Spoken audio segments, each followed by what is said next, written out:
Good afternoon, everybody. We are starting today off for the Karen Reed first trial with Brian Albert Jr. I also have the Google Drive set to go for some audio evidence that we have and whatever else people want to go through, but we're going to start with the Brian Albert Jr. testimony and see how the afternoon goes. Here we go. Good afternoon. Could you please state your name and spell your last name? My name is Brian Albert Jr., and it's Albert. And where do you live, sir? I live currently in Norwood, MA. And how long have you lived in Norwood? I believe since I think it's about a year, since last May. And prior to moving to Norwood, where did you live before that? I lived in Canton. And where specifically in Canton? 34 Fairview Road. And how long was it, sir, that you lived at 34 Fairview Road? I'm going to guess, but I'm going to say maybe about 10 years. And how old are you now, sir? I'm 25. And with respect to both where you live in Norwood and where you live in Canton, who, if anyone, did you live with? Well, when I lived in Canton, I lived at one point with my 4 siblings, but then some of them moved out. And then in Norwood now, it's basically just me and my parents, and 2 of my siblings are at school.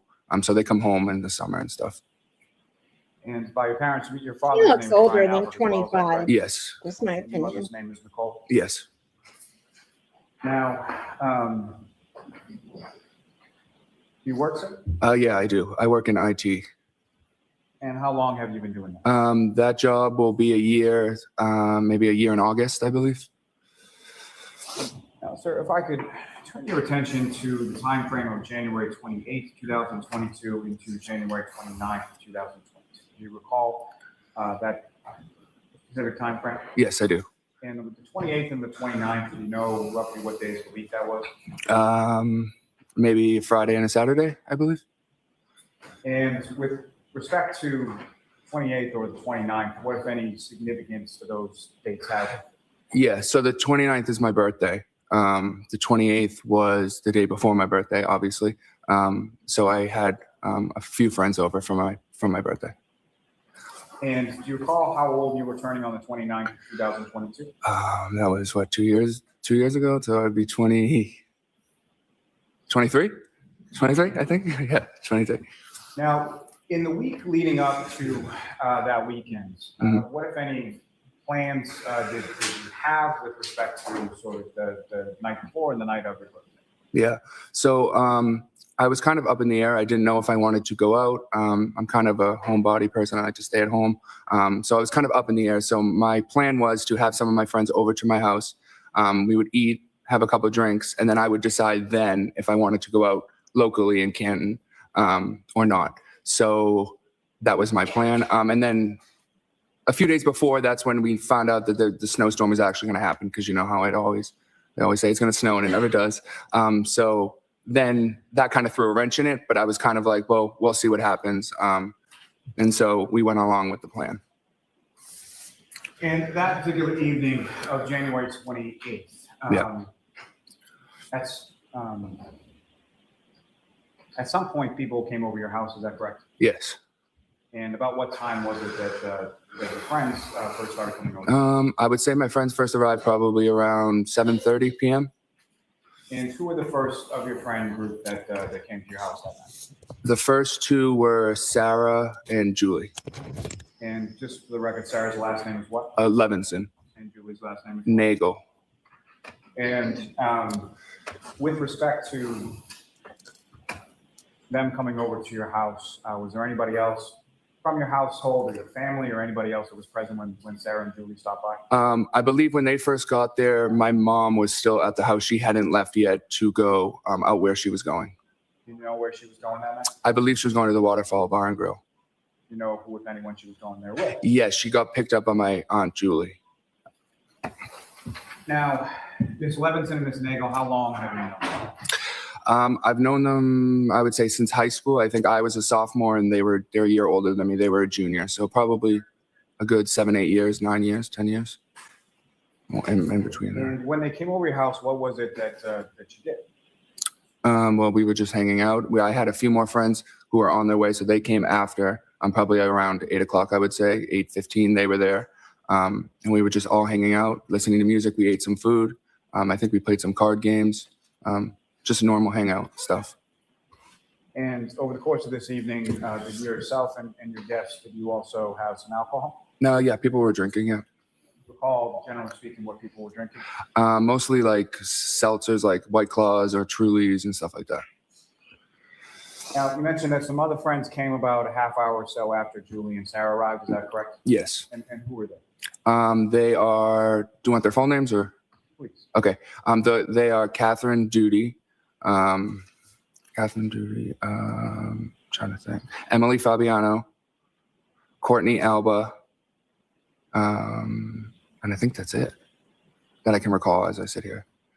And with respect to those other friends, how did you know them? How long did you know them? I knew everyone from school. We all went to high school together. So the other ones were in my grade. So we were closer friends because they were in my grade. So I've known them for a long time. And just to be clear, when you say from school, you're talking about high school? High school, yes. You went to Canton High School, is that right? Yes, I did. Now, with respect to having your friends over your house, was where sort of within the house were you all sort of hanging out? We would all just kind of hang out. Probably, I would say, mostly in the dining room. The dining room and the kitchen were kind of like one big open space. So we would be like in the kitchen or the dining room. And sometimes I think we may have like walked into like the family room area, sat down for a little bit, but mostly it was just the dining room and the kitchen. And the family room area, is that visible from the kitchen and dining room area? There's a wall, but there is a door frame. So you can't see all of the family room, but you can see a good amount of it, yeah. And as far as each of your respective friends that you were testifying come over your house that night, do you have any idea how they got there? No, I don't know. None of them drove. I know that. So I would assume that they got dropped off by someone, but I don't know who. So there wasn't like a pile of cars like out in front of your house at any point during the evening? No, there wasn't. Now, later on that evening, who, if anyone else, came by the house? Well, my cousin Colin arrived at the house at some point. And then my mom and my dad and them came back from the waterfall back to the house at some point as well. Now, with respect to your cousin Colin, his last name is Albert as well. Yes. How is he related to you? He is my first cousin. He's my dad's brother's son. And his father would be Christopher Albert, is that correct? Yes. He's older, younger? Is Colin younger than me? Yes. Yes, he is. About how old was Colin around this time? Maybe 17, I think. So was he in high school around this time? I would assume so, yes. And if you recall, how was it sort of that Colin came over to your house that night? Did he reach out to you at any point? Did you reach out to him? Yeah, I don't exactly recall how he knew. I don't know how he knew that I was at my house. But at some point he did call me and said, "Oh, are you still at your house?" And I said yes. And he said, "Do you mind if I come by?" And I said, "No, of course you're welcome to come by." And with regard to earlier at your house, when you indicated that your mother went out to the waterfall, she went out with Julie Albert, correct? And that's your aunt? Yes. And I'm sorry, I asked you about 3 different questions. No, it's all right. As far as Colin is concerned, Julie is Colin's mother. Yes. Do you recall about what time it was that Colin came by? I don't recall exactly. I would say maybe closer, maybe 10:45, 11 p.m. And as far as the other people at the house, the women that you had over, did Colin know any of them that you knew of? Yeah, Colin knew some of them just from being in the same town. And Colin's older brother is just 1 year older than me. So Colin's brother is in some of the grade of some of the girls, in the grade of some of the girls that were there. So that's how he knew them. And just to be clear, Colin's older brother is also named Christopher Albert? Yes. And now when Colin came over to the house, as far as the things that you were describing before, as far as hanging out, is that essentially what continued after Colin's arrival? Yeah, he was just another addition. We just were continuing to do the same stuff, hanging out. Now, with respect to within the home, you've mentioned sort of the kitchen, the dining area, and the family room. Were there any other areas of the house that anybody went to during the course of the evening? Not to my knowledge. I mean, there's a bathroom, but it's just off the kitchen. So I assume the bathroom. But that's really it. We didn't go anywhere else than that first floor area. So mainly in the first floor, is that correct? Yes. Did you see anybody at any time go down to the basement? No. Did you see anybody at any time go upstairs? Not to my knowledge, no. You mentioned that at some points, your parents and some people that were at the waterfall came to your house. Is that right? Yes. So first a group of my friends had left my house. And I think that was probably they were only there for a few minutes while Colin was there. So I would say probably around 11:10, a few select people left the house to go home. So at that point, it was just me, Colin, Julie Nagel, and Sarah Levinson at the house until my parents arrived. And so Courtney, Catherine, and Emily would have left at some point shortly after Colin arrived. Yes. And when your parents came home, if you recall, what was sort of the order of, do you recall about what time that was? I would say that would be right around midnight, I would say, maybe 12:05, 12:10-ish in that area. And just turning back to Colin for a second, do you recall, do you know how Colin came to be at your house? Like how he was dropped, like if he was dropped off? Yeah, yes. Did you know whether or not he drove there, was dropped off there, similar to the other people that you were talking about? I know he didn't drive there, but I would assume he got dropped off. He didn't say how he got there, though. Right, so we'll strike, you don't know how we got there. Okay, yeah. And as far as the order of people that arrived back at your home, who were the first people to arrive back at your home from the waterfall? The first people to arrive were my mom, my dad, my sister Caitlin, and my dad's friend Brian Higgins. And prior to that evening of January 28th, had you met Mr. Higgins before? I don't recall ever meeting him. I could have met him in passing, but I don't ever formally remember meeting him, no. Do you recall ever seeing him at your house at Fairview Road prior to that? I don't think he'd ever been there that I have saw, no. And as far as Colin was concerned, when your parents and your sister and Mr. Higgins arrived, in relation to that, when did Colin leave the house? Colin was actually getting up and leaving as they were coming into the house. And similar to, do you know how Colin left your house or how whether or not he drove or was picked up or anything like that? Yeah, he was sitting at the table and I was actually sitting right next to him and he stood up and said, "I'm leaving, Allie's picking me up." And so I knew who Allie was because she's my cousin. And what is Allie's last name? McCabe. And she's your cousin as well, is that correct? Yes. She's Colin Albert's cousin? She's not Colin's cousin. No, she's my cousin on my mom's side. And so Colin would be a cousin on your father's side? Yes.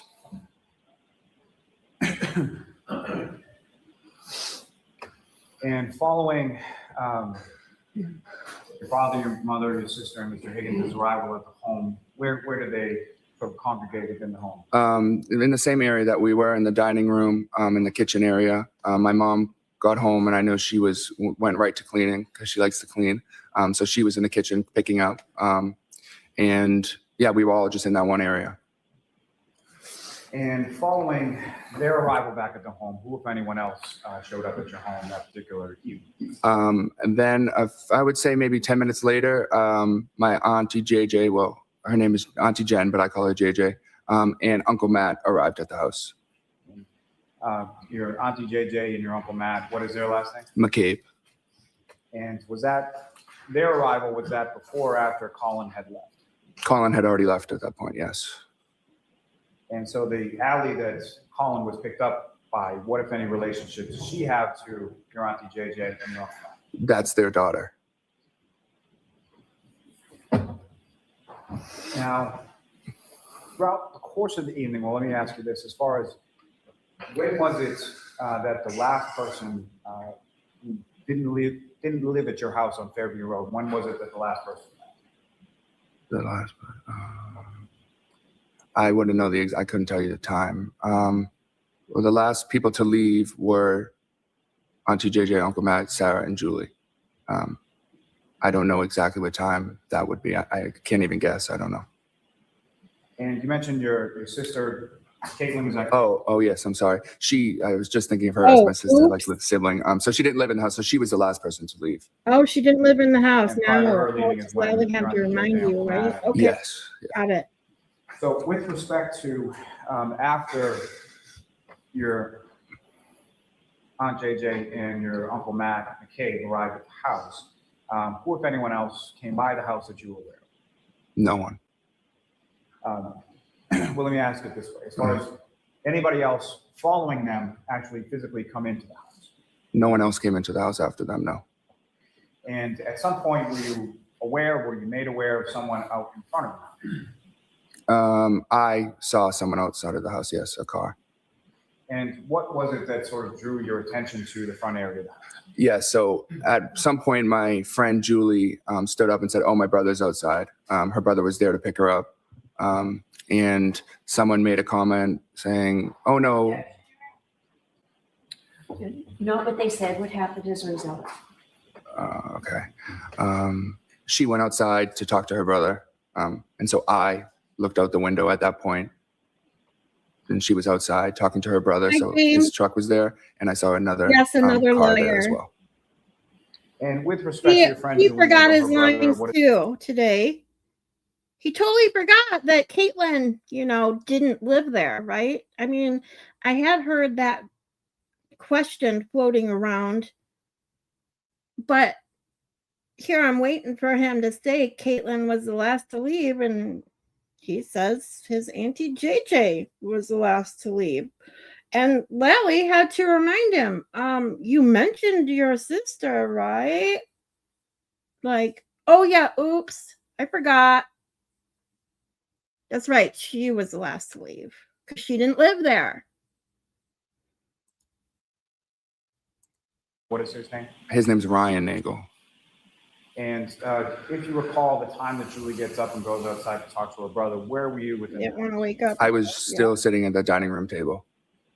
And with regard to that area of the dining room table, how was it that you were able to see out in front of the house? There's 2 windows there. Hey, so I just turned Maylin. around and looked through the blinds. Thanks for coming, you guys. And when you looked through the blinds, what is it that you saw out in front of your house at that time? Yeah, so I saw a truck, which was Julie Nagel's brother's truck, I believe. And that was a little ways, almost like in front of the driveway of the house. And then a little ways in front of it, there was another car that I hadn't recognized before. It was a dark SUV-ish, and that's all I knew about it and could see about it. Now, similar to yourself, who, if anyone else from sort of the group of people, either in the kitchen or in the house, did you observe near a window or a door that was looking out at? I believe my Uncle Matt McCabe noticed the car outside as well. And with respect to the dark SUV that you didn't recognize and what you thought was Julie Nagel's brother Ryan's truck, was there anything in between the truck and the dark SUV that you saw outside? Not to my knowledge, I didn't see anything, no. And as far as the weather, when you looked outside, what, if anything, did you know about the weather? It was definitely snowing. I wouldn't know how many inches, but I would say an inch or 2 of snow at that point. Now, with regard to being out in front of your house, those 2 vehicles, do you recall which direction they were facing? Yeah, they were both facing, going up Fairview towards Cedar Crest. So whatever this is, I don't know. Well, let me ask you probably in a better way. As far as what was facing towards your house, was that the driver's side or the passenger side of each of the vehicles? That would have been the passenger side. And that's with respect to both vehicles, is that correct? Yes. Now, at any point in time during the time that these vehicles were out in front of your house, do you recall hearing anything or any sort of noises coming from the front of your house that drew your attention? No, I didn't hear anything, no. And as far as looking out the windows and seeing these vehicles in front of your house, how many times did you look out? I believe I looked at that 1 time, and then I think I looked out 1 more time after that. And as far as your friend Julie, if you know about how long was she out in front of your house at that time? I would say not more than 5 minutes, more likely about 3 or 4 minutes she was outside. And when did you see her outside in relation to the truck as well? Yeah, I saw her at the passenger door of the truck. Now, that vehicle that you, that vehicle that you That's observed very and recognized specific. the darker Only black 3 or 4 minutes, wasn't was 5 that minutes. vehicle in one place or more than one place during the times that you looked out the window and saw it? Yeah, so the first time I looked, I would say it was closer towards the mailbox, maybe a little bit in front of the mailbox. And then the second time, the last time I looked out the window, it had moved further down, closer to, I'll say, the flagpole. So closer that way, it went down that way towards the flagpole. So closer to there's an area in the front of your yard where there's flagpoles, is that right? Yes. Now, as far as when it moved, as far as the weather and the snow was concerned, could you see anything in relation to the roadway in behind the SUV as it, once it had moved from that initial position to the following position by the flagpole? Yeah, I had noticed just some tracks in the snow, indicating that the car had moved up.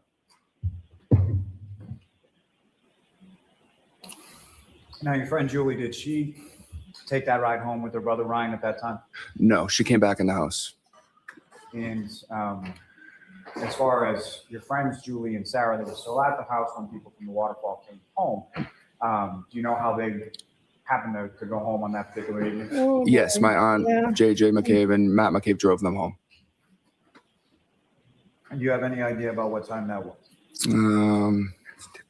No, I'm not really. I'd be guessing. I would say maybe one something, maybe. Now, with respect to your sister, Caitlin, who you indicated was the last person to leave the home that evening, is that correct? Yes. And were you awake or downstairs? I don't know if I was downstairs when she actually left, but I was down there for a minute when she was the last one present at the house with my mom. And do you know how she was leaving the house that night or how she was getting home? Yeah, I believe her boyfriend was picking her up. What's her boyfriend's name? Tristan Morris. Yeah, I got you, Turn your James. attention I get what to, you're following laying morning. down. At some point you go Totally. to bed. Do you know about what time it was that you went to bed? I would say, I don't know, late 1, early 2 o'clock in the morning. And your bedroom is in the second floor of the house, is that correct? Yes, it is. And with respect to how many bedrooms are up on the top floor? Or what? 4, I believe. And with respect to your bedroom, where was that in relation to sort of the layout of the house? My bedroom would have been the middle back of the house. So I had 2 windows, but they were in the backyard of the house. So the middle, but the back side. So the 2 windows that from your bedroom face the backyard area? Yes. Now, at any point in time after you went up to your room, same question as before, were there any noises or anything that drew your attention outside of the home at any point prior to you waking up? No, I didn't hear anything. And if you know about what time Well, was it that he didn't you even woke up, hear his later on that morning? Auntie JJ storm in his parents' bedroom, burst in. I'm sorry. He didn't hear her burst in. Morning of the 29th. I can't recall the exact time. I'd say maybe, I know previous testimony I may have said earlier, but I don't believe it was that early. I would say 7:30, 8 Oh yeah, a.m. I've seen What most was of it that his woke you up? testimony. My dad had Oh my knocked on my God, door. I can't wait. Ugh. And without anything That guy, specifically that he talk doesn't about, want to commit to following that conversation, anything. where did you go? Not I even just I threw on some believe it clothes was and I this went time downstairs where I believe that into no, the main first I floor of don't the know. house. I'm not going to You commit. came Nope. downstairs into the main first floor area of the house. Who, if anyone, did you see? Yeah, so when I went down there, it was my mom, my dad, my auntie Jen, and my uncle Matt. And about My how long Auntie were you Jen. down in that area of the home? I would say the first time I went down there, I would say I was down there for maybe 15 minutes or so.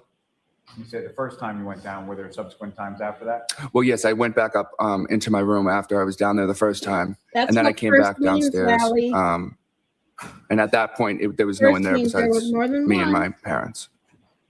And that second or subsequent time that you came downstairs that morning, do you know about how long it was after the first time?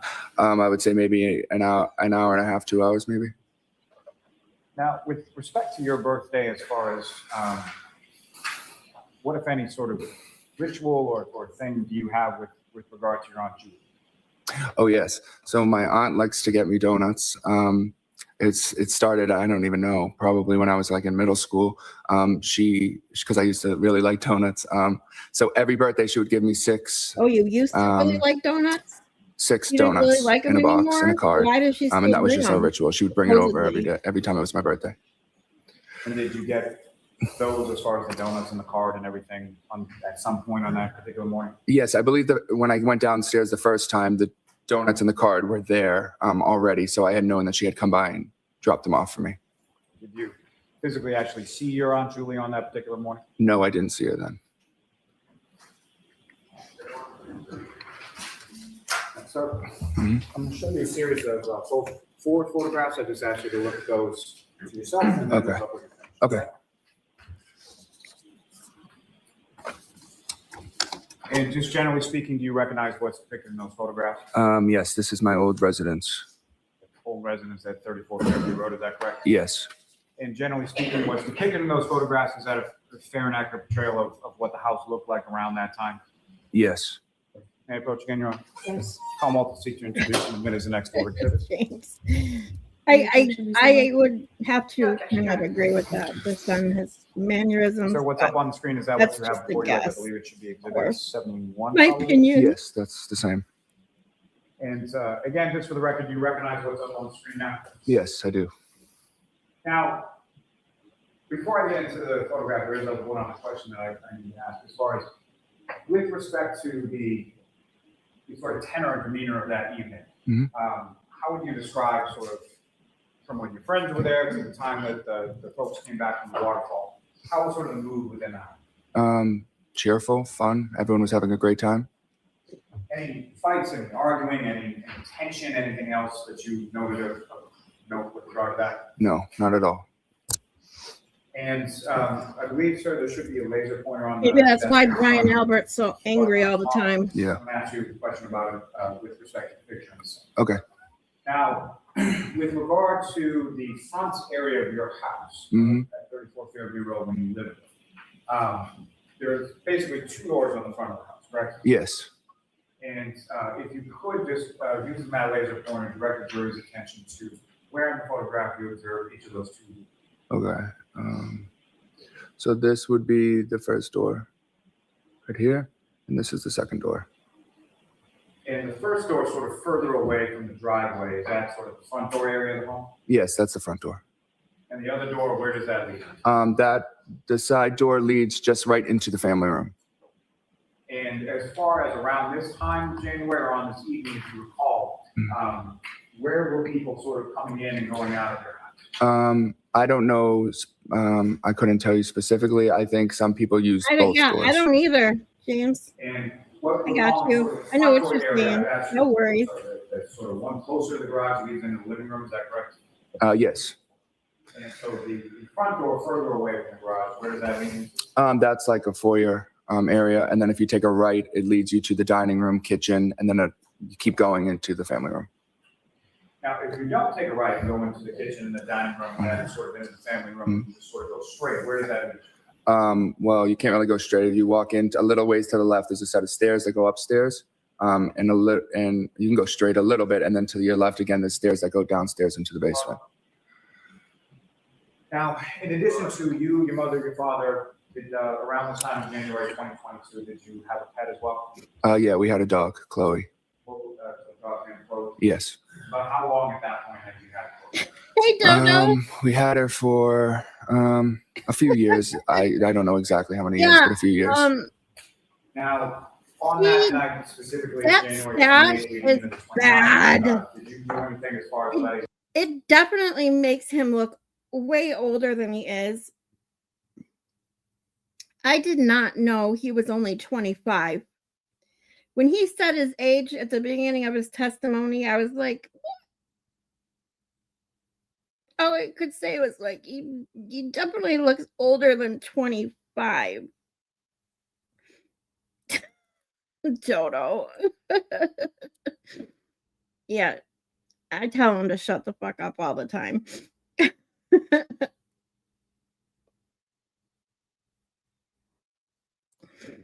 Oh my God.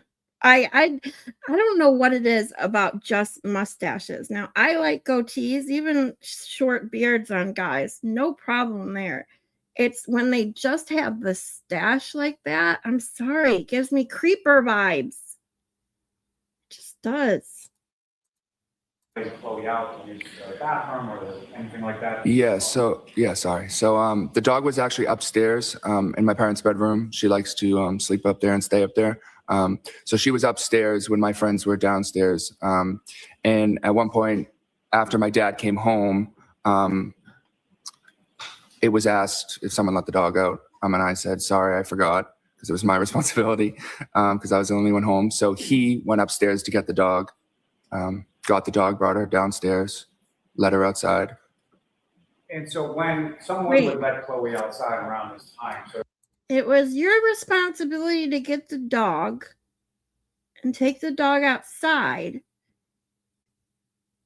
Instead of, so his dad asked him, did you take the dog out? He says, no. But then his dad goes and gets the dog and takes him out instead of, like, that doesn't make any sense. Plus, I really don't think the dog was there anyway.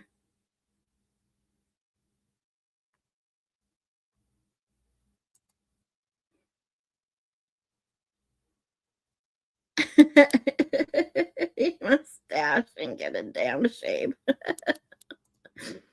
Yeah, I don't know. My ex-husband, he used to shave his head, and he would normally leave a goatee and mustache, all the all-in-one thing they got going on, and I used to like it. But every now and then he would shave off that goatee and just leave the mustache, and I'd tell him, like, dude, I can't. Ugh. I'm like, please, it's either shave it all off or leave the goatee. I'm like, you look like a creeper.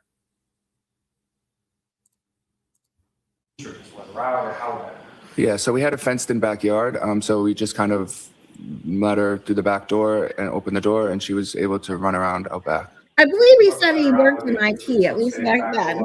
Yeah, we stay around the kitchen area, yeah. And Ms. Gilman, if I could have the next photo up on the screen, 2593. So the next exhibit would be number 72. Is that what's up on the screen? Is that what you have for you, sir? Yes. Now, if you could, with regard to this photograph, you were mentioning something about a flagpole in the area of your front yard. Is that correct? Yeah. Using that laser pointer, you could direct the jury's attention to where that is. Right here. Now, with respect to this photograph that's up on the screen right now,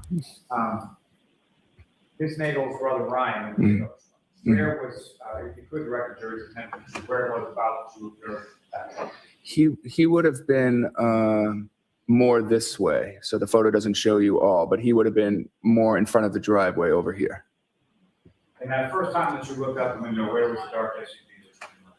I believe that was right around the mailbox area, right about right here. Dodo, you guys got me laughing already. The second time that you looked out and the SUV had moved, where had it moved to? It was more down this way on the side of the road. Now, if you could, as far as the windows that you're talking about in the kitchen area that you were looking out at, can you see those in this photograph as well? Oh, yes, I do. If you could direct the jury's attention to where you can see those. Those are about right, those two right there. Thank you. Yep. Ms. Gilman, if I could have the last photograph from that set. Again, what's up on the screen, sir, is that what you have for you now? Is it 73? Yes. And again, this is another photograph of the front area of your home, taken around the time of January 2022, correct? Yes. And as far as the flagpole in this particular area, that's off the sort of the left center of the screen, is that correct? Yes. Now, in between the time that you saw that dark SUV that you didn't really recognize in the area of the mailbox and then further down, did you see it at any other points moving along? No, I just caught it as it had already moved. By the time I looked out the window, I noticed that it had moved up. And facing the same direction, is that correct? Yes. Same passenger side door that was facing your house? Yeah. And as far as the dark SUV was concerned, at any point in time did you look out and not see the dark SUV? No, I didn't look out the window again. So for the rest of the evening, you didn't look out the window? No. Now, in reference to the time that expired between the time that you saw it in the area of the mailbox and the time that you saw it over by the flagpole, do you have any idea how long period of time that was? I would say probably within a couple minutes. It wasn't a long period of time that I looked out the window. And as far as you know, your friend Julie, who had gone out to the pickup truck to talk to her brother Ryan, was she still outside around the time that you looked out the second time? She could have been. I'm not sure if she was at that point, but she could have been. And Ms. Gilman, you can take that. Now, just one moment, John. Yes.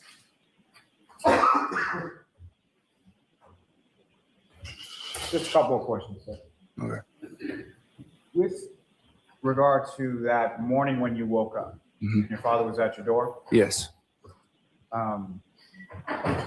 As far as from what you could see of his person, what if any injuries or Okay, anything did you Dodo. observe on his person at that time? On my father? Yes. Nothing. Now, at that time, January 28th and January 29th, 2022, did you know anybody by the name John O'Keefe? I knew of the name, but I didn't know him personally, no. And when you say you knew of the name or you knew of him, how did you know? I knew he was friendly with my auntie JJ, Jan McCabe, and his niece was friendly with my cousin Jen's daughter. And as far as your cousins, as far as Miss McCabe's daughters, what if any sort of relationship did you have with them, specific to them, beyond sort of your other cousins? Oh yeah. So for a while, I think when I was in college or maybe the end of high school, I would help out because there was 4 girls, so they always had like multiple sports going on and stuff. So I would drive them to and from practices or be there after school if JJ had to be somewhere. So I spent a good amount of time with them and basically babysitting, but more just driving around and Just stuff for like the that. stash. And through them, is that how you came to know Mr. O'Keefe's niece, Kaylee? Yes. And you gave her rides to places as well? Yeah. Occasionally when she would come back to the house after school, I'd drive her to CCD or whatever. And had you ever met, to your recollection, John O'Keefe or anybody by the name of Karen Reed prior to January 28th? John O'Keefe, no. I mean, he could have came into the house once when I was there at my aunt JJ's house. And we could have said hi, but I don't remember formally meeting him. And I never met Karen Reed either. And on that evening, again, January 28th or the early morning of January 29th, beyond the people that you've already talked about, and specifically John O'Keefe or Karen Reed, did either of them at any point in time come inside your house while you were there that evening? No, never. Nothing further on.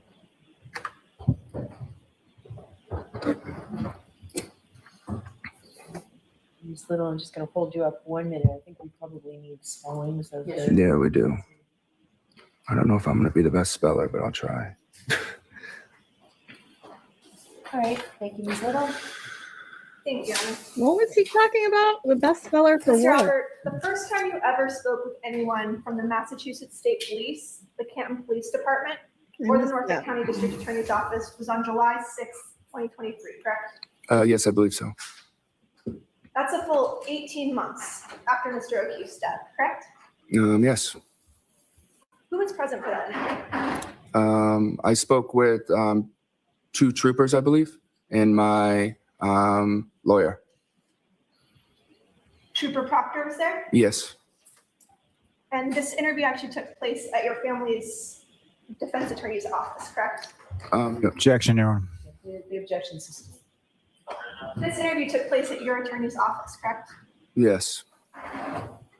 Your sister Caitlin Albert was also present, correct? She was there for some time, but she wasn't when I was interviewing. She wasn't in the room with me. No. And that was also the first time they had spoken with your sister as well about these events, correct? Objection. And to be clear, the Massachusetts State Police only interviewed you after you were called to testify before a grand jury Objection. separate proceeding, correct? The objection system. Oh my God. I want to direct your attention to your testimony regarding your cousin, Colin Albert. You testified today that Colin Albert called you to come to the house, correct? I believe so. He did. Yeah. Do you recall some prior testimony in which you said that you all had exchanged Snapchats about what you were doing that night in the house? No, I don't believe I said that. I said for him to know that I was at the house, he could have seen a Snapchat that I had sent, but he didn't ask me on Snapchat if he can come over. I said more of that he had could have seen a Snapchat saying that we were at my house. That's how he knew, because I didn't know how he knew that we were there. me, Lynn. You and your cousins frequently communicate on Snapchat, correct? Occasionally here and there. You actually have a cousin group chat on Snapchat, don't you? Yeah, we do. An Albert cousin group chat. Who else is on that Snapchat? There's all my cousins, a lot of us, a good amount of my cousins. Would that include you? Yep. Colin Albert? Yep. Allie McCabe?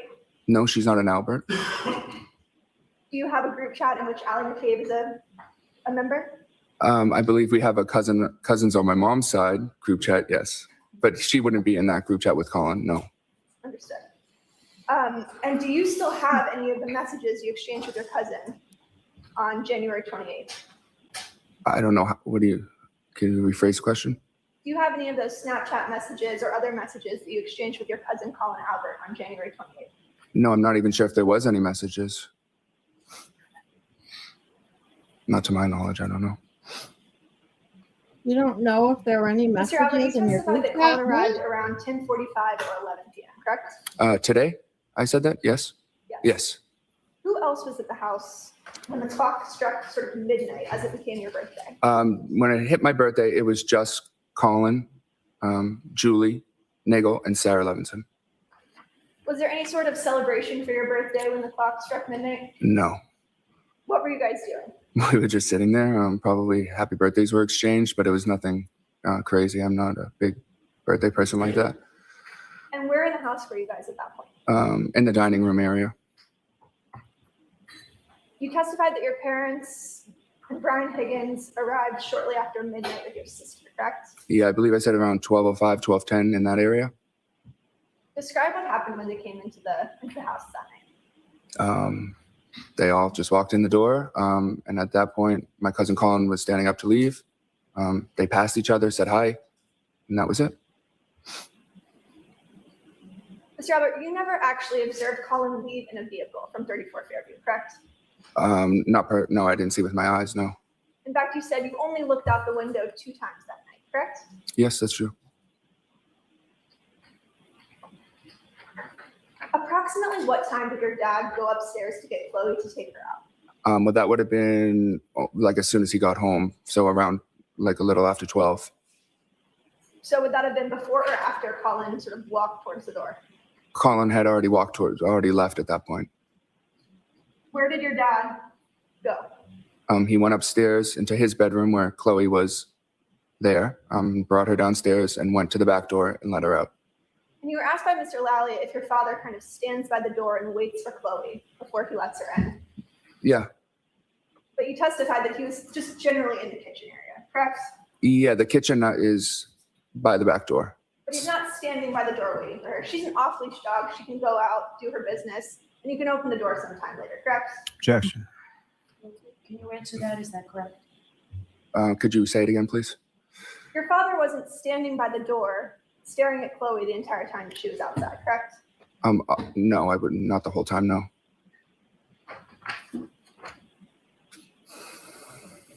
You testified earlier that Julie Nagel went outside to speak with her brother to indicate that she no longer needed a ride. Do you recall that testimony? I'm not sure if I said that exactly, but yeah. Can you describe sort of what you saw the first time you looked out the window? I just saw a little in front of the driveway a little bit. I saw a truck. I saw my friend Julie at the passenger door. I suppose talking to the people in the truck.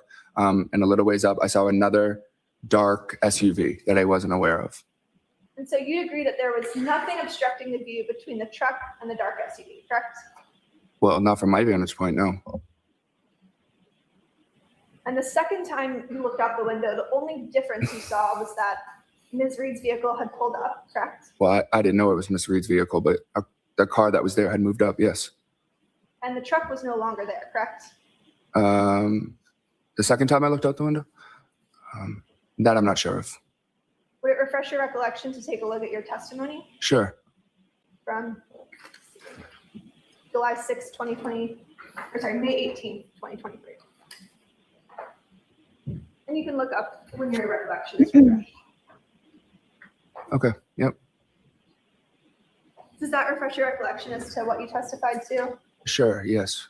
on May 18th, 2023? Yes.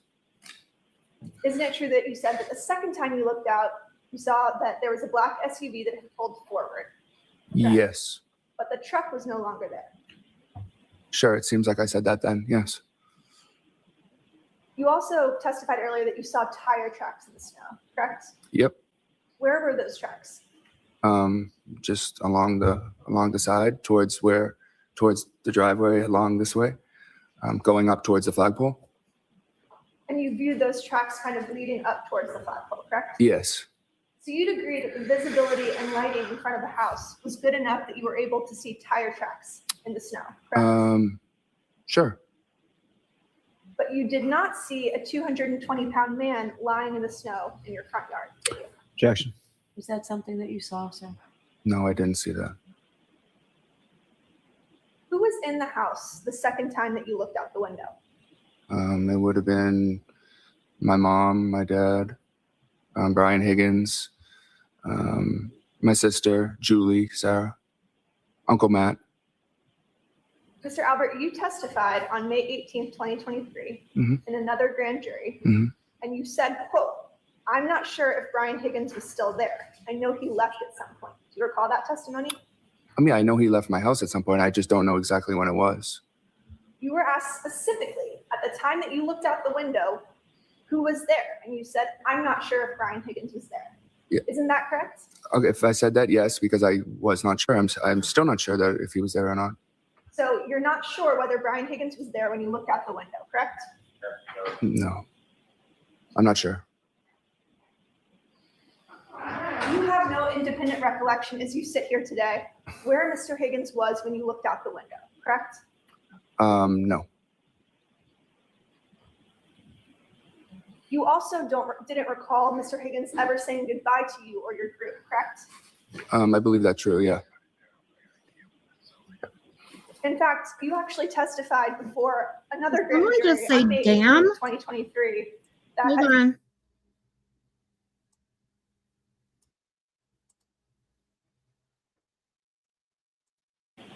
I'm not sure. You have no independent recollection as you sit here today where Mr. Higgins was when you looked out the window, correct? No. You also didn't recall Mr. Higgins ever saying goodbye to you or your group, correct? I believe that's true. Yeah. In fact, you actually testified before another grand jury on May 18th, 2023, that at some point Mr. Higgins just wasn't there anymore. I must have gone to the bathroom or something. I came back and I said, "Where did Higgins go?" And they said he left, correct? Sure. Yes. You also testified before that grand. Objection, Your Honor. So, yeah, I'm going to see it, Tybart, if you could bring that, please. When did your father leave? Hard to Really, tell. I she's can hear Brian. somebody whisper. Leave? You mean like go upstairs, go to bed, or? Leave your view. He would have left after Brian Higgins had gone.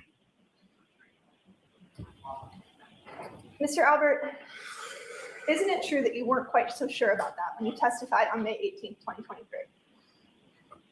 I don't know. You would have to show me. Do you have a specific recollection of your father leaving after Mr. Higgins was gone? Yeah, I'm pretty sure he went upstairs after Brian Higgins left. Mr. Albert, I'd like to show you. May I approach your hand? Yes. Right here? Okay. All right.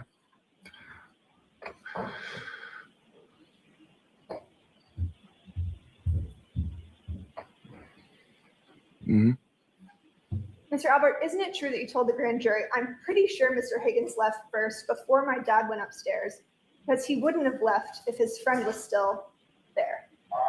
Yes, I just said that here as well. I mean, you don't have any specific recollection as you sit here today where your father was or where Mr. Higgins was when you looked out the window that night, No. correct? No, that's not true. I know that my father was in the room with us. I'm saying I don't know when Brian Higgins left the house. And when Brian Higgins left the house, then my father went upstairs into his bedroom.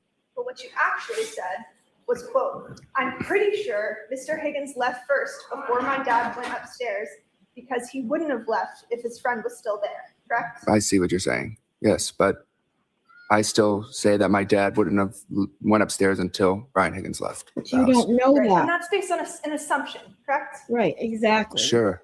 Because you weren't interviewed about this case until 18 months later, correct? Yeah.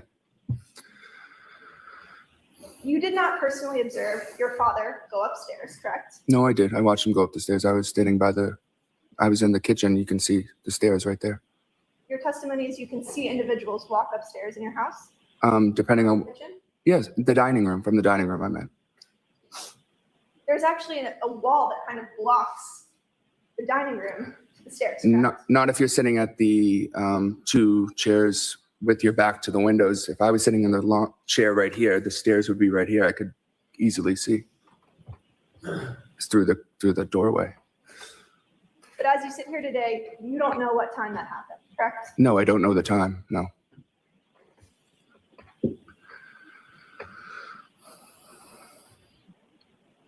Mr. Albert, I'd like to direct your attention to the morning of January 29th. Sure. Can you describe sort of how you woke up that morning? My dad just knocked on my door, and I woke up and opened the door. You didn't hear any dog barking? No, You didn't see any emergency vehicles? no, Didn't hear any ambulances? no, Didn't hear any screaming outside? no. What did you do once you woke up? I went downstairs. Did you ever look out the window? I don't recall if I did or not. Would it refresh your recollection to take a look at your grand jury testimony? from Sure, May 18th, sure. 2023? Thank you.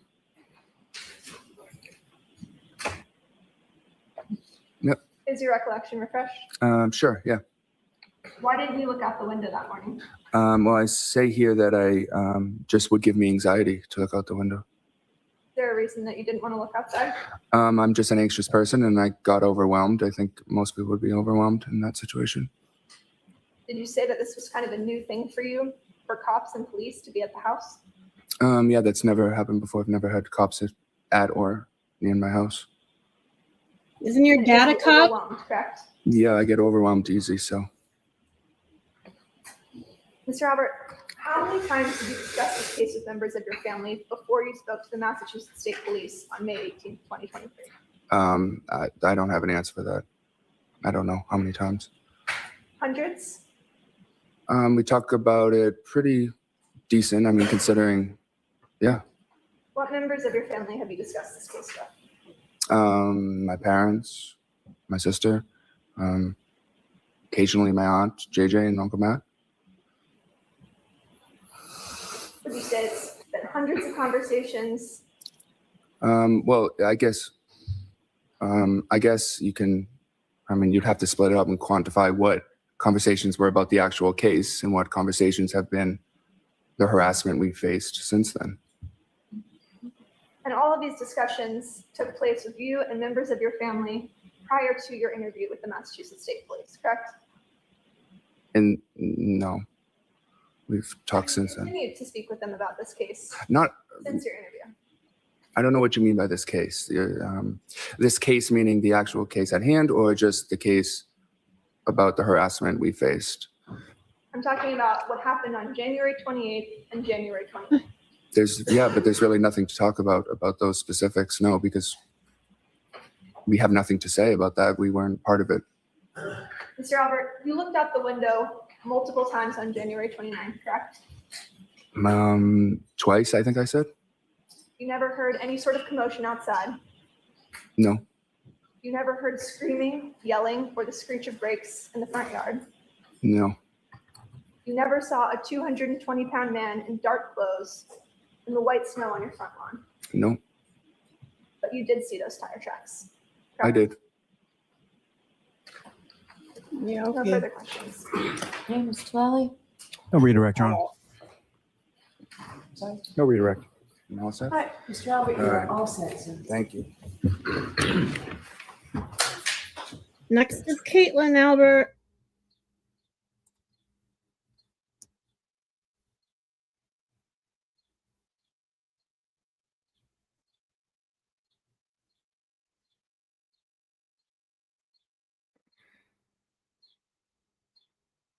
Thank you, Ryan. Good afternoon, ma'am. Good afternoon. Could you please state your name and spell your last name? Sure. Caitlin Albert, CAITLINALBERT. And where do you live, ma'am? I live in Easton, And how long have you lived there? about 3 years. Who, if anyone, do you live there with?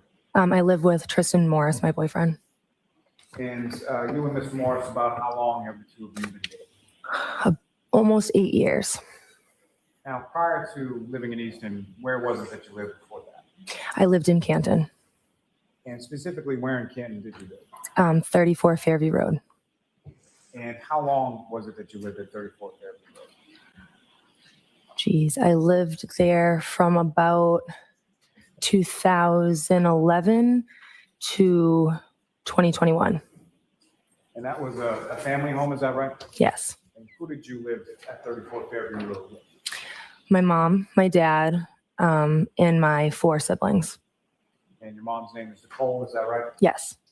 And your dad or your father's name is Ryan Albert? Yes. And how many siblings do you have, I'm sorry? I have 4. Are you the oldest? I am. And do you work? I do. What do you do for it? I work for the Massachusetts Attorney General's office in the Medicaid Fraud Division. And how long have you been doing that? Almost 3 years, I think. In September, it'll be 3 years. Now, ma'am, if I could, excuse me, turn your attention to January 28th, 2022 to January 29th, 2022. Do you recall that time frame? I do. And do you recall what days of the week they were? I actually am not sure that I recall the exact day of Yeah. the week. Maybe I got Friday it or made Saturday. in. That's what I'm saying. Fair to say Because they, around the weekend that's time? Yeah, that's what the whole thing too about. I gotta wait until I hear Jen McCabe's testimony in its entirety, because I swear I have seen her say that she did not want to scare them awake. I don't know how she describes on the stand in the first trial, how she goes in the room in particular though. But then you have the Albert saying that she burst in and then they woke up. But how do you know she burst in if you weren't already awake? The only way if she went and entered silently. So all the way around, it doesn't make sense. All of them supposedly waking up that morning. Like, it's insane. weekend, definitely. And as far as your family is concerned, the 29th, what, if any, significance is that day? That would be my brother's birthday. And which of your brothers is it whose birthday that was? Brian Albert Jr. And is beyond Brian Albert Jr., just for sake of my own lack of confusion, is there some other name that you would call him as far as differentiating him between your brothers? Little Brian, sometimes, even though he's not so little. Okay. And so during the course of that week, sort of leading up to the weekend, what, if any, discussion did you have with your mother or anybody else in your family in regards to little Brian's birthday? So leading up to that weekend, I was aware that my brother might have like a friend or two over the house for his birthday. And then I had spoken with my mom and my aunt, Julie Albert, about maybe going to a local Canton bar, grabbing some food and some drinks, and just kind of seeing where the night takes us. And then maybe ultimately going back and seeing my brother for just to say happy birthday, kind of end the night that way. As the week went along, what, if anything, sort of affected or changed plans in reference to that? Nothing that I can really think of. Nothing really changed. I mean, that was sort of, I don't remember exactly how the plan came about, that we were going to, go get food and that my brother was going to have friends over, but I believe that was always sort of our plan.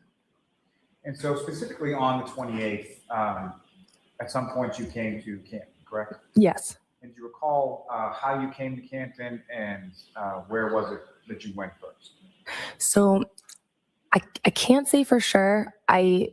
From what I remember, I believe that my boyfriend Tristan and I went straight from Easton to the waterfall and actually got there before my mom and my aunt Julie, from what I can remember. And then my mom and Julie ended up meeting us there. And that's when we sort of started just kind of like hanging out, ordering food, some drinks. And we were there for a little bit, just the four of us. And do you recall about what time it was that you got to the waterfall? Unfortunately, I can't remember an exact time, but it would have been around like dinner time. So if I had to guess, maybe like 6. And as far as drinking was concerned with that night, you're at a bar and you weren't driving, correct? Oh, yeah, no, I was not driving. And do you recall specifically what kind of drinks you had or what you had to drink that night? I believe that night I was drinking White Claw, I think. And your boyfriend, Mr. Morris, as far as what, if anything, was going on with him that night, as far as how long was he at the bar? Yeah, so we were aware that it was likely going to snow that night.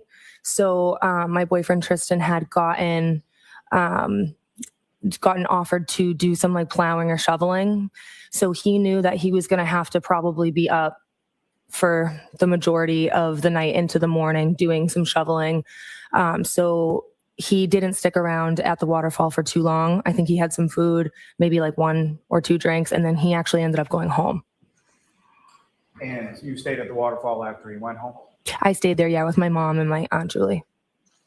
And if you recall, as far as that evening at the waterfall, what, if anything, was going on as far as like live entertainment?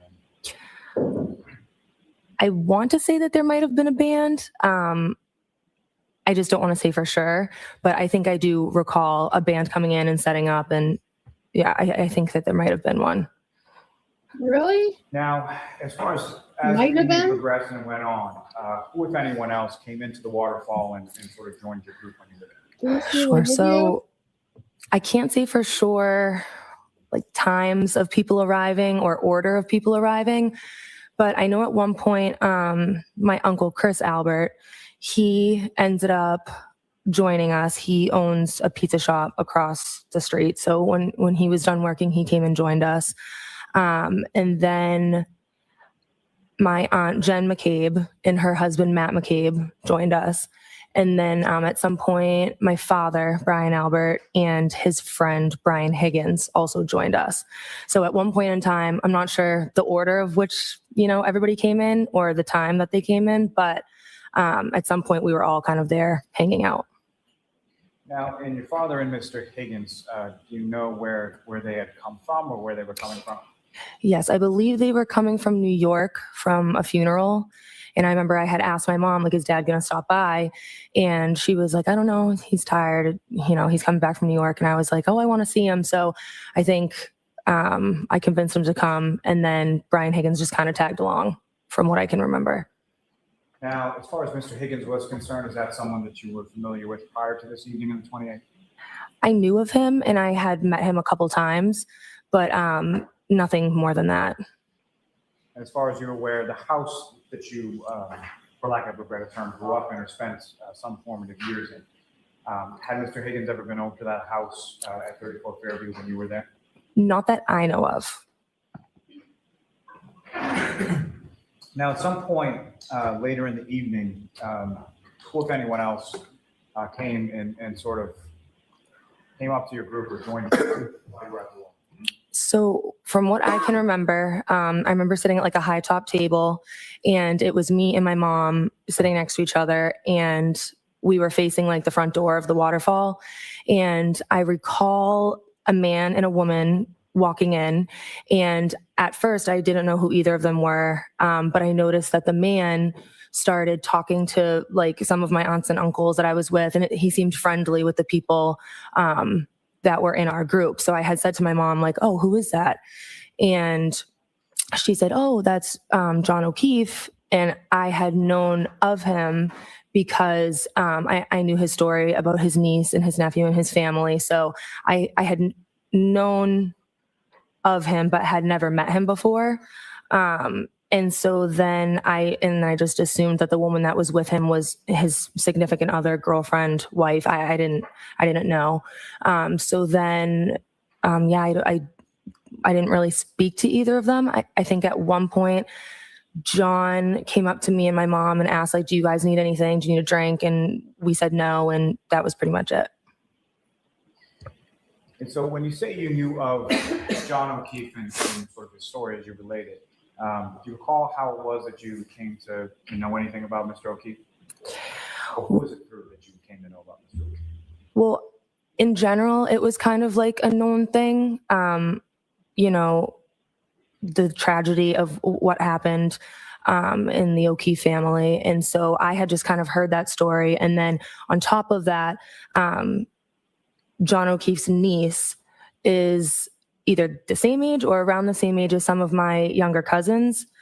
So I knew that she was friendly with them. I knew that my Aunt Jen McCabe would like help out here and there, going to sports, going to different events, whatever. I know that my Aunt Jen was friendly with John O'Keefe. And I knew that my Aunt Julie and Uncle Chris were somewhat friends with him as well. And just to be clear, when you're talking about some of your younger cousins, Mhm. the younger cousins you're speaking of, who are the parents? So the younger cousins that I'm referring to would be the McCabe girls, and their parents are Jen McCabe and Matt McCabe. And they were present at the waterfall that evening as well. Jen and Matt were, yes. Now, with reference to Mr. O'Keefe and his significant other that you described, had you ever met them prior to that evening? I had not to my knowledge. I wouldn't be surprised if there was maybe like a sporting event or something where we, met each other in passing, but I had never formally met John or the woman that he was with. And so on that evening on January 28th, you had never met nor were you aware of anybody by the name of Karen? No, I was not. And if you know, about what time was it that they came into the waterfall and came over? I can't say for sure. I'm not sure of time. But fair to say, the other people that you testified about, as far as your uncles, your aunts, and things like that, were they all there at the time that Mr. O'Keefe and Miss Reed came in? I believe so. I believe that everyone who was there in the group that I was with was present when John O'Keefe and Karen Reed arrived. And about what time was it that things started to wind down as far as the waterfall was concerned? Again, I'm the worst with times, but I would say it was around like 12-ish that we kind of said, let's kind of head out and head home. I would say 12-ish, approximately. Now, during the course of the time that you were at the waterfall, either before or after Mr. O'Keefe and Ms. Reed arrived, how would you describe sort of the mood or the demeanor of the group that you were with? I mean, I didn't notice any issues or any negative things happening. All the conversation seemed positive, lighthearted. Everyone was just kind of having a good time, getting along. I didn't notice anything out of the ordinary, really. So no issues as far as fighting or tension between your group, is that correct? Correct. And as far as you saw, with regards to Mr. O'Keefe and Ms. Reed, no issues as far as fighting or tension that you observed between the two of them? Not that I observed, no. And when you, around 12-ish or so, when you started to leave, who was it that, how did you come to leave and who did you leave with? So I left with my mom and my dad. And again, I'm not sure the order of when like everybody else left. But I went with my mom and my dad back to 34 Fairview Road. And if you recall, who drove home from the waterfall to 34 Fairview? My dad. And about how long a drive is that from the waterfall to Fairview Road? I would say like 5 or 6 minutes, give or take. And when you arrived to the house at 34 Fairview, do you recall where your father parked in relation to the house? From what I can remember, he parked in the driveway. The driveway. And if you know about how many other cars were in the driveway and when parked? I'm not sure. I know there was at least like one or two, but I can't say for sure. I just don't really remember how many were in the driveway at the time. I had like younger siblings in college at the time who would sometimes take some of the cars, so I just don't remember for sure. And if you know, essentially, they're within the driveway, there's a garage at the end of the driveway, is that correct? Yes. And there's a door on the left, door on the right, is that right? Yes. And do you recall whether or not your father pulled in the driveway on the left side or the right side in relation to those two? I don't remember. And when you came into the house, do you remember how it was that you came from the vehicle to the house? Yes. From what I remember, I went in the front door. So I would have gotten out and walked on the brick path over to the front door area, walked up the steps, and then walked through the door that enters into like a foyer area. And just to be clear, sort of when you walk into that front door with the foyer area, what if anything's right in front? So when I first walked in, I actually had seen my cousin Colin. He was standing in the foyer area. And I remember I said to him like, "Oh, hi, what are you doing?" Next question. Not what you said to me. Next question. Taking you back to sort of when you're exiting the waterfall and when you're exiting your parents' vehicle and walking into the house, what, if anything, did you observe as far as the weather at that point? I remember at that point, snow was definitely coming down. Oh, of and I course. could tell that it was like progressively getting Was it worse. snowing, Lally? And so you walk Oh my into the home in God. the front foyer area, that's where you run into your cousin Colin. Yes. How is Colin related to you as far as how is he your cousin? So Colin is Julie Albert and Chris Albert's son. So he's my first cousin. And when you walk in, you sort of bump into him. Where was it that he was? He told me that he was headed, Not what he told you. to my knowledge, he was going home. Objection. Next question. Next question. From the time that you walked in and bumped into Colin sort of in the foyer of the home, how long was it that he was in the home while you were there? I would say No, how long was he in the home when you were there? minutes. And from your group, this includes yourself, your mother, your father, is that correct? Sorry, what was that? From your group, when you enter the home, that includes you, your mother, and your father. correct? Yes. And who, if anyone else from the waterfall, arrived at your home around the same time as yourself, your mother, and your father? I believe that Brian Higgins was the next to arrive. I think he very shortly after came inside, after myself, my mom and dad. And so when Mr. Higgins comes into the house at 34 Fairview, are you already in the house? I was already inside, yes. And so do you have any idea what Mr. Higgins was driving that evening or where he parked it? I do not. And then once you come into the house, when you come into the house, where is it within the home that you go? So I walked in through the foyer, and then I took a right turn, which leads into like the dining room area. And that's where my brother Brian and two of his friends were just sitting around the dining room table. So I said happy birthday to him and was just kind of hanging out in there for a little bit. And the friends that you observed in that sort of kitchen dining area, the friends of your brother Brian, little brother. Mhm. What were their names? Sarah Levinson and Julie Nagel. And were those people that you were familiar with prior to this evening in January 28th? Yes. Familiar with them as their friends of your little brother? Yes, exactly. And with regard to the house, after yourself, your mother, and your father arrived, and then Mr. Higgins after that, who, if anyone else from the waterfall, came to the house that you saw? My Aunt Jen and my Uncle Matt McCabe. And when your Aunt Jen and your Uncle Matt McCabe arrived, where was Colin? Colin had left by then. Objection. And when Mr. and Mrs. or your uncle and your Aunt McCabe come in, where is it that they go within the home? I believe they did a similar thing. They either entered through the dining room or through the kitchen area, but the dining room and the kitchen are like open floor, kind of all the same room. So we were just all kind of hanging out in that area.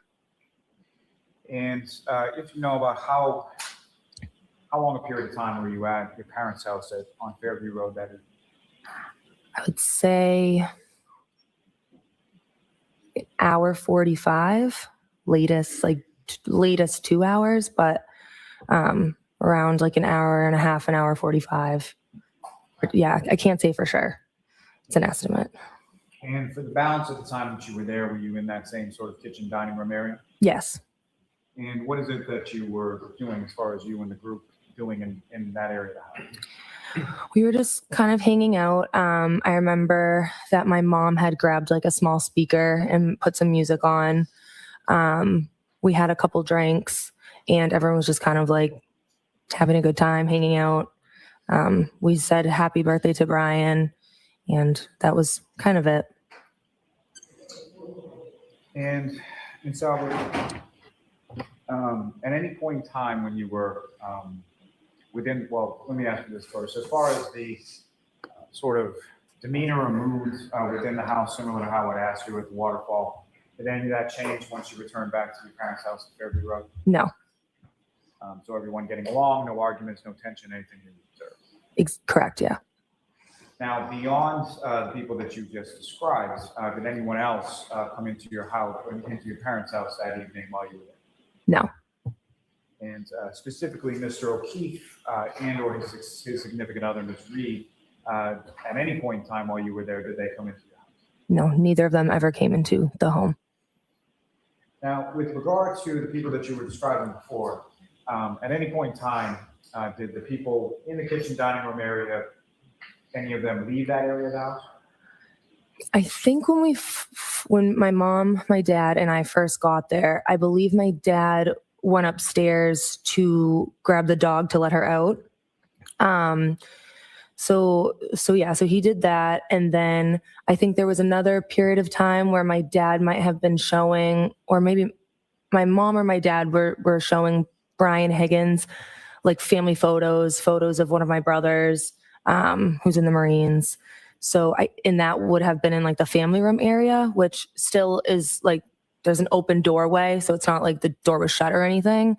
But other than that, we all kind of stayed within that dining room kitchen vicinity.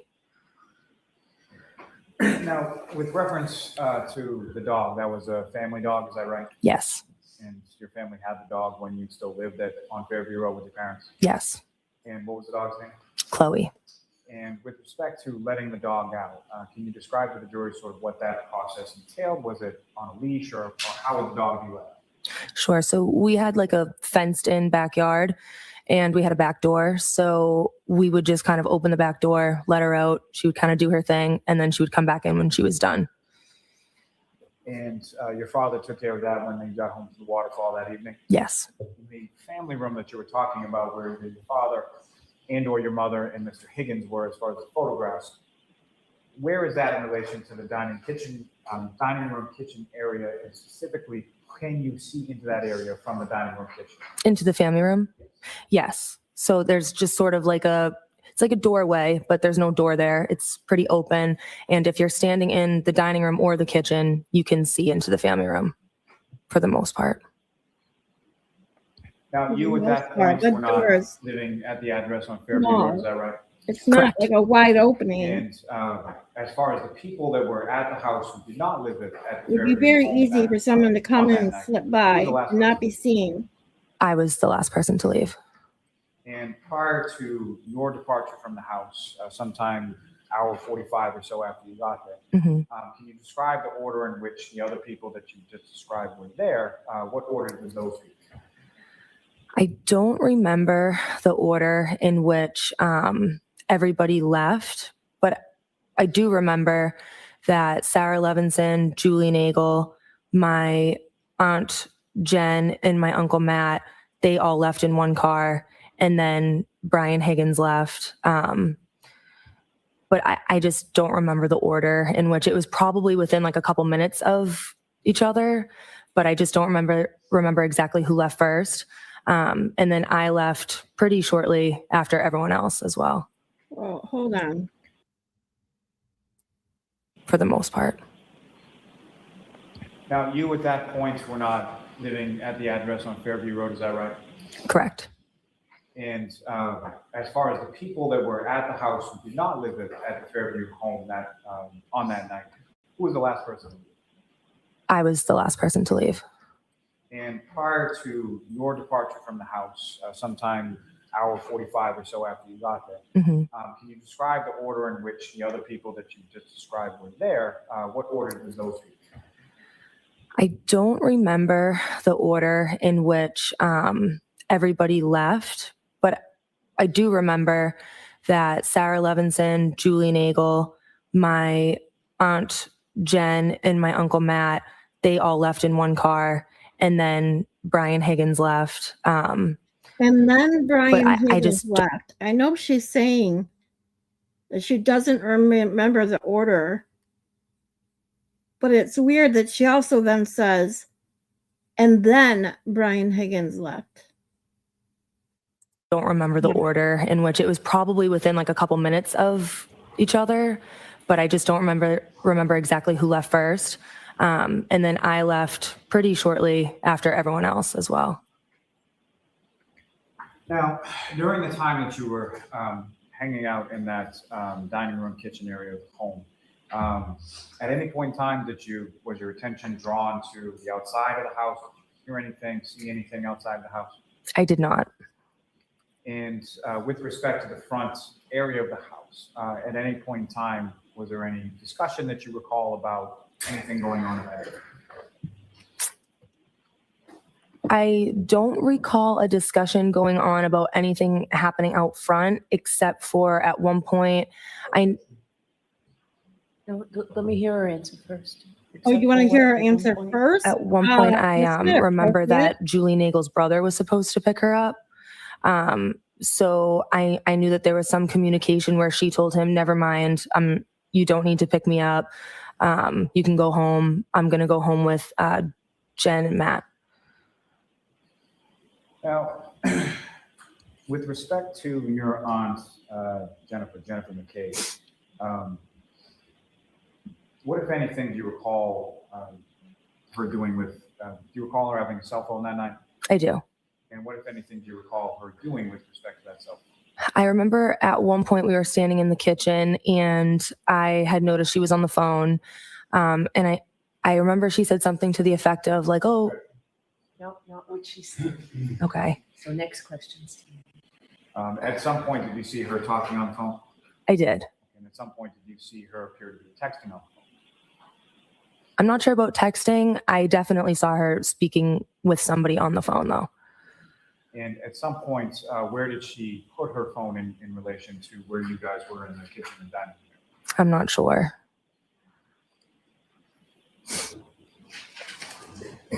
Recall any sort of charger or anything like that in that area of the home? I don't.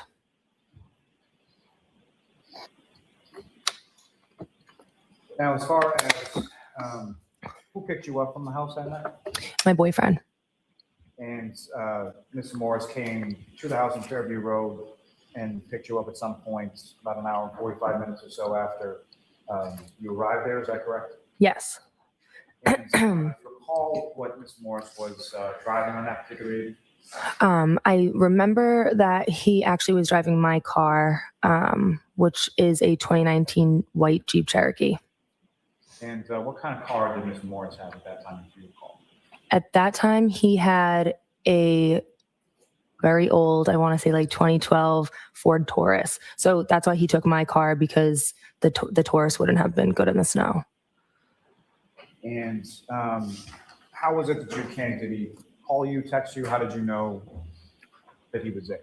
I believe that we texted, and that's how I was informed that he was out front. So you receive a text, something to the effect of here, and then you go outside? Yes. And when you went outside, if you recall, what was the weather like when you were coming out of the house? When I walked outside, I remember, again, the snow was coming down a lot. I remember like sort of trying to watch my step because the stairs in the brick path were pretty snowy, and I didn't want to slip. So as far as weather, yeah, I remember it was actively snowing and I was trying not to slip. And that's pretty much what I can remember. And do you recall where it was that your boyfriend, Mr. Morris, parked the car in relation to the house when he arrived? I believe he parked in the driveway. So you would have come down the steps, down the walkway to the driveway area, correct? Yes. And who drove from Fairview Road to back home that evening? Tristan did.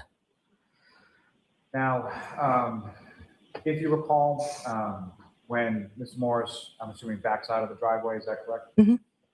When he backs out of the driveway, where does the vehicle go in relation to the house? We went up Fairview Road, so towards the flagpole in our yard. And so towards the flagpole with the passenger side facing the house, is that right? Yes. And if you recall, as Mr. Morris is driving away from the home, what, if anything, with respect to the weather, did he have to employ within the car? I remember the windshield wipers were on, and I remember he was driving very cautiously 10 and 2. And I remember thinking to myself, oh, the snow is coming down pretty hard. And as you drove past the house, were you looking outside or looking at the house or the front lawn area of the home? I was not. Once I got inside the car, my attention was on him, and we were having a conversation. So I hadn't been looking out the passenger window towards my house at really any point. So your head was turned towards your boyfriend who's driving the car to the left of you as he's driving away from home? Yes.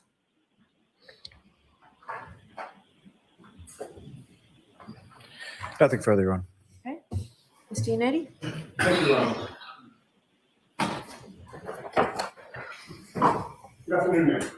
Good afternoon. So, Ms. Albert, you were at your parents' home on January 29th by midnight or shortly thereafter, correct? Correct. And you were the last one to leave at 1:45, 2 o'clock, somewhere in that area? Yes.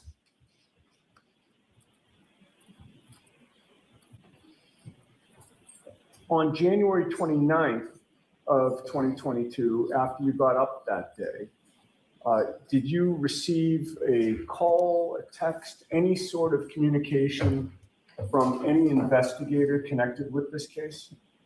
I did not. Trooper Proctor did not contact you on January 29th? No, He did not interview you on January 29th? he did not.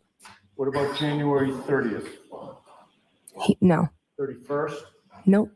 How about the entire month of February? Did you hear from Trooper Proctor wherein he set up a meeting or an interview with you? I did not. Then what about the entire rest of 2022? Objection, Your Trooper Honor. Proctor interviewed you during that entire year? All right, so the objection's overruled. You can answer that. I was not interviewed. No. And then in 2023, Lally, prior to May of 2023. you just look stupid Were you objecting contacted to by that question. Trooper Proctor or any investigator for an interview regarding what you just testified to here today? I don't think so. And you hadn't met Mr. Lally by May of 2023 either, correct? I don't think so. But in May of 2023, you actually were called to testify at another hearing where neither the Commonwealth or the defense in this case was present, correct? Correct. Mr. Lally and Ms. McLaughlin were not there, and certainly no members of the defense team were there, correct? Correct. And May of 2023 was well over a year after the events that you were called to testify about, correct? Correct. Right. So if these events happened on January 28th and 29th of 2022, the end of January of 2023 would have been a year. And now you're being asked for the first time to give testimony about what happened back in January of 2022 in May of 2023, correct? Yes. And then it was only after you testified before that other proceeding without the prosecution and the defense of this case there that Trooper Proctor finally interviewed you in August of 2023, correct? That's correct. And that was 4 months after you testified in that other hearing of May of 2023, correct? June, July, I'm sorry, 3 months, June, July, August, correct? Correct. And it was about a year and a half after January 29th of 2022, correct? I believe so. All right. Now, on direct examination, Mr. Lally had asked you about whether you knew Brian Higgins. Do you remember that line of questioning? I do. And I believe you testified that you knew of Higgins, correct? Yes. And you thought that you had met him a couple of times, correct? Yes. So Brian Higgins, you would classify as an acquaintance, correct? To me, Yes. I would classify him as a friend of my father's, not really an acquaintance or friend of mine. Okay. So he didn't rise to the level of an acquaintance, somebody who you met, but you didn't really know. I'm not really sure how I would categorize my relationship with him. Again, it was just more of like, he was my father's friend. If I had seen him walking down the street, I would have said hello to him. I don't know anything about his personal life. I don't communicate with him regularly. So I mean, if that's what you would consider an acquaintance, then yes. I guess I would ask, what do you consider an acquaintance? How would you define that term? I would say an acquaintance is someone who you are friendly with and might see from time to time.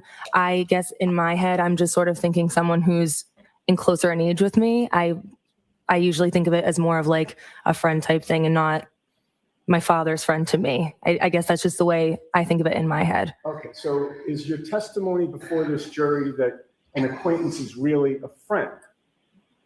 Someone that you're friendly with, perhaps, could be. Okay.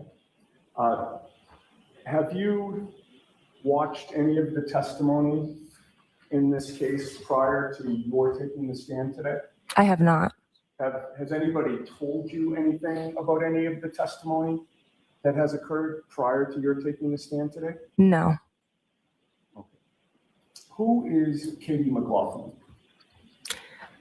Katie McLaughlin is a girl who I'm the same age as. We went to high school together. In the same grade. We graduated the same year, and we have a couple mutual friends. We interact with some of the same people socially. I can't think of a time, possibly ever, where her and I ever hung out one-on-one or individually. So more of like a friend of a mutual friend. Pictures of them on vacation together? Whoa, wait So, a minute here. Kate, you would not consider Katie McLaughlin to be a friend. She's not a close personal friend of I mine. asked you if she was a close personal friend. Objection. Just let her finish her answer. I'm sorry. Go ahead. Finish your answer. I would not consider her one of my, again, close friends. Okay. All right. So let's get back to my question. Would you consider her to be a friend? Objection. I'll allow that. You want to make me approach? Oh my God. Lally, what up? Okay, Ms. Albert, you know Courtney Proctor, correct? I know of her, yes. And you've been in her company several times, correct? Yes. You've met her children, correct? Once, yes. And you know she is Michael Proctor's sister, correct? Yes. When Michael Proctor ultimately interviewed you in August of 2023, did he ever ask you how well you knew his sister, Courtney Proctor? Did that subject ever come up? Not that I remember. And did you ever mention it to him that you had met his sister and met his sister's kids? I did not. Now, on January 28th of 2022, you went to the waterfall with your boyfriend, Tristan Morris, correct? Yes. And ultimately, he left and you stayed, correct? Yes. The reason that you stayed is you wanted to go back to the 34 Fairview, your old home, to be there by midnight when your brother was turning 23, correct? Not necessarily. My plan was always to stay and just spend some time with my mom and my aunt. But Tristan left very early because he knew that he was going to have to be up at 3 o'clock in the morning shoveling or plowing. So my plan was never to go back with him. But it wasn't necessarily because it was my brother's birthday. It was just what my plan was for the night. Certainly the fact that it was your brother's birthday didn't deter you from going back, right? In other words, the fact that it was your brother's birthday didn't cause you to hesitate to go back. You wanted to be there, right?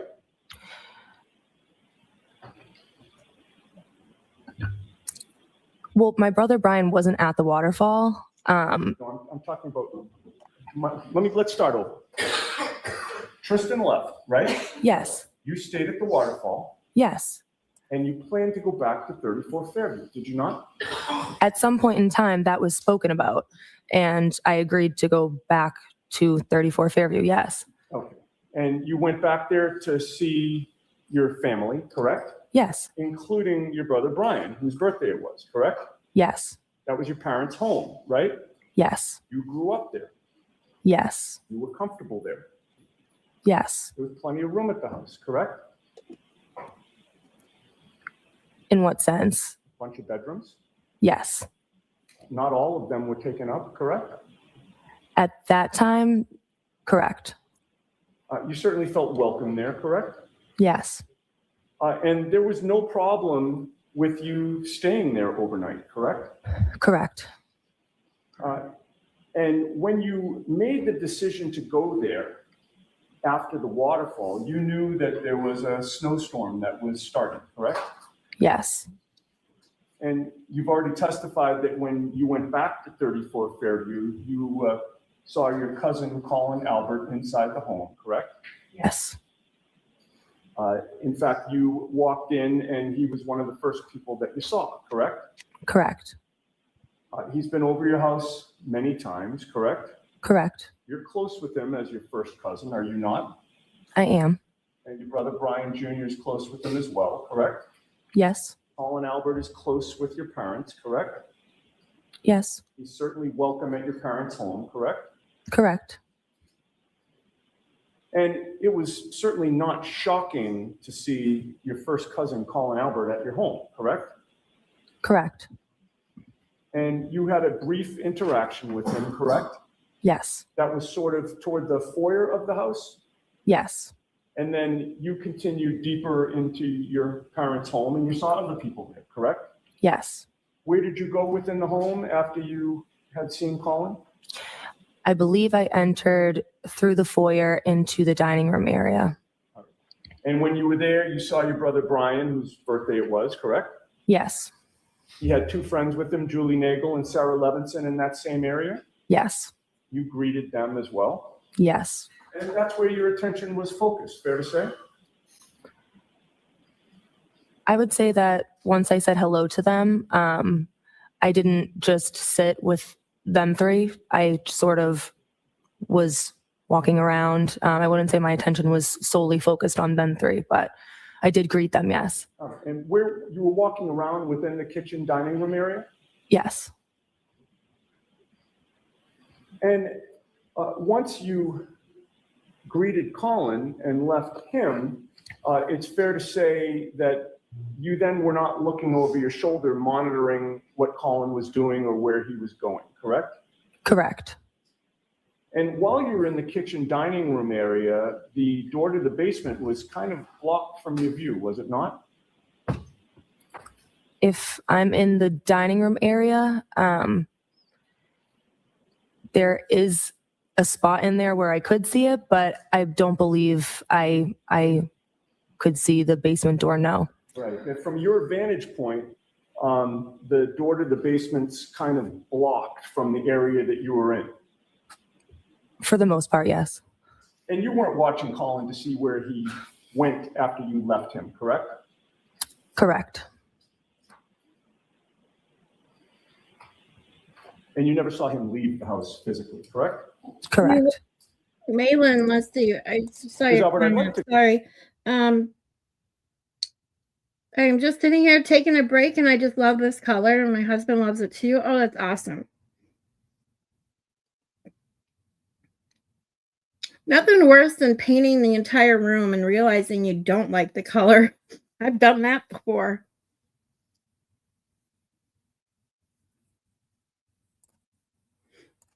To go back to a discussion of Katie McLaughlin. Okay. Yesterday, I asked you a 4-word question, and that question was, who is Katie McLaughlin? Do you recall that question? I do. You would agree with me that your response was not, she's a firefighter. Correct. Your response was not, she's a friend. Correct. Your response was not, I've known her for years. Well, I sort of alluded to that when I said that I've known her since high school. Right. Your response was that she was somebody that you knew in high school, correct? I said that I went to high school with her and she's my same age. We graduated the same year. Right. Yes. So you referenced high school, correct? Yes. All right. You would agree with me that you've seen her several times since high school, correct? Yes. You have hung out in the same group with her several times since high school, correct? Yes. And you graduated high school in 2014. Yes. It is now 2024. Yes. Your contact with Katie McLaughlin has been fairly consistent over the years in that it continued at least until 2021, correct? I would agree with that, although it was far and few between. But Is that throughout the because- years, yes. Do you say that because the photographs are far and few between? Objection. Sustained. You would agree with me that there was not a 3-year period prior to January 29th of 2022 where you didn't see Katie McLaughlin at all, correct? A 3-year period? Right. I can't say 100% yes to that, but I wouldn't be surprised if I had seen her at some point in time over the past couple of years and before John O'Keefe's passing. Yeah. Seen her a couple of times, does that mean that maybe you bumped into her and said hello? It would mean that we would be in the same place at the same time, not something that I reached out and invited her to in any way, shape, or form. But, you know, again, we have mutual friends. So I would not be surprised if I went somewhere and she happened to be there as well. Okay. Oh, she's and coming over words It would now, have been isn't a she? surprise to you that she showed up at whatever place you were at in those 3 years? Is that your testimony? No, it would not have been a surprise to me. You would have known in advance that Katie McLaughlin was going to be at the same place that you were in advance. Not necessarily, but if Ever in those 3 years? Objection. Sustained. Isn't it true that only 8 months before January 29th of 2022, you and Katie McLaughlin were at a baby shower together? Objection. Do you know that? yes, Go ahead and answer. yes, we did. You were. She did just Whose baby shower answer, was it? Auntie Beth. It was a mutual You- friend Oh of my ours. God, you What's her name? asked her the Her name's question. Alyssa. You made her answer in how front of many the people jury and were at that everybody, and baby then you shower? tell her she can answer after she already answered I can't say you. for sure. I mean, Oh it my was God. Alyssa's family All right. and a bunch of friends. I can't put a number on it. The friends all gathered together and took a photo together with the woman having the baby shower, correct? Objection. Stop objecting, Lally. I believe so. Oh my You God. were in that photo, correct? Yes, Who was standing next to you? I don't have it in front of me. Okay, if you saw the photo, would that refresh your memory? Yeah. May I approach? Yes.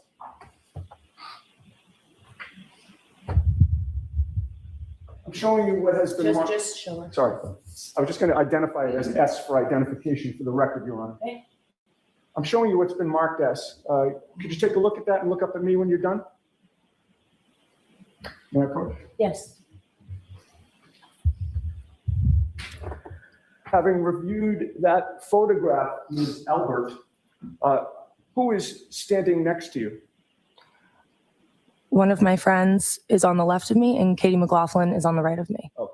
She's right next to you in that photo, correct? Yes, she is. That was in June of 2021, correct? Yes. So if somebody testified that you hadn't seen each other in 3 years prior to January 29th of 2022, that would be wrong, right? Objection. Dan? And with regard to the contact that you've had with her in terms of group events, you would agree with me that it wasn't just day trips that you took with her, correct? Correct. You've also gone on road trips with her, correct? I've gone away on trips that she was with. I didn't drive with her or go with her or invite her, but she has been there, yeah. Okay, and what road trips have you taken overnight where you and Katie McLaughlin have been together since high school? Objection. Sustained. What?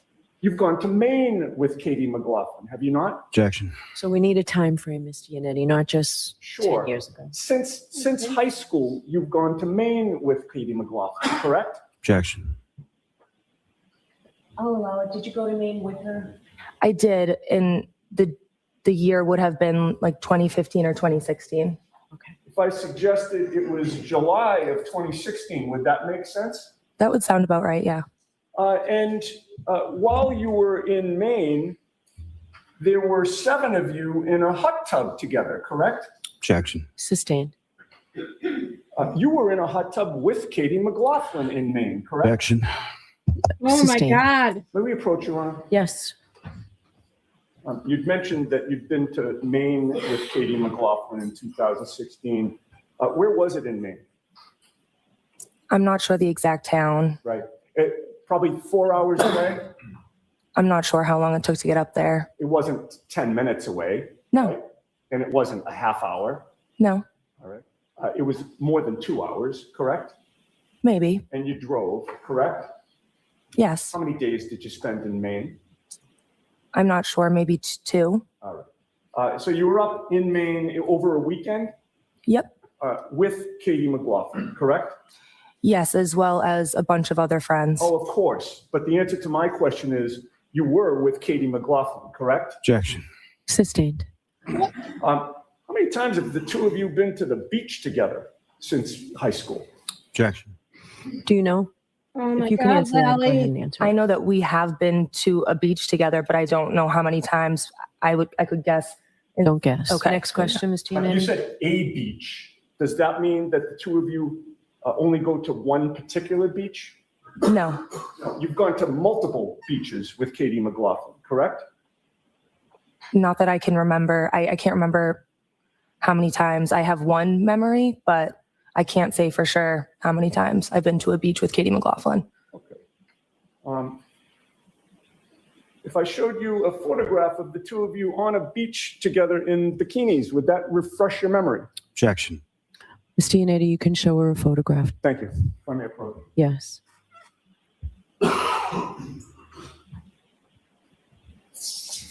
Again, I'm showing you S for identification, one particular photo in S. If you take a look at that and look up at me when you're done. Does that refresh your memory? Yep. That particular photo that I showed you from S for identification, what beach was that? I don't know the name of the beach. Where was it?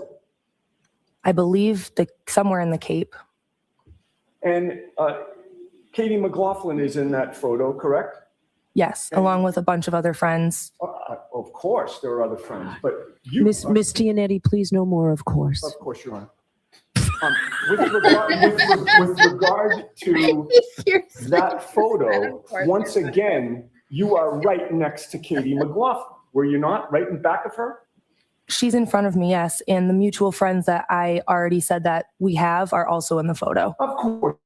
Let me ask you this. Has anybody in So, this, jurors, I'm going to strike that, Can't of help it. course. has anybody in this courtroom today asked you about the other mutual friends who were there? Did I ask you today whether there were other mutual friends in that photo? Objection. Sustained. You added that to your answer, correct? Objection. Can you answer that? Yes. Who are your college roommates? Objection. I'm sorry, I didn't hear the question. Who were your college roommates? Yeah, sustained. Why? How many college roommates did you have? Objection. Sustained. What the hell? To say I hate that That there's no Katie reasoning. I McLaughlin don't, has what the hell been is wrong with with that? you and your college Hey, roommates. Annie, Yes. When was that? hope you're having a good day. Thanks for coming by. 2015, 2016. And Wow, this there were two Caitlin college McLaughlin roommates is that really, you or and Katie McLaughlin Caitlin were with, Elder is correct? really flustering and nutty. I had Holy multiple moly. college roommates at that time, and two of them were the mutual friend that Katie and I share. And in fact, there was an occasion where you were in a kitchen with your two college roommates and one other person, correct? Objection. Need a time frame or something, Ms. Giannetti? Or that was around 2016, was it not? That sounds about right, yes. And do you recall which college roommates they were? Objection. Sustained.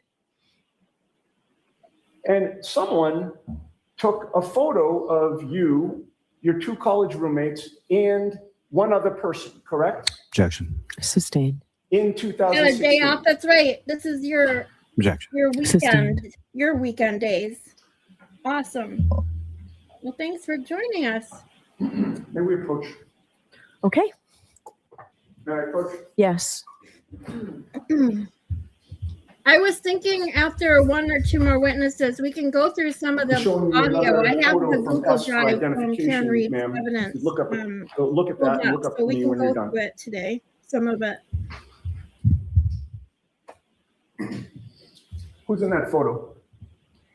Myself, two of my college roommates, and Katie McLaughlin. Okay.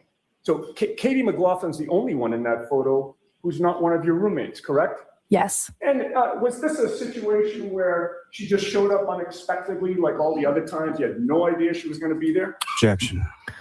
Ask the question differently. That it's sustained in that form. Thank you, Ronna. Did you expect, by the way, whose kitchen is that? It was the college house that I lived in. So your kitchen. The house we were renting, yes. You lived in that kitchen. Yes.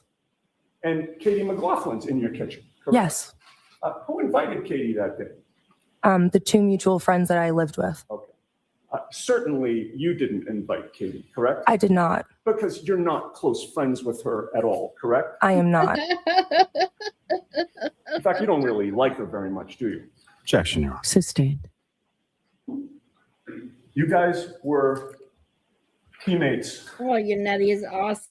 on the track or cross country team back in high school, correct? I don't recall that, actually. We could have been. I'm not sure. If I may approach? Yes. Once again, place S for identification before you, ma'am. If you look at the first page and then the second page. If I may approach? Yes. Having reviewed those two pages, does that refresh your memory about your teammate, Katie McLaughlin? Yes, it does. And you certainly were teammates in high school, correct? Yes. And you would agree with me that that relationship continued in terms of your contact with her all the way up through 2021, correct? Yes. Your Honor, I would offer the photos that are in S for identification as full exhibits in this trial at this point. Objection. The objection sustained. Now, you testified that you knew Brian Higgins prior to January 29th of 2022, correct? Yes. You knew him as a good friend of your father's, correct? Yes. He arrived at 34 Fairview Road, your parents' home, on January 29th of 2022 after you got there, correct? Again, Yes, because me and my parents were the first ones inside from what I remember. Did you see what Brian Higgins drove to get there? I did not. You did not see where he parked his vehicle. I did not. At some point, you saw him inside the home, correct? Yes. And he made it into the kitchen and dining room area where you were, correct? Yes. You agree Maylin. that at some point, Brian Higgins and your father, Brian You on your Albert, next break? left that area to go to another room, correct? Yes. So it's fair to say there was at least some portion of the night when Brian Higgins and your father were out of your field of vision, correct? I don't agree with that because the room that I had seen them go into has an open doorway and you can see right into the family room that they were in. So I could actually see them in there. Gotcha. How long were you there when Brian Higgins and your father, Brian Albert, were there? Inside the family room? I'm talking from that whole night. When you're at 34 Fairview, Mhm. how much time lapsed between the time you first saw Brian Higgins and Brian Higgins left the residence? I can't say for sure. If I had to estimate, I'd say an hour and a half. Okay. And so your testimony before this jury is for that full hour and a half, there was no time when Brian Higgins and your father, Brian Albert, were out of your field of vision. Not that I can remember. Now, earlier that evening on Friday, January 28th, you made plans to go out with your mom, Nicole Albert, your aunt, Julie Albert, and your boyfriend, Tristan Morris, correct? Yes. From the beginning of that night, the plan was for Tristan to go home early, correct? Yes. And that was because he had to get up early to plow or shovel, correct? Yes. He had to get up really early, correct? Yes. The plan was for him to shovel or plow at 3 a.m.? He was, from what I recall, he was on standby for like 3. It could have been any time after that. Oh, I see. So it could have been that he had to get up at 3 or maybe a little bit later, correct? Yes. And it was for that reason that when he was at the waterfall with you, he only had a couple of drinks, correct? From what I remember, yes. And from the beginning of the night, you knew that it was going to be iffy as to whether he would be able to get much sleep at all, correct? It wasn't really something we discussed. Well, the reason he was going home early and only having a couple of drinks was to see if he could catch some sleep before what would be a very difficult work morning, correct? Yes. And you knew that in order for him to get any sleep, he couldn't stay at the waterfall very long, correct? Yes. And that's why he left early. Yes, he went home to rest. We didn't speak about whether or not he would be sleeping. It wouldn't shock you if he tried to go to sleep. No, it wouldn't. No, it wouldn't. You stayed believing that Tristan was going to try and rest and sleep, correct? Yes. And the plan when he left you was that you wouldn't see him again until after he was done with his plowing that morning, correct? That's incorrect. Okay.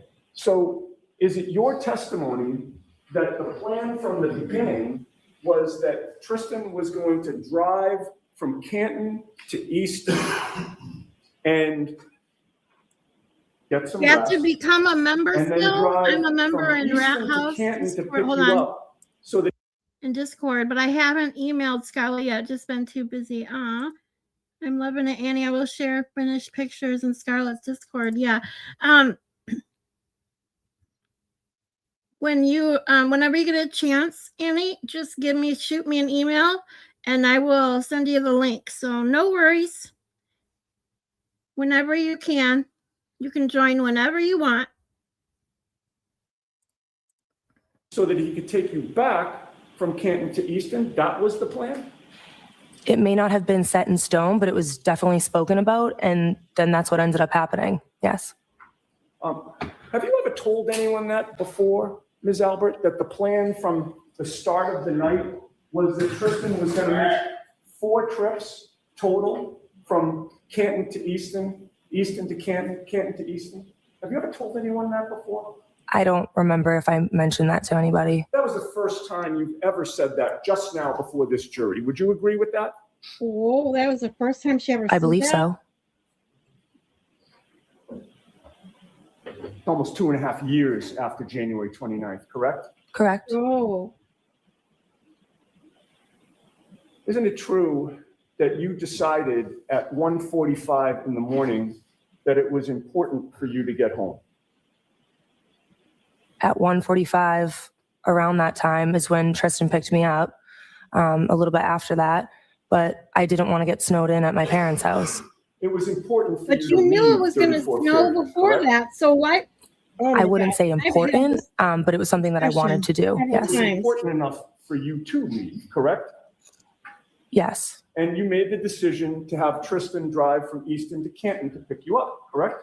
Nobody Yes. who goes How far is it home to from get Easton to sleep Canton? because they have to get up early to From plow. our apartment in wake up, Easton to 34 30 Fairview minutes Road later to turn around and is drive back. about 18, so 19 stupid. minutes. Okay, and that's when there's not a snowstorm outside, correct? Correct.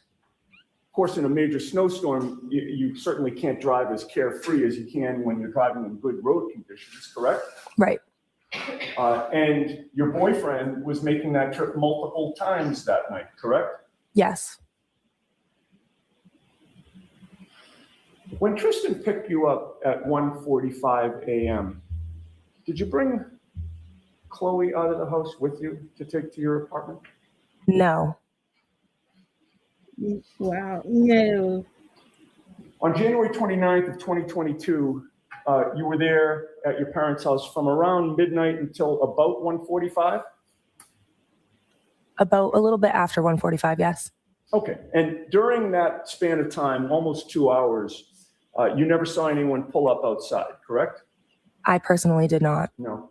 And you personally did not look out the window either, correct? No, I did not. And you personally never heard anything out of the ordinary outside, correct? That is correct. Right. You never heard any yelling, correct? That is correct. No screaming, Correct. nothing smashing into anything else, Correct. no revving of tires, Correct. no noises outside, Correct. nothing attracted your attention. Correct. You never saw any vehicle backup lights.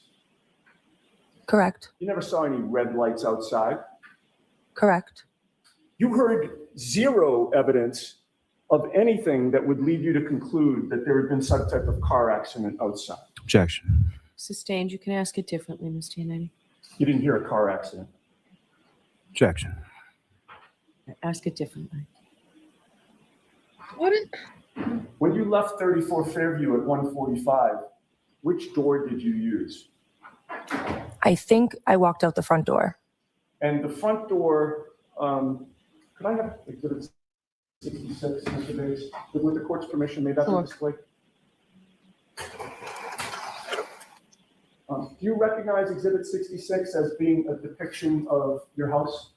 Yes.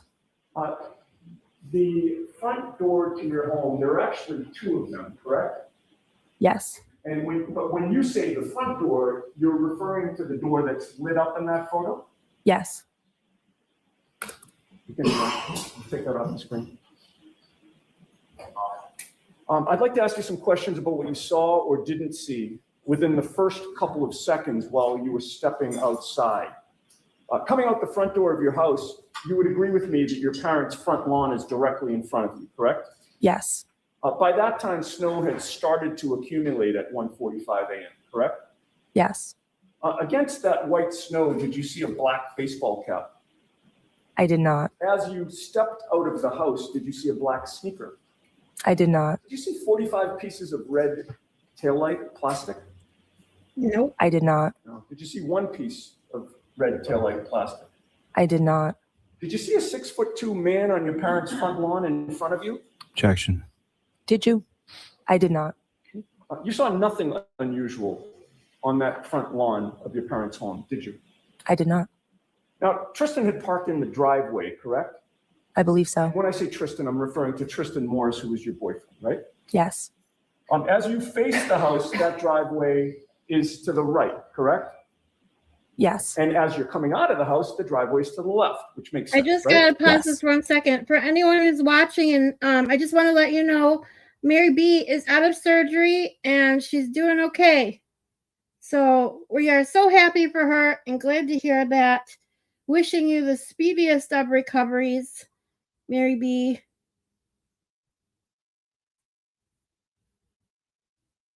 Hi, Yummy. How are you? Thank you for coming.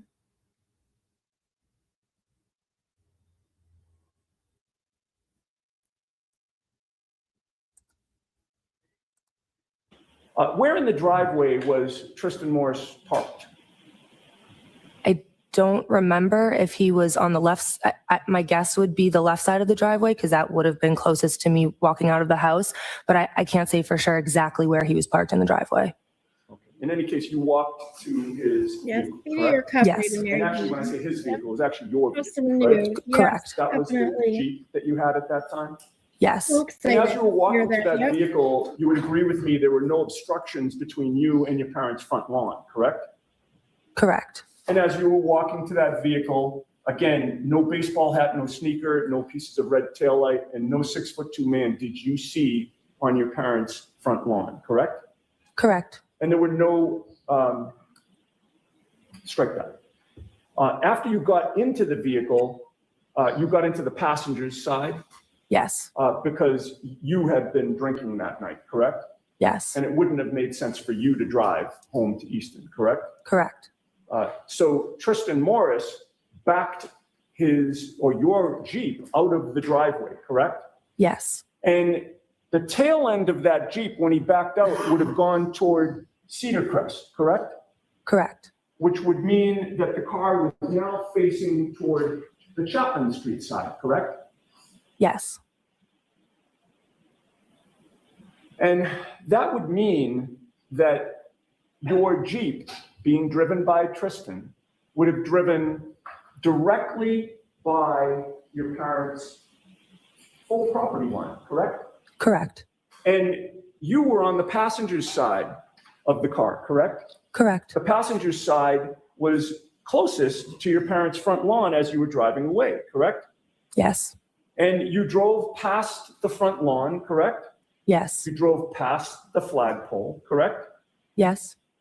And in all that time from when Tristan Morris pulled out of the driveway and drove right by your parents' front lawn, you never saw anything of the things that I previously asked you about, correct? I did not, but I also was not looking. You saw no baseball hat, no sneaker, no pieces of red plastic, and no 6'2" man, correct? Correct, but I also was not looking out my window. Okay. Let me ask you this. Did anybody in this court?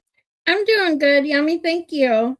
I got more sleep last night than I have probably any day in the last week. So, or this morning, technically.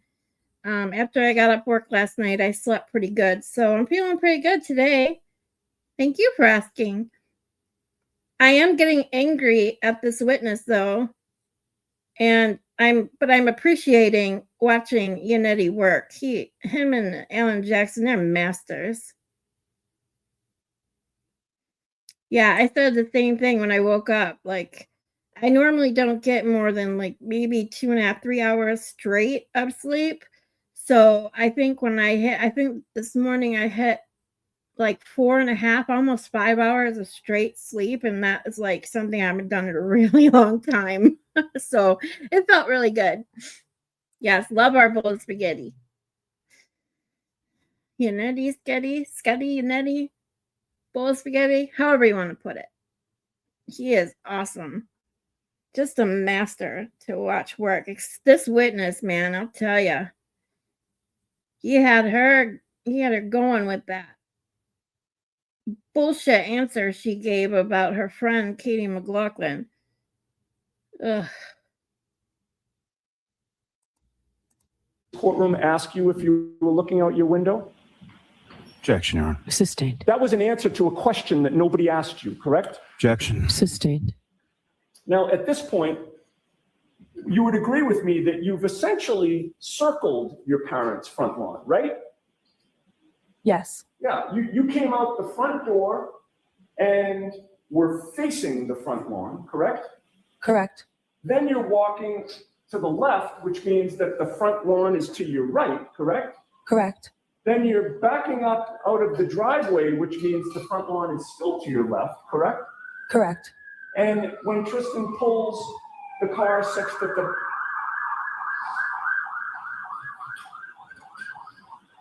when Tristan Morris pulls the car such that the car is now operating parallel to your front lawn, now the front lawn's to your right, correct? Correct. And with regard to all of that time that you were circling that front lawn, you never saw anybody or anything out of the ordinary on that lawn, correct? I did not. And you also didn't see any tire tracks in the snow, did you? Not that I can remember. I'll have a moment. Yes. Yeah, I used to love sleep. I mean, don't get me wrong. I still love sleep, but when I was younger, I used to sleep as much as I could. I actually slept. And then something happened after I got my divorce and was a single mom for years. And now I work midnights, which doesn't help, but I'm already used to that even. I haven't been able to sleep a whole night's sleep or full, even like 6 to 8 hours or whatever you want to consider normal for probably over 12, 15 years. It's been a long, long time since I've had a regular full night's sleep on a daily basis or almost daily basis. Crazy. No further questions, thank you. Okay. Mr. Lally? Yes, Your Honor. Aw, you did? You're so sweet. I don't even think Turtle Boy knows who Good I morning. am.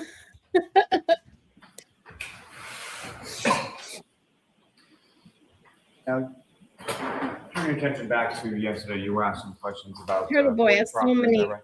Yes. many followers and people that You have were asked been about talking whether or not about you met him her in kids, this and you said case. once. Can I you want to explain that? follow. I do actually. From hold what on. I can remember, Shut up, Lally. I am doing a stream probably within the next couple days. Thank you. You're awesome. You guys are awesome. Love you all. But a couple people that I know from other channels have no idea who Turtle Boy is.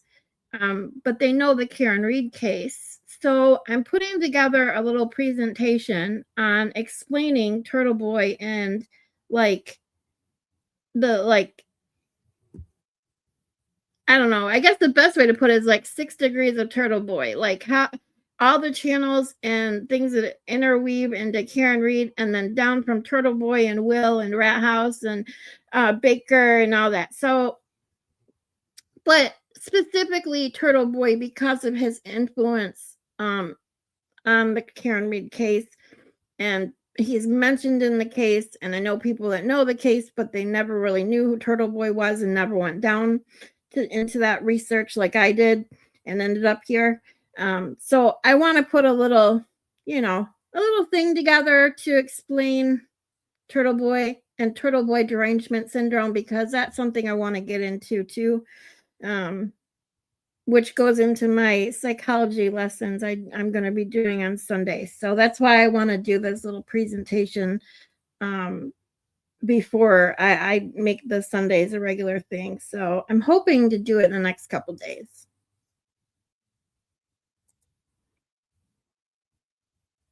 So if anyone has any specific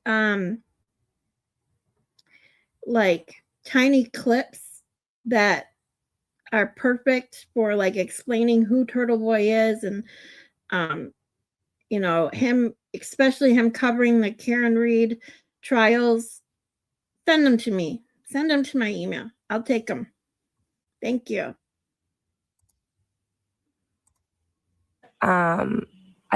I forget exactly where I was, but my aunt Julie Albert had pulled up in her car and I was talking to her, and she had the 2 kids in her back seat. I think she may have been babysitting them. I didn't ask for specifics, but she rolled down the back window, and that's when I met the two kids, and that was it. Okay, but how many years ago was that? I can't say for sure, but definitely like 2 or 3 years ago, maybe. The one time while they were in the backseat of a car for a couple minutes years ago.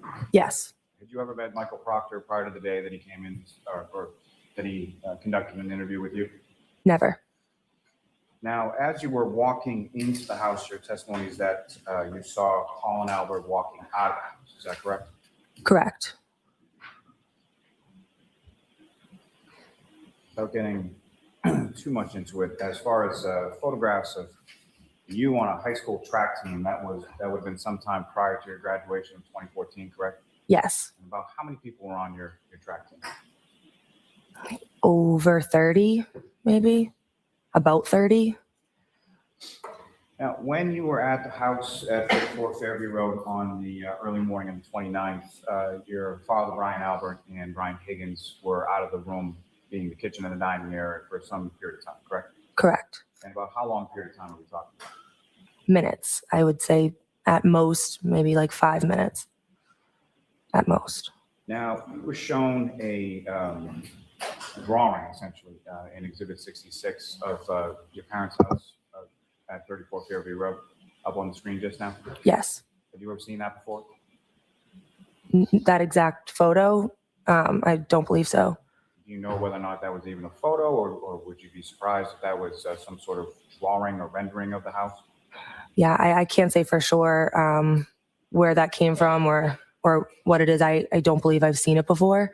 Could you rephrase the question? Sorry. No, that's fine. My other question is, did you happen to notice in that particular drawing that there were lights on near the front door and lights on near the garage? Do you recall that? I did notice that, yes. Do you recall whether or not those lights were on, or those lights even exist at the time that you were exiting the house on January 28th? I don't recall. I can't say for sure if those lights were on. Now, you were asked some questions about exiting the house and coming over to Tristan's car, getting in, your car that Tristan was driving, and then backing out of the driveway and driving away. At any point in time, did you look over to the unlit area on the left side of your parents' property near the flagpole? Objection. So form the question differently, Mr. Miller. When you walked out the front door, where was your attention directed? When I walked out the front door, I recall somewhat looking down, trying to make sure I didn't slip. The ground was completely covered with snow at that point. And then my direction was towards Tristan's car, so to the left. Then once I got in the car, I was turned again to the left, speaking with him for the majority of the first couple minutes of our car ride back home to Easton. Now, so when you exit the door, you come onto the brick steps, correct? Yes. And the brick steps are covered in snow at that point? Yes. Do you recall what you were wearing on your feet? Were they high heels, flats? I think I had high heel like boots on, something of that nature. You're walking down the brick steps that are covered in snow in high heel boots, correct? Yes. And then you're walking over to your car and getting in the passenger side, correct? Yes. And at any point in time, at any point in time in any of this sequence, do you have any reason to look over to the front yard area of your parents' home in the area of the flagpole? I did not. And then you get in the car and you're driving away and you're talking to Tristan, is that correct? Yes. And so Tristan is driving, you're in the passenger seat, is that correct? Yes. So you're looking at him but away from the front lawn as you're driving away, correct? Yes. Nothing further. Very briefly, Judge. Okay. Maybe you just testified that the one time that you saw Courtney Proctor's kids, they were with your aunt Julie Albert, correct? Yes. And you just testified that that was about 2 or 3 years ago, correct? That was an estimate. I can't say for sure, but yes. It wasn't 10 years ago. No. 2 or 3 years ago, right now it's May 14th of 2024. 2 years ago would be May 14th of 2022. Yes. 3 years ago would have been May 14th of 2021, correct? Correct. Nothing further. Okay, you are all set, Ms. Albert. Thank you. Mr. Lally, who is your next witness? Yes, Your Honor, the Commonwealth will call Mr. Tristan Morris to the stand. Oh boy, here comes the one.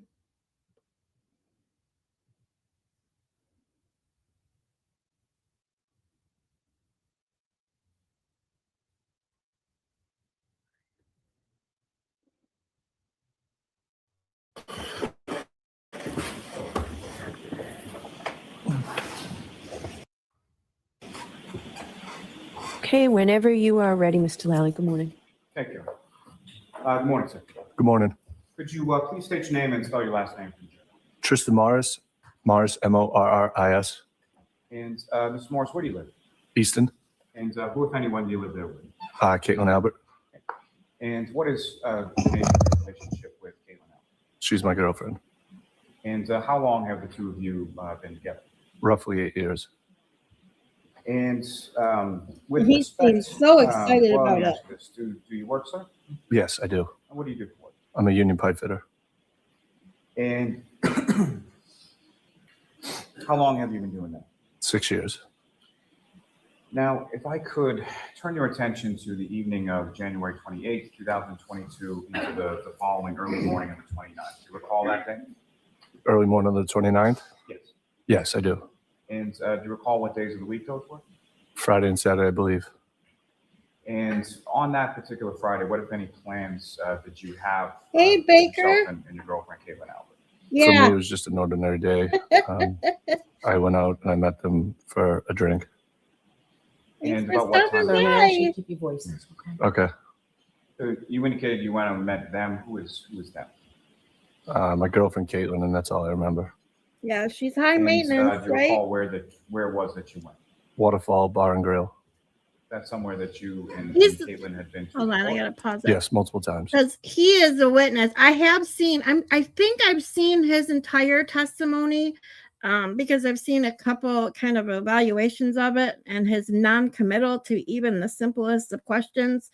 I mean, he won't even like estimate even a 2-hour time frame, for heaven's sakes.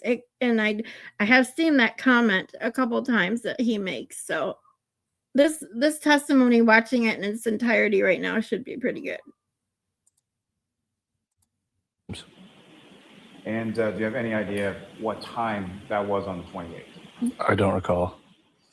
And Don't do you recall. If anyone else. Let's was see how there, many in times he addition says, to "I don't your recall." girlfriend, Caitlin? No, I do not. Do you recall whether or not either of their parents were there? I don't remember. You're Or I familiar don't with your parents, remember. though? Is that fair to say? Yes, I am. You're familiar with the family, correct? Yes, I am. And if you recall, about how long was Oh. it that you were at the waterfall? Hold on. I couldn't estimate, but it wasn't that long. And wasn't that long? Why? What was it that caused you to leave that night? Later that night, I had to go plow. I was supposed to wake up pretty early. And as far as plowing, is that something that you do sort of on the side on a fairly regular basis, or? Yes, when I Brother can do it, Baker? I do it. It's extra money. And how is it that what if any relationship do you have with the company that you're doing any sort of plowing? I don't want to give you nightmares. It's my landlord's company. So hopefully that's And better. That's when you say plowing, is that sort of residences, businesses, or something else? All of those. Residence, houses, anything. Businesses, could be any of them. It could be a commercial parking Yeah, lot. Malin, what if any, and the I don't recall and I don't remember by Tristan. These are not drinking games, people. You will be dead on the floor within less than 5 minutes. So it is not recommended.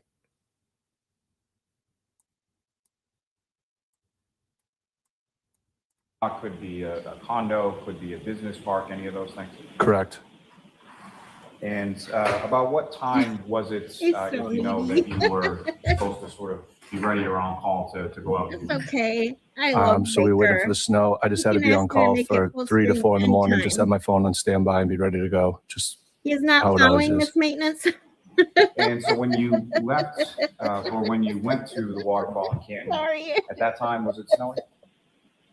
I don't believe so. And when you left the waterfall to go home, why did you went home to rest? Is that fair to say? Yeah, I needed to sleep. Yes. And when you left the waterfall to go home to Easton to get some rest or to get some sleep, We was it just snowing ruined at that your point? day off. I'm sorry. I don't remember. Annie. And at some point I'm so prior to you sorry. going out and either plowing or As I'm shoveling, laughing, I'm so early that sorry. morning, who, if anyone, was contacted? Oh, Dodo made you tell Can you that repeat the joke. question, please? I gotcha. It's After you all went home Dodo's to fault. rest or get some sleep, well, first of all, were you able to get any sleep? Barely. And while you were home in Easton, who, if anyone, was reaching out to you? Yes, my girlfriend. And so your girlfriend, Caitlin, was it calling, texting? How was she reaching out, if you recall? I believe both. And about what point in the evening did you start to get calls or texts from her? I don't remember. And at I some don't point, remember. based on those calls and texts, what, if anything, did you do? Can you elaborate? At some Oh my point, did you God, leave it's so Easton and go painful back? to watch his Yes, I did. testimony. And do you have any recollection of when that was over the course of the evening or the early morning? No, I don't remember a time. And in relation to when you got, let me ask you this, as far as the calls and the texts that you received from your girlfriend, Caitlin, was that one or two, or were they repetitive? There was a couple different texts. Yeah. And over the course of about how long a period of time? Was it all within a couple minutes or half hour, hours? If you I don't recall. And after I don't receiving recall. those, you went to somewhere in Canton, correct? Yes. And where did you go? 34 Fairview Road. Are you familiar with that address? Yes, I am. And familiar with it because at some point during the time that you and Caitlin were dating before you moved in together, she lived there, correct? Correct. And about how long a drive is that from where you live in Easton to 34 Fairview Road? 21 to 25 minutes, I would say. And do you recall what vehicle you were driving on that occasion? I do. I was driving a white Jeep Cherokee. And whose white Jeep Cherokee is that? Caitlin's. And did you have a vehicle at that time? I did. What kind of vehicle did you have? I believe it was a Ford Fusion. Fairly You older can't Ford trick Fusion. me, Baker. 2012, yes. And so why was it? I that know you took she's the from girlfriend Ireland. Cherokee versus your older Ford Fusion? I'm It going drives to way get better in the sister snow. Welsh. And so when you left your apartment in Easton to drive to 34 Fairview in Canton, was it snowing at that point? It was. Right, Hold on Baker. one second. I'm sure you Mr. never Lally? believe those rumors, ever, ever, ever. Thank you. Go ahead. So I'm sorry. So when you were driving from Easton to Canton, it was snowing. Do you recall how much snow had come down at that point? I don't recall. And what, if I don't anything, recall. do you recall about sort of the snow That's that was on number the ground in 7. relation to how you drove from Easton to Canton? I was very cautious. I was 10 and 2 the whole time. And when you arrived at 34 Fairview, where did you park? I don't remember. Do you recall whether you parked on the street or the driveway, or? No, I don't know. And when you arrived, Oh my God. what, if anything, What are we at did now, you 10? communicate to Caitlin? I just told her I was here. Was that through a text or a call, if you know? Text, it would be. You pull up at some point, park somewhere, text her your correct? Yes, And at some point, she comes out of the house, is that correct? correct. Did you ever get out of the car or go up to the house or go inside the house or anything like that? No, I did not. And how much time was it between the time that you texted her that you were here to the time that she came out? I don't remember. Was it a long time or anything like that? No, it wasn't. And when she comes out, do you recall sort of where within the front of the house she came out? No, I don't remember. You're familiar with 34 Fairview though, correct? I am. And there's a couple of different doors on the front of the house, is that correct? That's correct. But you don't recall specifically which door she came out of? No, I did not. And when she came out, she came over to the car, correct? Correct. She gets in, which part of the car did she get in? The passenger. Front seat passenger? Front seat passenger. And at some point, you're leaving from 34 Fairview and you're going back to Easton, correct? Correct. Was there any sort of delay or any sort of long period of time that you were in the car in front of the house after Caitlin gets in the car? No, So essentially, she gets in and you pull away. correct. And when you pull away from the house, where do you recall which direction you went into to go back to this house? I went up Fairview Road. And so up Fairview Road would be sort of heading towards Chapman Street, is that correct? Yes. And so as you're going by the house, which side of the vehicle would have been facing the house? Either the driver's side of the vehicle or the passenger side? Well, repeat yeah, that? Baker. As you're going by the property, If she's high maintenance, she's not going to open her own door, for heaven's sakes. Are you kidding me?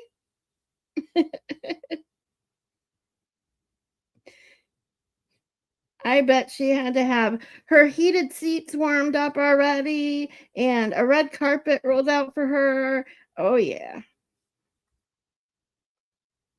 Can't get any snow on those shoes of hers either. Oh, maybe no red carpet. Maybe you just had to carry her.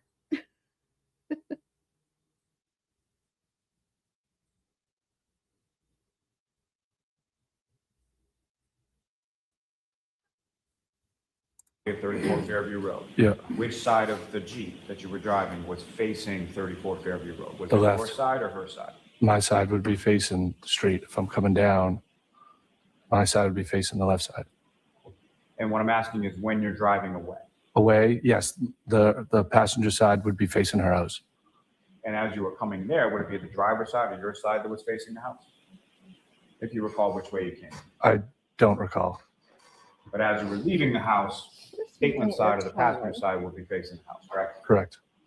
And as far as the snow that's coming down as you're driving away, what if anything did you have to do with regard, or what if anything did you do with regard to the vehicle? Did you turn anything on or anything as you were driving? No, I did not.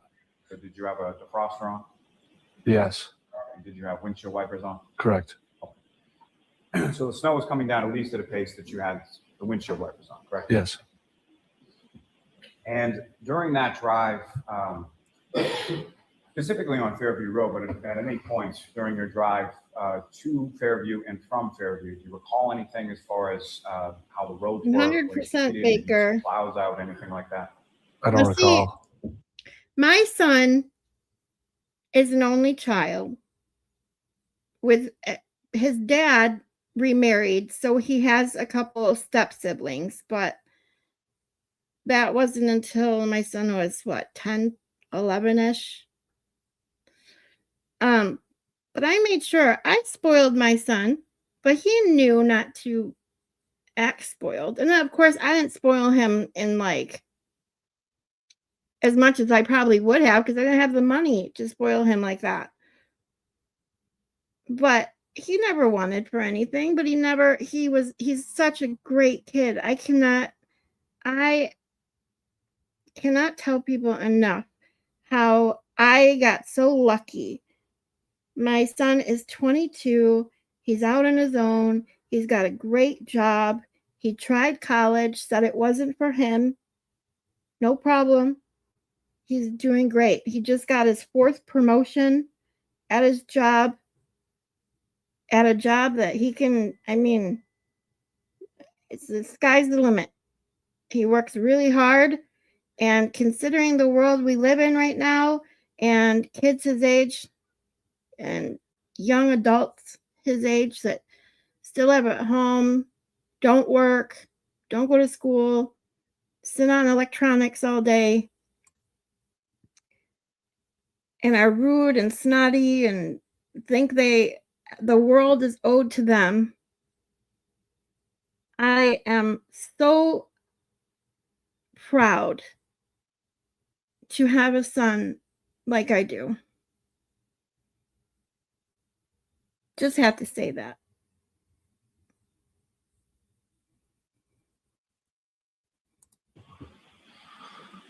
If I may have one moment, Your Honor. Yes.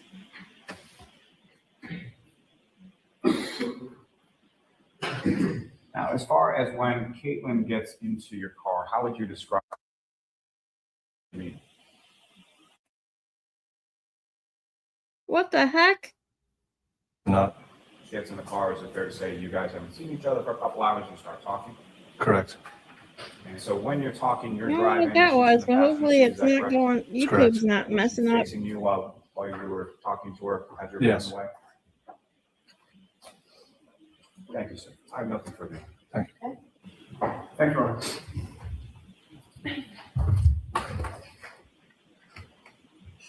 Morning, sir. Good morning. You've been dating Caitlin Albert for 7 to 8 years now. Correct. The two of you now live together. Correct. Are you still living in Easton? Yes. How long have you lived together for? 3 years. When you first met her, where was she living? Canton, Where in Canton? 34 Fairview. She was living there with her parents at the time, Correct. Brian and Nicole Albert. Yes. Yeah, it's You met Mike's her fault for parents, making Brian me and make it Nicole full Albert, screen, several yeah. years ago, correct? Correct. You've met The reason all I of don't do full Caitlin's screen, I'll siblings be as well? honest, Correct. is because when I was switching like to the next witness, I'd have to go back, and with my laptop being so slow, until I get my desktop working or get a new computer, I try to not have to maneuver through pages as much as, as little as possible, because the more I have to maneuver through pages and stuff, the more likely that my computer will freeze or just act up, and I don't want that mid-streaming. But since now I finally got it working where it automatically goes to the next video in the playlist, on the Karen Reed playlist, again on Thank You Trial channel for this playlist of the Karen Reed First Trial. I don't mind putting it full screen because it will automatically go to the next witness. So I have to remind myself to do it. But that's why I got used to not doing it. You've spent time at their house.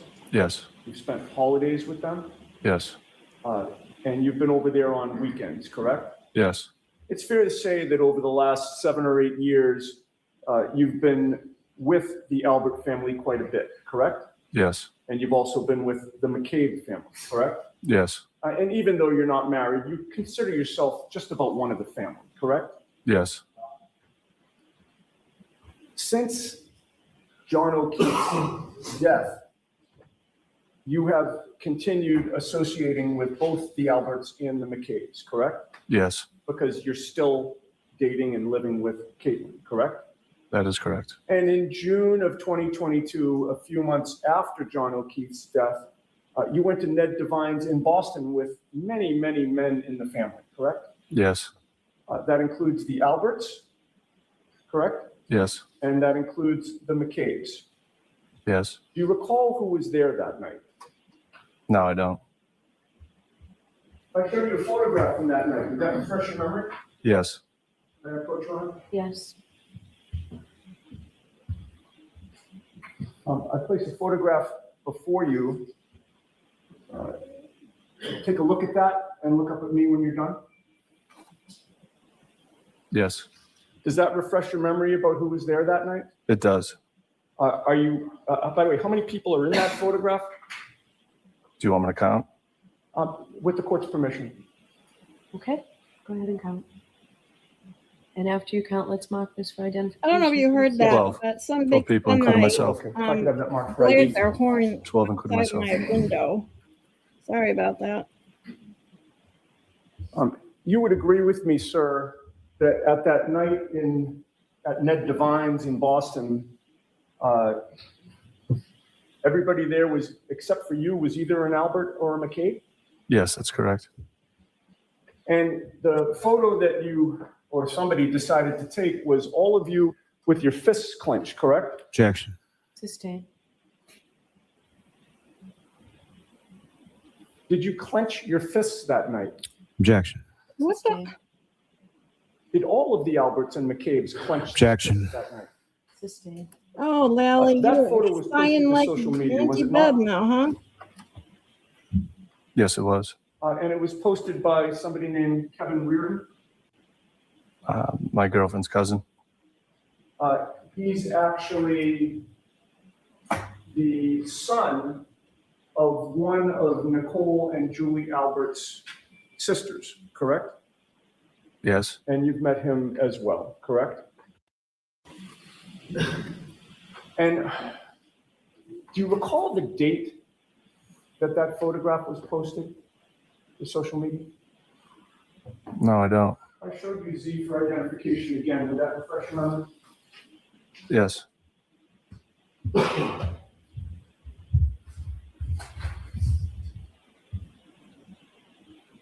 And having, I'll take it back from you. You've had a chance to look at it. Yeah. Having reviewed Z for identification, does that refresh your memory as to the date of the posting of that photograph? Yes. Were you aware at that time that, and by the way, what date was it? You just showed me. I know, and I'm asking you to tell the jury. It's June 5th. It was dated. Of 2022? Yeah. Were you aware that June 5th of 2022 was 4 days before Karen Reed was indicted for this case? Objection, Your Honor. The objection sustained. Were you and the Alberts and the McCabe's celebrating the indictment of Karen Reed? Objection. Were you? No. You've never testified before any grand jury regarding this case, correct? I haven't. You've never testified previously in any hearing regarding this case, correct? I haven't. You were at 34 Fairview Road in Canton at 1:45 in the morning or about 1:45 on January 29th of 2022, correct? I don't remember the time. Was it wildly go. different than More- 1:45 in the morning, or was it somewhat close to that? I don't recall. I'm not going to make up a time. I don't remember. I'm not gonna make up a Was it time. 9 p.m. on the 28th? I don't remember times. So if I asked you if you were there to pick up your girlfriend Caitlin at 9 p.m. on January 28th, you couldn't say if that's true or false? No, because I'm not making up a time. Okay, so it could have been 9 p.m. that you were there, not 1:45 in the morning. I didn't say that. Well, you've just said that you can't rule out that it was actually 9 p.m. on the 28th. Sorry, didn't you? but what a. Objection, Your Honor. Can you answer that? Did you say that? I didn't say anything. I don't remember a time. No, I understand. So I'm not going to make up a time. Hold on. Only one person can speak at a time. I don't, it could have been later, could have been earlier. I don't know a time. Right, but it couldn't have been 9 p.m. on January 28th. Could it have been? No. I don't know. Oh my God.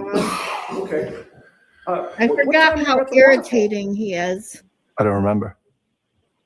Were you at the waterfall? Yes, I was. On what date? The 28th. Was it in the morning? It was at nighttime. Was it not? Okay. What time did you leave the waterfall? I don't remember. And again, I know I Maybe said this 5 p.m. probably a couple times, I don't. but seriously, okay, if you have nothing to hide and you are testifying to the best of your recollection, what the hell is with the, I'm not going to make up a time. I don't know. I'm not going to make up a time. I'm not going to make up a time. I don't recall. I don't recall. I don't know. What the? Seriously. What purpose does that serve? He obviously knows that it was at nighttime and that it had to have been after 9 o'clock because that's when. Oh, God. What time's the bar close? He knows what time the bar closes. So he's got to know what time he went. Oh, my God. I don't get it. I don't get this testimony at all. Besides, flat out lying. And that's the point. Like, if you're supposed to try and convince people that you're not going to lie on the stand and that you're telling the truth and all this stuff, you don't sit there and do this. Remember. So it could have been 5 p.m. that you left. Could have been 5 in the morning. I don't know. This is the definition of non-committal because he doesn't want to commit perjury. He doesn't want some sort of proof coming to light that his lie is a lie. So he's just going to say, I don't know to everything. I don't recall. Nope. You're not going to catch me in a lie. But I'm not just going to tell the truth either. Will you testify that you were at 34 Fairview Road on January 29th after midnight? I don't remember a time. Okay. But you do remember being there, correct? At the waterfall? No, at 34 Fairview. I remember picking my girlfriend up, yes. You do, because you've testified to that, right? Today. Yes, And when you were there, you had an opportunity to see the front lawn to that property, did you not? yes. You pulled into the driveway? I don't remember where I pulled into. Okay. Did you pull into any place when you got there? I don't remember where I pulled into. So you say you don't remember where you pulled into. That wasn't my question. My question was, did you pull in any place when you got to 34 Fairview? Well, I had to pick my girlfriend up, so yes, I did. You did, okay. Was there any place other than the driveway to pull into when you got to 34 Fairview? No, So it had to be the driveway, right? must have been. All right. When you pulled into the driveway, you waited a period of time for Caitlin, correct? Yes, And how long a period of time was that? I don't remember. Was it more than a half hour? No, Was it more than 10 minutes? I don't remember. It could have been more than 10 minutes. Probably wasn't. And when you say it probably wasn't, that means it probably was Probably. less than 10 minutes, correct? I don't remember the time. Oh my God. During that time that you were waiting for Caitlin to come out of the house while you were in the driveway, there was nothing obstructing your view of the front lawn, correct? Nope. All right. And shifting gears for a second, this was on January 29th of 2022, correct? Yes, And ultimately, you did pick up Caitlin and take her back to Easton, correct? correct. Which makes no sense. On January 29th, at any point that day or night, Trooper Michael Proctor never interviewed you, correct? Correct. Nor did he interview the next day or the day after that, correct? Correct. Or the month of February, correct? Correct. Or the entire year of 2022, correct? Correct. Or the entire year of 2023, correct? Correct. The first time any investigator of this case interviewed you was May 7th of 2024, correct? When was that? I don't. That was 1 week ago. That was last Tuesday. Correct. Oh my God. You Did were you seriously aware- just say that? The date that Yannetti was referring to, the first time the cops ever interviewed him was May 7th of 2024, which happened to be 1 week before his testimony. And he says, when was that? I don't know the date. What month is it again? Wait, it's already 2024? What? I don't recall. I don't know. Oh my God. At the time you were being interviewed for the first time by any investigator, this case had already started. Yes. You were aware that this jury It's heard insane, opening Amy, you statements know? from both counsel on April 29th, Insane. which was over a week before May 7th, correct? Yes. So it wasn't until over a week after opening statements that somebody from the state police finally interviewed you, correct? Nobody from the state police interviewed me. Who was it that interviewed you? Yeah. I'd like Nobody to know interviewed that. me. I spoke to the DAs about coming in here. That was about it. So the DA's Okay, I thought you interviewed had you. just testified that on May 7th, that was the first time an investigator reached out for you. Oh my God. Yes. All right. And when I use the term interview, I don't mean that somebody. She sort of landed went spotlight herself on you and took- a prize, didn't she? Caitlin, man, you got yourself a smart one here.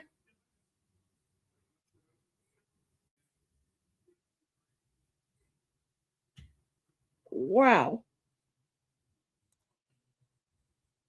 Nobody thought to interview the only person who was seen outside of house until trial. Yeah, until after the trial started, apparently. It's fucking ridiculous. I mean,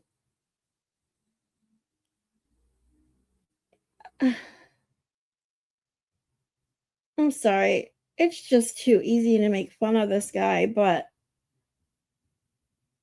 damn.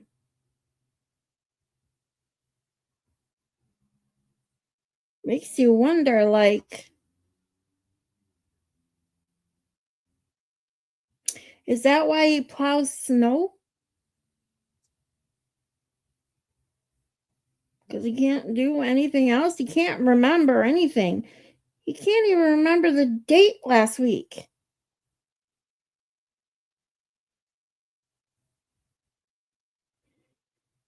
Oh boy.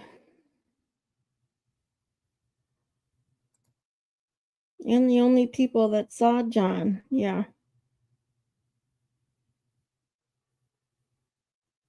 But I mean, in all honesty, does that surprise you with all the shit they pulled in this case? All the shit they did not do? Doesn't surprise me at all. Yeah. Because he didn't want anybody to confirm that he wasn't in the car or on the lawn.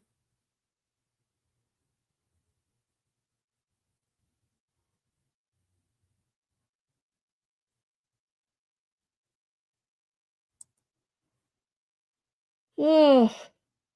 And all I can sit here and say is like, well, Caitlin, you got yourself a real winner here, man. You guys are going to sit up late nights and have some meaningful, deep discussions about life and, you know, yeah. Should be very titillating conversations you two will be having.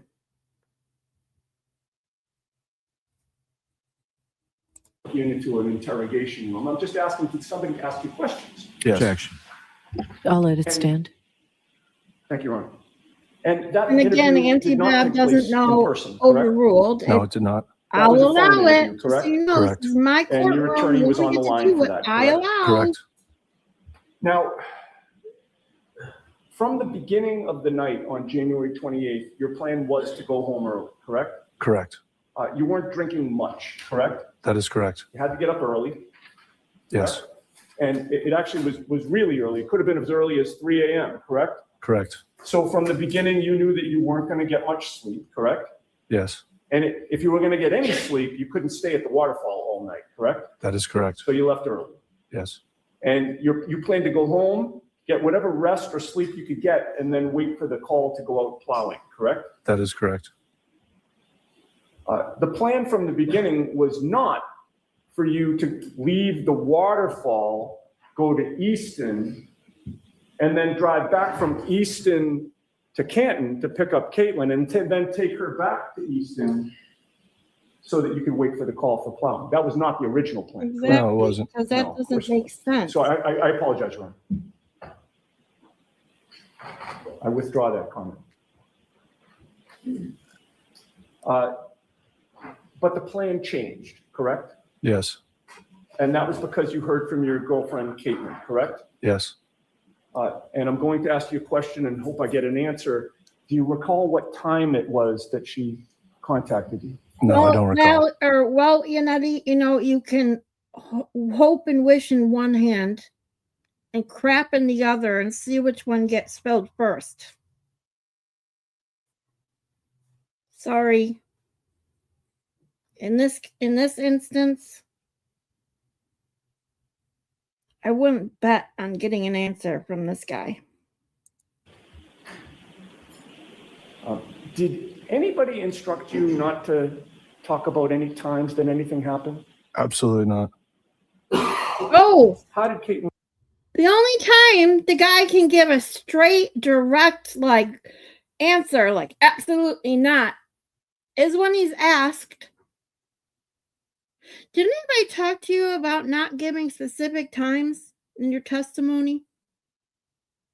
Absolutely not.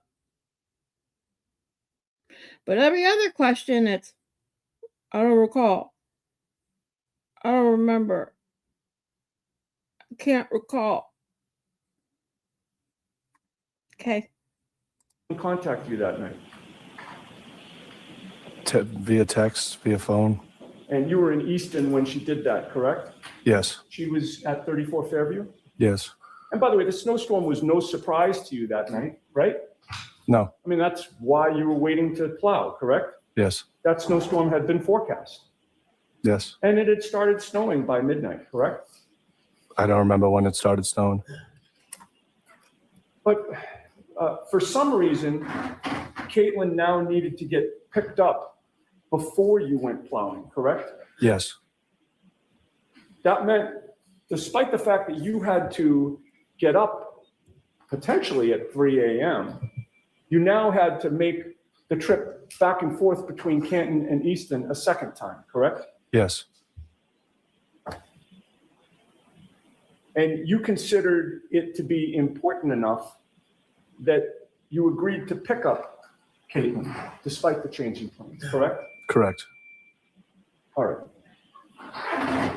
Now, when you pulled into that driveway, you at least temporarily parked in the driveway waiting for her. You know, Dodo, I think that, I mean, sorry. Yeah, the fleas is funnier, but I truly think that that's a stress response. I mean, his neck is all red there, and his non-committal of answers, and yeah. He is, in my opinion, is stressed all the high how. And he wants off that stand.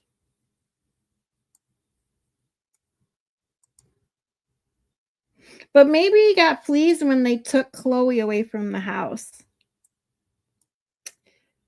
Wouldn't surprise me. Yes. What other cars were in the driveway at that time? I don't remember. What side of the driveway did you Of course park you on? don't remember. I don't remember. After you parked, you texted Caitlin to tell her that you were there, correct? Let me guess. I don't remember. Yes. Oh, And you damn it. I was wrong.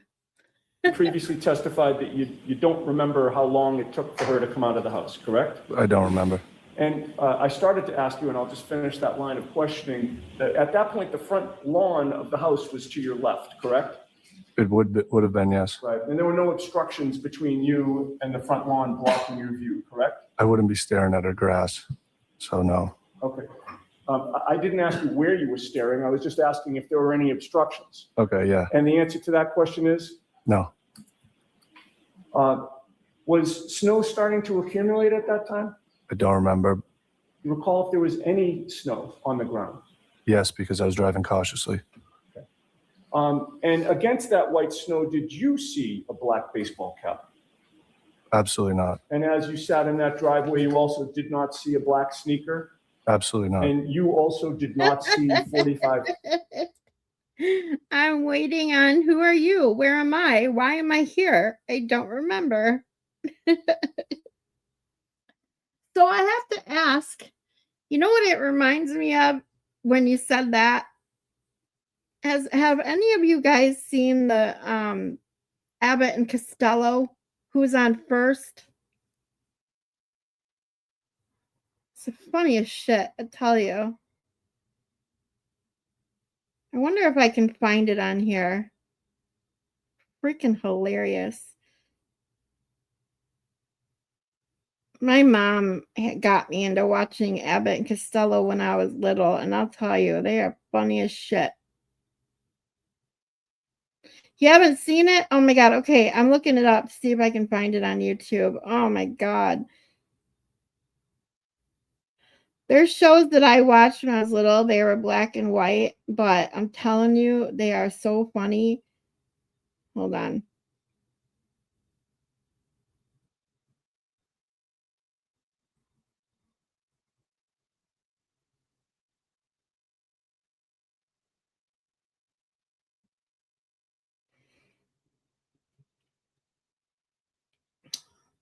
Hopefully there's one. Oh, there is on YouTube. Yay. Okay, hold on. I got it.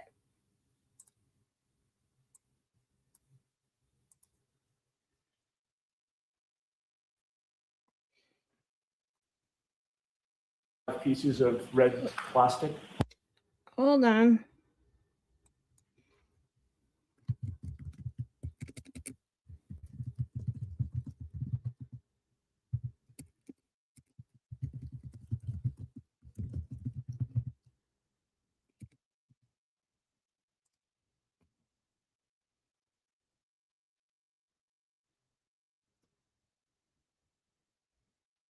I'm not using universal pictures. I don't want to strike on my channel. Let's see.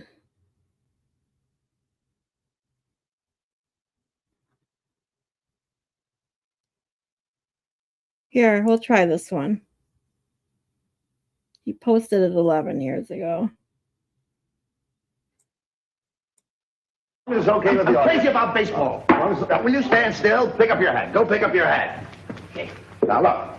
Then you'll go and peddle your popcorn and don't interrupt the act anymore? Yes, sir. All right. But you know, strange may seem, they give ball players nowadays very peculiar names. Funny names? Nicknames, pet names. Not as funny as my name, Sebastian Dinwiddie. Oh, yes.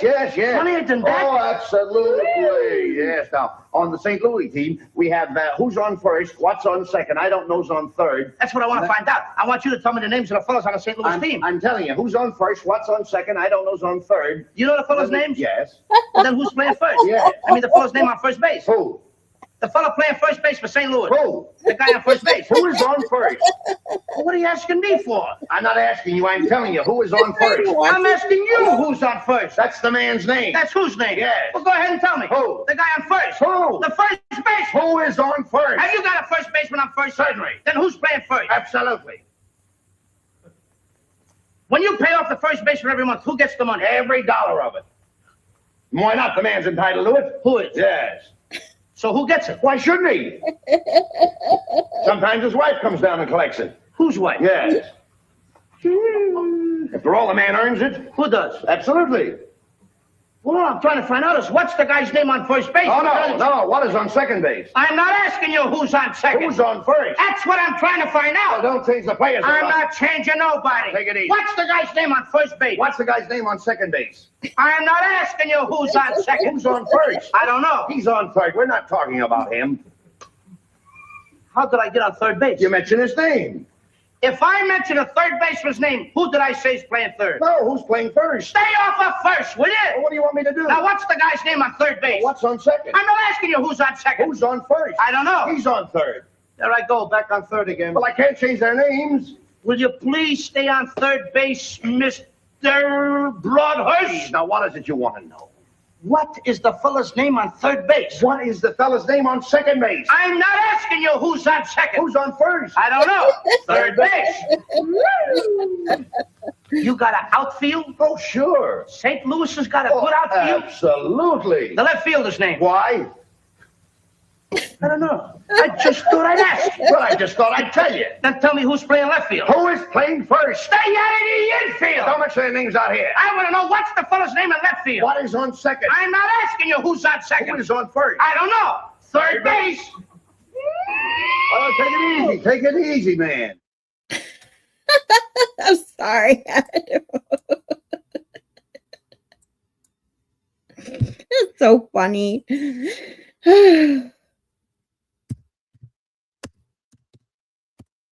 I hope you enjoyed our laugh of the day.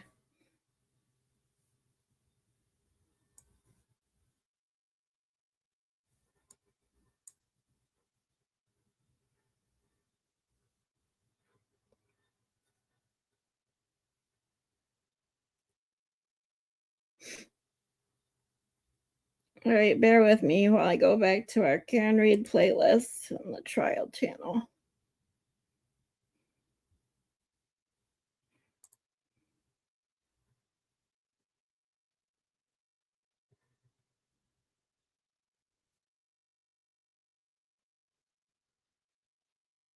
Good morning.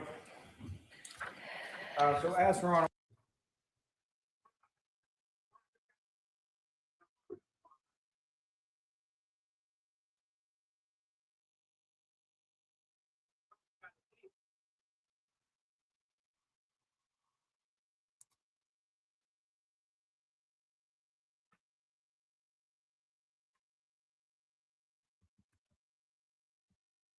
You recall if there was any snow on the ground? All right, let me make it full screen again so I kind of get in the habit of doing that. Yeah, back to dilly-dally. Sorry. Hopefully you enjoyed a little bit of Abbott and Costello. It's just I don't know why I still find that whole little bit by them hysterical. If anyone by chance watches this and doesn't get it, the actual guy's name on first base is who? The actual name of the guy on second base is what? And the actual guy on third base name is I don't know. And then of course you got Y in the outfield. Yes, because I was driving cautiously. I'll just explain that for people like Tristan who might not get it. And against that white snow, did you see a black baseball? I just saw your comment, Maylin. Hold on. My grandpa and I would watch that together. I still remember every line. Oh, see, okay, I'm not the only one. I love them. There's another one. If you watched that one, I'm assuming you watched more than one of their Abbott and Costello's. I can't remember what it's called. I have to look it up. But the one with the ghost in, oh my God, it's so funny. So funny. They're hilarious.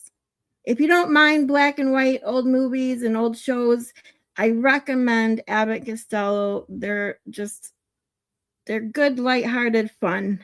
Yeah. Absolutely not. And as you sat in that driveway, you also did not see a black sneaker? Absolutely not. And you also did not see 45 pieces of red plastic? No. Or even one piece? No. And you certainly did not see a 6'2" man on the lawn of your girlfriend's parents' home, correct? No, I did not. You saw nothing unusual in that front area of the lawn, correct? No, I did not. Caitlin got into the Jeep. Correct. The plan was for you to drive the Jeep back to Easton with her, correct? Yes. You backed out of the driveway, correct? And you turned the rear end of that car toward Cedar Crest, correct? Not towards Cedar Crest. I was going up the Doesn't hill. really matter. Well, So I do me a like favor. that name. If I Maylin, that's suggested to you that awesome. going up the hill would take you towards Chapman, does that make sense? Yeah. Okay. And the other end of the street was Cedar Crest, right? Towards that way, yes. Okay, so the rear end of your car was towards Cedar Crest and you were facing up the hill towards Chapman, right? Yes. All right. That would have meant that you were driving your vehicle past really the entire length of Brian Albert's front lawn, correct? Yes. And the front lawn would have been on Caitlin's side of the car, correct? Yes. And you drove past the flagpole that you're familiar with, correct? Yes. And as you drove past that entire front lawn, you never saw any of the things I previously asked you about: the baseball hat, the sneakers, the pieces of red plastic, or a 6'2" man, correct? I did not. You saw nothing out of the ordinary, correct? Correct. And you saw no tire tracks in the snow leading to the Albert's front lawn, did you? I did not. You didn't see anything that would lead you to conclude that there had been a car crash there, correct? Absolutely not. Sustained.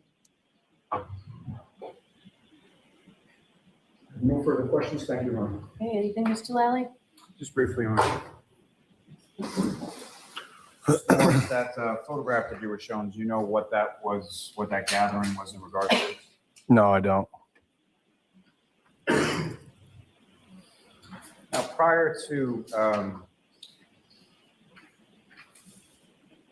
you leaving the waterfall, or during the course of any of the texts or phone calls that you received from Caitlin, was there any sort of reason that was discussed as far as picking her up and bringing her to Easton before you went off to plow? Can you repeat that? From your discussions with Caitlin, what was the reason that you went back to 34 Fairview to pick her up and bring her home? Objection. I'll allow it. Why'd you do that? Well, she's high maintenance. I didn't really want to have to deal with it. High maintenance. She wanted to come home, is that correct? Yes. And did she say why she wanted to come home? Objection. I want to get snowed in. I'll allow it. Now, you've testified before that as you were driving around that night, you were cautious and your hands were attentive to, is that right? Absolutely.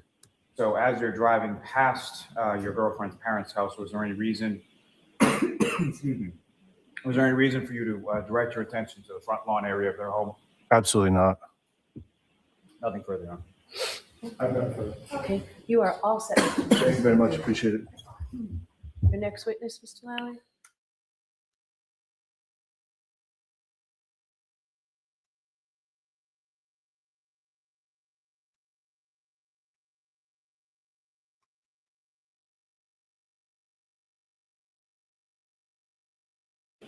Wait, so Sarah Levinson is next. Now, during the time that you were at the house on Fairview, you mentioned earlier you were in sort of the family room area. Where else did you go within the house? Just the family room, the kitchen / dining room, and then the bathroom off the kitchen. And just so I'm clear as far as what I'm asking, when I'm saying you sort of in the plural. So you, in addition to all the other people that you just mentioned, was there any other area of the house that the group of you went at any point? Brian took either Mary or Catherine. I don't remember which one, upstairs at one point to see their family dog. Can I ask you to keep your voice up if you would, please? Thank you. Sorry. And about how long a period were they upstairs seeing the family dog? No more than 5-10 minutes. And so what was it that the group of you were doing at the house over the course of this evening? So we were celebrating Brian's birthday. They had gotten calzones. We were eating and then we were drinking. And in general terms, if you recall, what was the group sort of drinking that night? Like spiked seltzers. I know Brian was most likely drinking White Claw because that's really all he drinks. I remember one of the other girls bringing Trulies. I'm not sure about the other people, but around that type of stuff. And do you know how much each of the people sort of had to drink while they were there? I'm not completely sure. No one was tipping over. Fair to say that whatever people had, it was sort of commensurate with each other. Is that correct? Correct. Now, at some point, over the course of the evening, so you're eating, you're drinking, was there like music going or anything like that? Yes, music. And if you recall, like sort of how was the music being played? Through a Bluetooth speaker. And over the course of the evening, in addition to the people that you've just mentioned, at some point did somebody else come by the house? Yes. And who was that? Colin Albert. And did you know Colin Albert prior to that evening as well? Yes. And about how old was Colin around that time? High school, like late high school. And how was it, or how well did you know Colin Albert? Not very well. Like I said, I'd been friends with Brian for about 8 years at that point, and I know Colin's older brother, Christopher, pretty well. He's my age. I grew up with him, known him since elementary school. So it's kind of like, we weren't friends, I wouldn't say, me and Colin, but we were cordial. He's a younger brother of somebody that you went to school with. Correct. And he was your friend Brian Albert Jr.'s cousin, correct? Correct. Now, with respect to Colin, do you know about what time he arrived? I can't say for sure. Not sure. Sometime before or after the other Miss Ken, Miss Fabiano, Miss Alba, and Miss Judy arrived? He was there when Miss Fabiano, Kent, and he was there when Miss Judy, Miss Fabiano, and Miss Kent were there. I'm not sure if Miss Alba was still there because she left separately from those three. And you mentioned that you had come over to the house getting a ride from Miss Nagel's father, correct? Correct. You know how the other women got over to the house as far as Miss Ken, Miss Fabiano, Miss Alba, and Miss Judy? They got dropped off. I'm not sure by who. So So fair to say there weren't like a line of cars out in front of the house, right? Correct. And about how long, with respect to that group that was there, as far as you and the other young women, about how long a period of time were you all at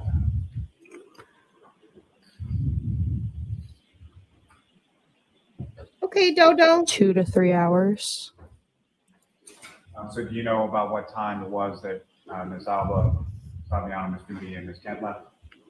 Miss Alba left before the other 3. Her boyfriend picked her up, and then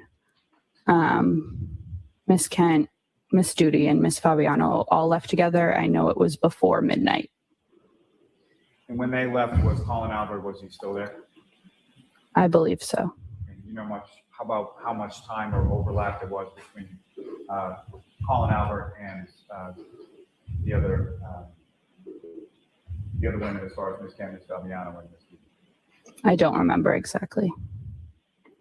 Now, from your recollection of that evening, how would you describe sort of the mood or the demeanor within the house over the course of those few hours? Everything was good, happy. We were celebrating. No issues. No issues with anybody that was there? No. Now, after, at some point in time, later on in the evening or in the early morning of the 29th, who, if anyone else, came by?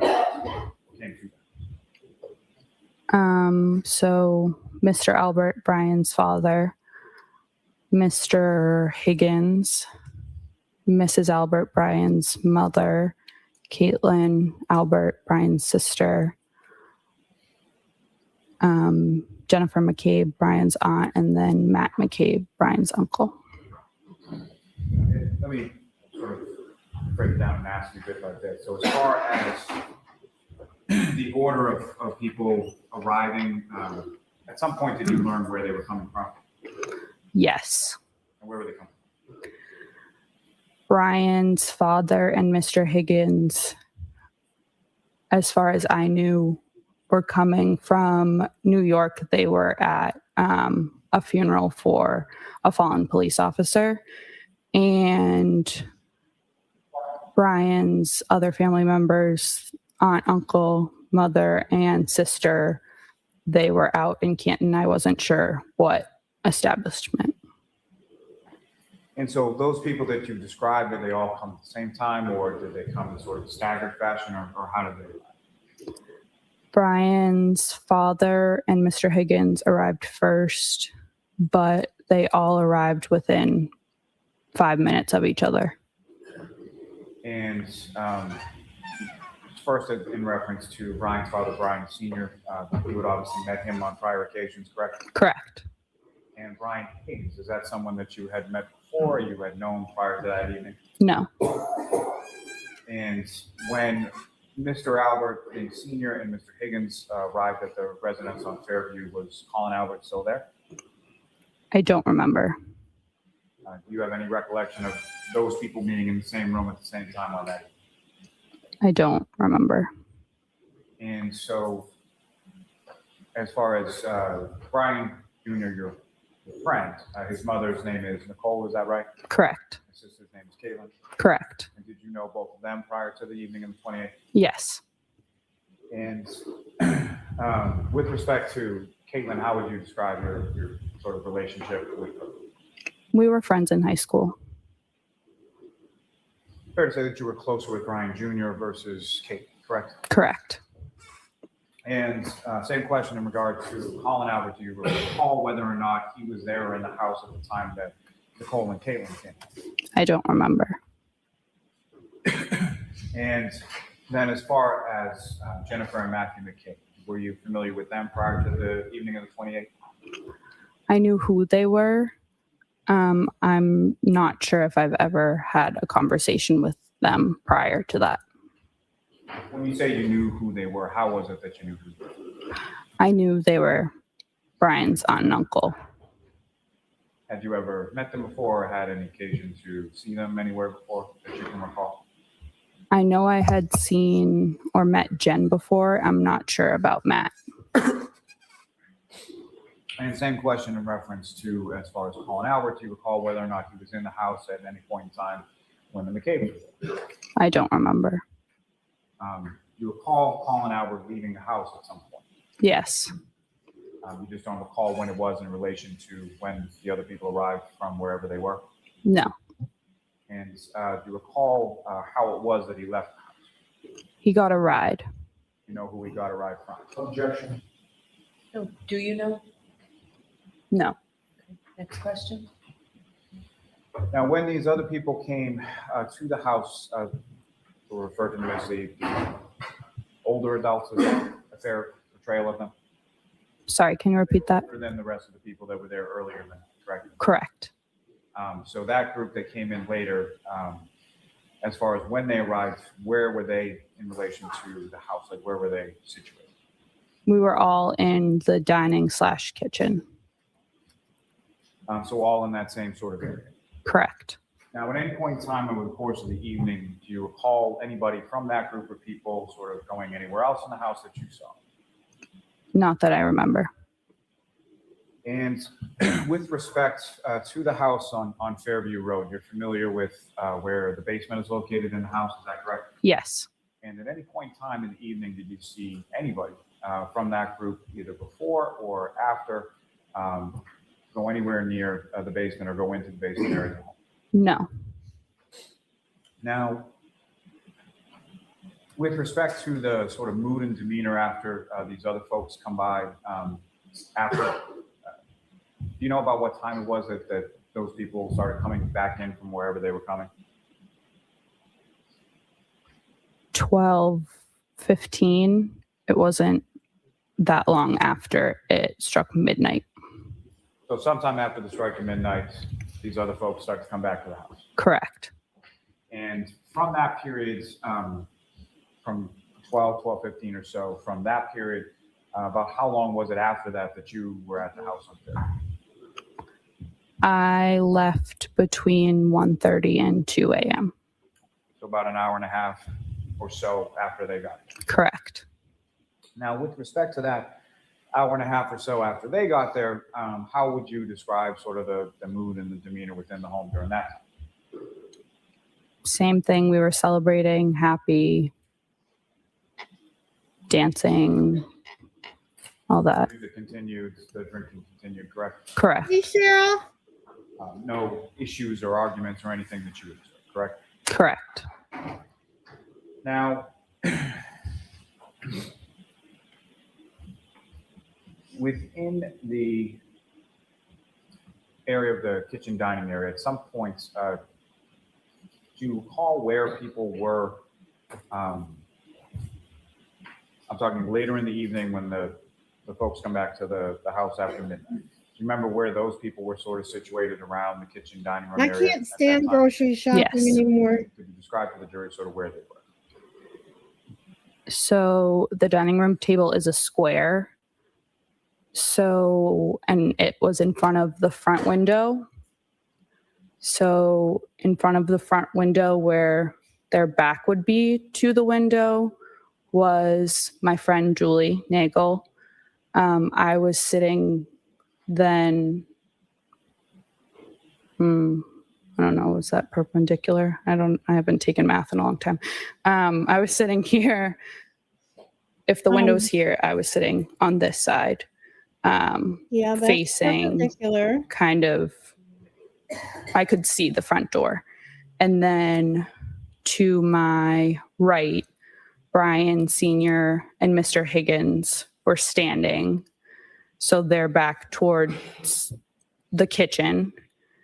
And Mrs. Albert Nicole was sitting with her back to the front door area. And Jen and Matt and Caitlin, I don't believe were sitting.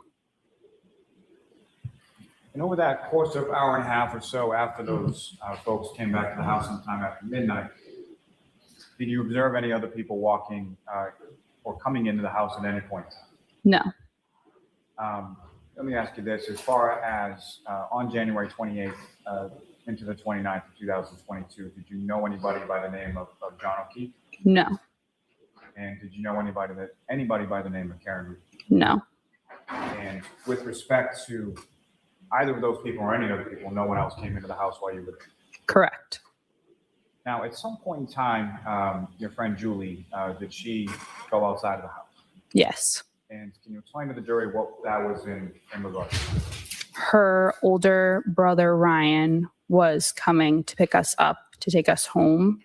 So she went out to talk to him. Prior to him arriving, she said something to me along the lines of Ryan's coming to get us, which Jen McCabe said. Sustain. Question. And so, in relation to when the folks arrived back from wherever they were coming from to 34 Fairview, when was this that you had this conversation with Julie about her brother coming to pick you guys up? Around 12:30, give or take. And at some point, did Julie go outside of the house? Yes. And did you have any occasion to look outside at any point when she was out there? No. And about how long a period of time was Julie outside the house? No longer than 5 minutes. And after that, her going outside no longer than 5 minutes and coming back inside, were there other arrangements that were made as far as how you and Julie were going to get home that night? Yes. And what were those arrangements as far as what was your understanding of how you were getting home that night? Jen McCabe and Matt McCabe would drive us home. Now, Jen McCabe, around that time that Julie went outside of the house and came back in, what, if anything, did you observe her to be? Her phone was plugged in behind me, charging. She was checking it periodically. And again, if you could remind the jury sort of what was it that was behind you as far as where was you? So where I was sitting behind me was a wall. And then behind that wall would be the family room. And so I guess what I'm asking is, was there something specific that her phone was like resting on, or was it just sort of hanging out of a plug, or how was it positioned? I think it was just resting on the floor. And with reference to her phone, was that something that Ms. McCabe came over and looked at any point in time while it was charging? Yes. How many times? I'm not sure, to be exact. Let me ask you this. Was it once or more than once or something else? More than once, I would say. And without any reference to anything that was said, was there some conversation that you had with Ms. McCabe during the time? Yeah, I that she know. came over and check or look at the phone? I've been thinking that myself. Myself, no. At first, in I thought it was general, the microphone, and then I realized remember it her was saying someone was coming. And that someone that she indicated was coming, again, no one ever actually came into the house or was around the house that you were aware of, correct? Correct. And so about what time was it that you left the home on Fairview on that particular evening? Between 1:30 and 2 a.m. And you left with your friend, Ms. Nagel, as well as Mr. and Mrs. McCabe, correct? Correct. And do you recall what kind of vehicle they had or what they were driving on that evening? Some sort of like large Subaru type. I don't know the exact make or brand, but a large, all I could say was like a Subaru, not a Subaru, not a Suburban. I don't know cars. Like a Tahoe, like a big car. So like a bigger SUV, correct? Yes. And within the SUV that you eventually got into and took a ride home, correct? Yes. And if you recall, from within the SUV that you got into, was there, as far as the back seat was concerned, was it 2 rows, 3 rows, or something else? It was 3 rows. And where was that vehicle parked when you came out to get into it? In the driveway.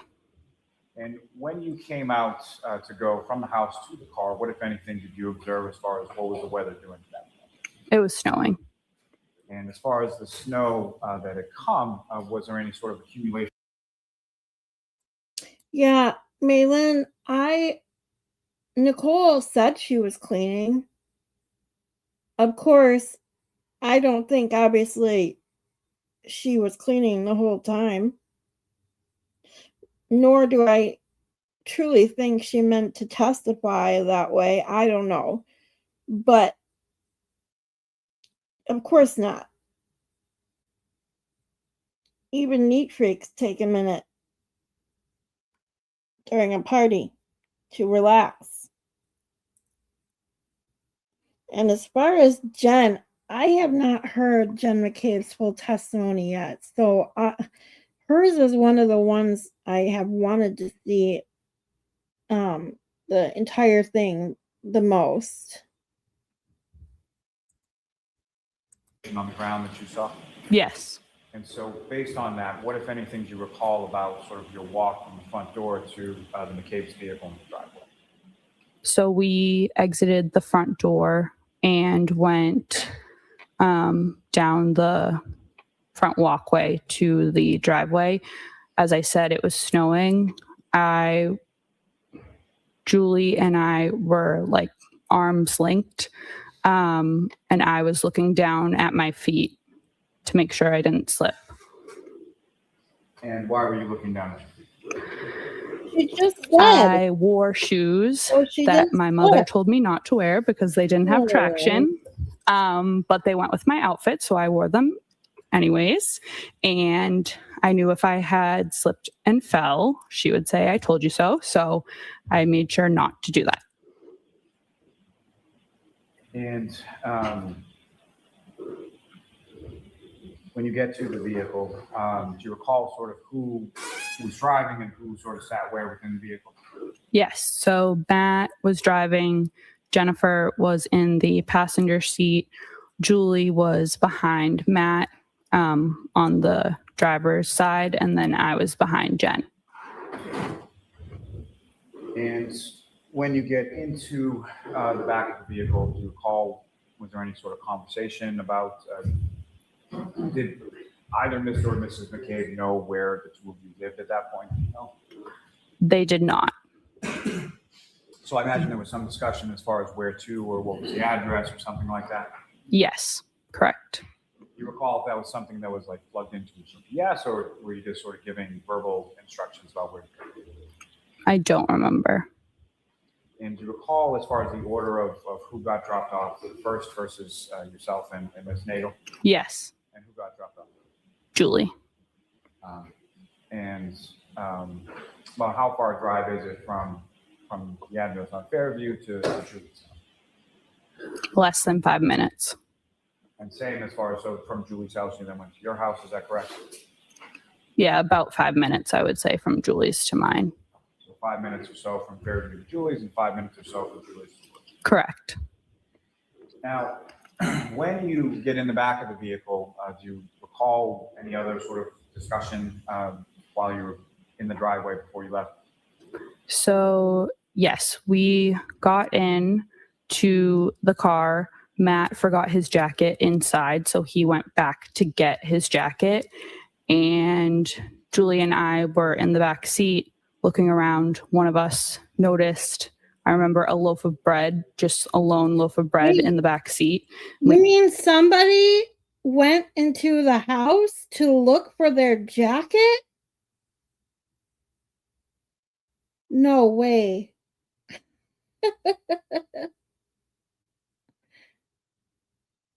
Because according to Proctor and all them, it's not common sense to go in the house to look for someone's coat or shoe or hat or anything appropriate to be wearing in the wintertime.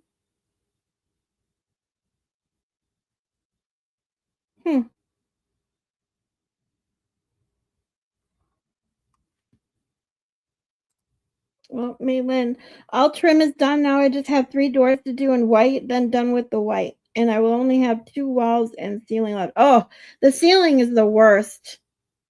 Oh, hi, Glenn. Thanks for joining us. Oh, it's Jeannie. Okay. Sorry, I didn't see that comment. I'm like, Glenn, I'm like, that's new. Thanks for joining us. But hi, Jeannie. Be careful driving. He said something to Jen because we thought it was weird. And she said something along the lines of, oh, anyone want a peanut butter and jelly on the way? Like making a joke. So we were looking back at the third row. And so Ms. McCabe is in the front seat of the vehicle at this point. Yes, So she sort of turned to talk to you while you're in the back seat. correct. And was she turned towards the center of the car or the window or something else? To the center. And if you recall, Mr. McCabe gets his jacket, comes back in the car, and at some point backs out of the driveway. Correct. And when Mr. McCabe drives from there headed towards Ms. Nagel's house, do you recall which direction that the vehicle was facing as far as going by the house on Fairview? So, Let me ask it probably in a better way. okay. So at some point, did you drive past the 34 Fairview Road residence on the way to Julie's house? Yes. And when you did so, which side of the McCabe's vehicle was facing the Fairview Road residence? Was it the side that you're on or the side that Julie's on? The side I was on. And at the time that you were driving past that, was there a conversation still that was going on? Guys, I'll be right back. In the backseat of the car or with anybody else? I'm just going to go heat Yes. And who was sort of engaged in up conversation? some more lunch. Myself and Julie. And so you're looking at her direction while you're talking to her, is that correct? Correct. And as you're driving past the house, what, if anything, does Julie say? Objection. Ask it differently, Mr. Rowley. As you're driving past the house, what, if any, conversation were you having with them? Objection. All right, so I'm going to see Councilor Tybar on this one issue. Jurors, feel free to stand up. So, Ms. Levinson, without respect to what Ms. Nagel said to you in the car, the two of you were conversing, correct? Correct. And as you're pulling past the house, she says something to you, correct? Or says something out loud?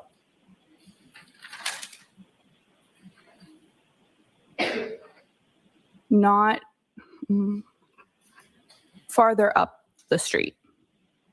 And so when you're talking about farther up the street, where was the vehicle in relation to the house at 34 Fairview when she says something? The house was behind us. And so based on what she had said, where does your attention go? When she was speaking to me, I looked at her. Once she said what she said, I looked the other way to the window.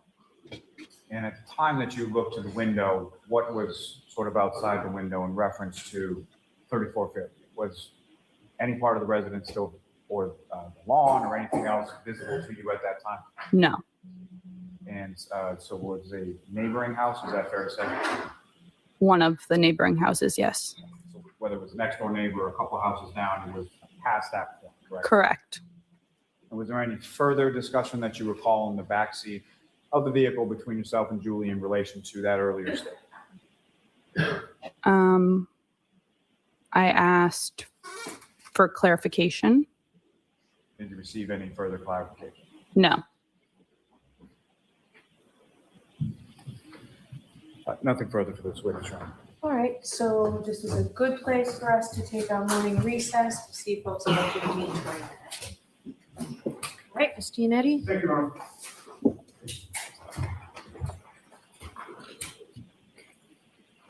Good morning, ma'am. Good morning. You have lived in Canton your whole life? Correct. Graduated from Canton High School? Yes.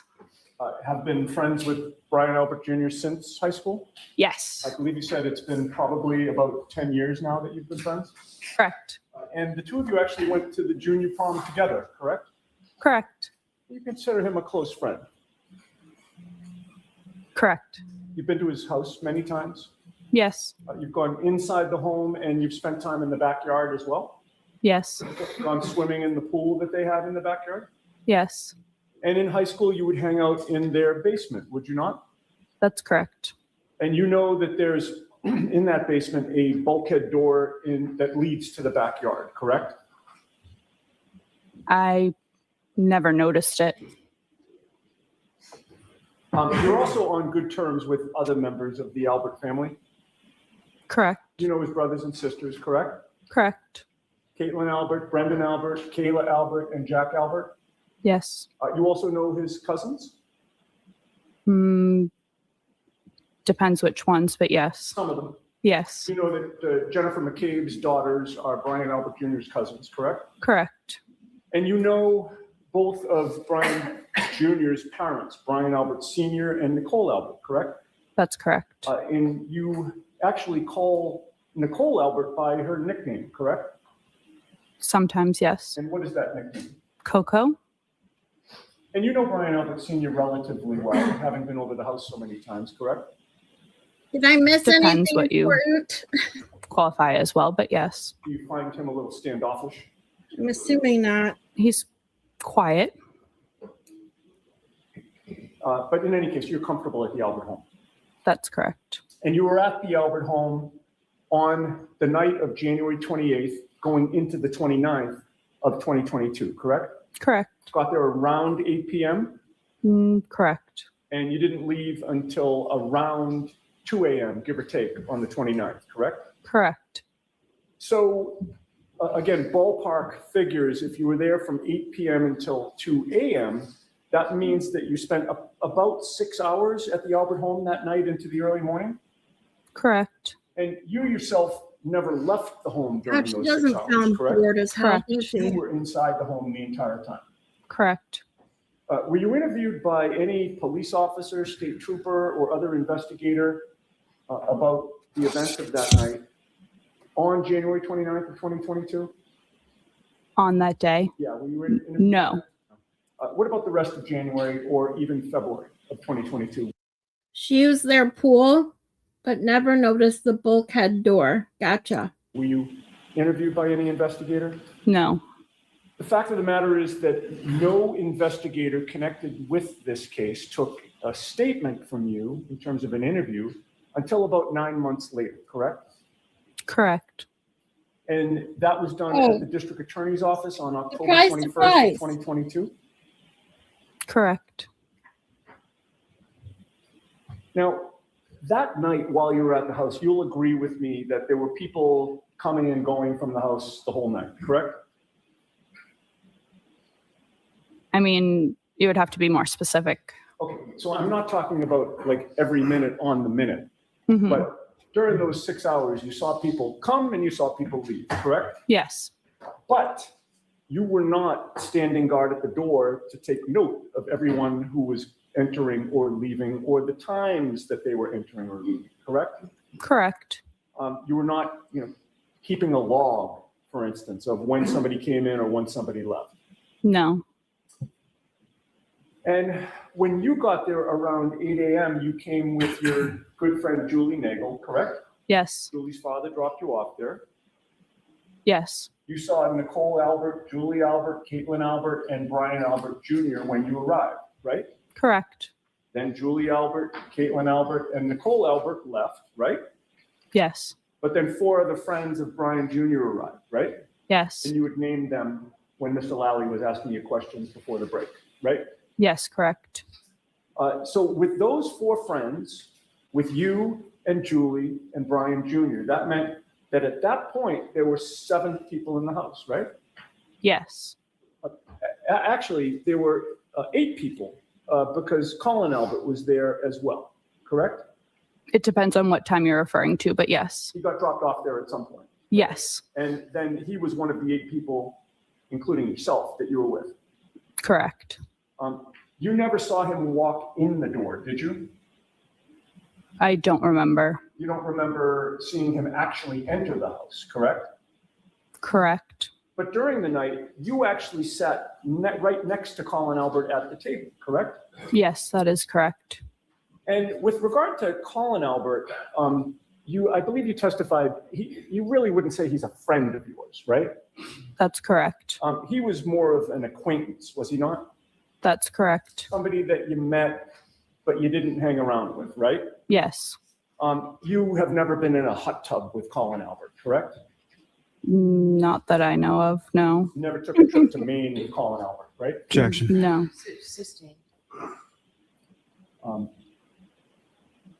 Because going away on a road trip, that'd be something that you do with a friend, right? Objection. Yes. Okay. And with regard to those 4 friends of Brian Jr. who arrived, your best estimate is that they came sometime between 11 p.m. and 12 a.m., right? Sorry, can you repeat that? Sure. I'm talking about Courtney Albert, Catherine Duty, Emily Fabiano, and Mary Kent. Strike that. You know what? Let me withdraw that question and rephrase it. They left sometime between 11 p.m. and 12 a.m. Correct. And you can't be sure precisely when they left because, again, you weren't watching the clock to make note of when people made their exits, correct? I know they left before it was Brian Jr.'s birthday on the 29th, so I know it was before midnight, but other than that, no. Right, and that's like an hour span of time that they could have left within, correct? Correct. You never saw Colin Albert physically walk out the door, did you? I don't remember. And then at some point before midnight, Brian Albert Sr., Brian Higgins, Nicole Albert, Jennifer McCabe, and Caitlin Albert all arrived at the Albert home, correct? Yes, I don't know if you said Matt McCabe, but And yes. Matt McCabe as well. Yes. And you would agree with me that Brian Higgins and Brian Albert arrived at about the same time? Yes. And that Caitlin Albert, Jennifer and Matt McCabe, and Nicole Albert all came back around the same time? Correct. Now, from that point until the time that you left around, and that was around 2 a.m., right? Give or take? Correct. From that point until around 2 a.m., the only person who left the house was your friend Julie Nagel, right? Correct. Your understanding was that she went outside to talk to her brother, Ryan Nagel, right? Yes, that's correct. All right. And in addition to not remembering seeing Colin Albert leave, you also did not see Brian Higgins physically leave, correct? I don't remember. And you also don't remember seeing Caitlin Albert leave, correct? No, I don't remember. You would agree with me that throughout the night while you were at the house, Caitlin Albert was playing music on her phone? Yes. There were surround sound speakers set up in the kitchen dining room area? I don't remember that. There were speakers though, correct? Possibly. So I don't remember. your memory is not that Caitlin Albert had a Wasn't just song coming or from her songs phone, I was playing on her small iPhone, was it? No, it was on a speaker. I'm just not sure if it was surround sound or a Bluetooth speaker like it was previously in the night. All right, fair enough. People were singing and dancing, right? Correct. Pretty much everybody was singing, correct? Correct. People were talking. Correct. Everybody appeared to be in a good mood and having a good time. Yes. And with the music, the singing, the dancing, the talking, the drinking, there was a lot of activity going on in the kitchen dining room area, correct? Yes. There was plenty of, to pay attention to with regard to the people that were in that area, right? Yes.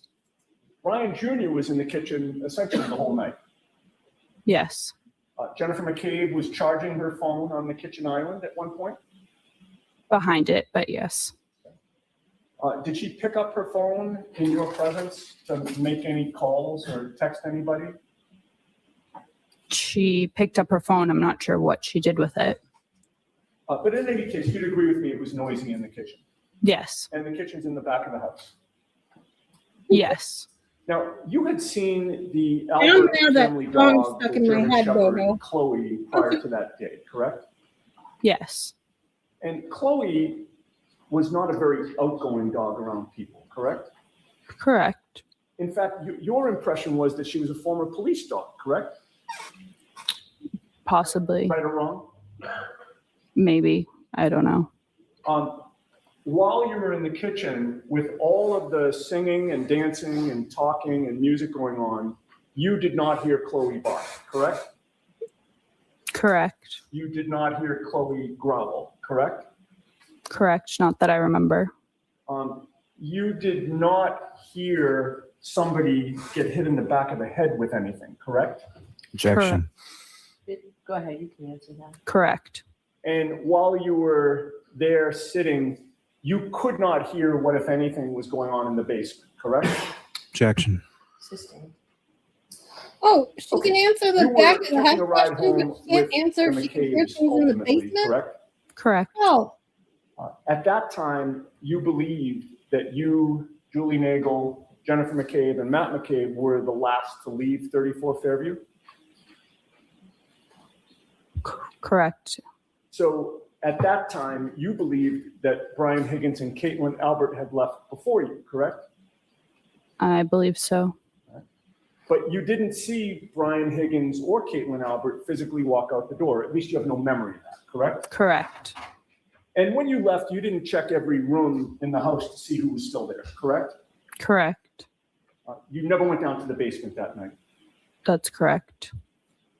And when you left 34 Fairview, the snow was starting to stick to the ground at around 2 a.m., That's correct. but there weren't mounds of snow or snowbanks that had formed, correct? Correct. And when you left the home, you could still see part of the red brick of the walkway that leads to the driveway, correct? Correct. And when you got to the driveway, you could still see part of the color of the pavement, correct? Yes, that's correct. And you could still see some grass on the front lawn at 2 a.m., right? I don't remember, but If I may have a moment. Yes. You testified at a hearing on May 11th of 2023, so just about a year ago, in Boston, correct? correct. And neither the prosecution in this case, Mr. Lally and Ms. McLaughlin, or any of the defense team was there, correct? Correct. Some other lawyer was asking you questions, right? Objection. Sustain, move along with this. Sure. You were asked the question, quote, could you see the grass sort of on the lawn? That was when you were leaving. And your answer was yes. Do you recall that question and answer? I don't recall that. If I suggested to you that that was the question and answer, would you dispute it? Objection. Sustain. Is your memory exhausted as to whether there was that question of you and that answer given? Can you rephrase that? Sure. Do you not remember whether you were asked that question that I just read and the answer that you just gave? I don't remember. Okay. If you saw that transcript, would that refresh your memory? Possibly. Page 187, counsel. May I, Coach? Was there an objection? No? Yes, you may. Thank you. Actually, I'm sorry, I just handed it to you and then took it away. I'm sorry about that. Lines 10 and 11, I would direct your attention. And just read it silently to yourself, please, and look up at me when you're done. If I may approach to grab that. Having reviewed that transcript, does that refresh your memory as to what you testified to a year ago? Yes. And was that accurate? Yes. Okay. With the word being sort of. Yeah, well, I believe I read Yes. the question, I'm just clarifying. Yeah. but I did read it accurately. right? Correct. Okay. wow. Where was the McCabe's Little car slant. parked? In the driveway. What other cars did you see in the driveway at that time?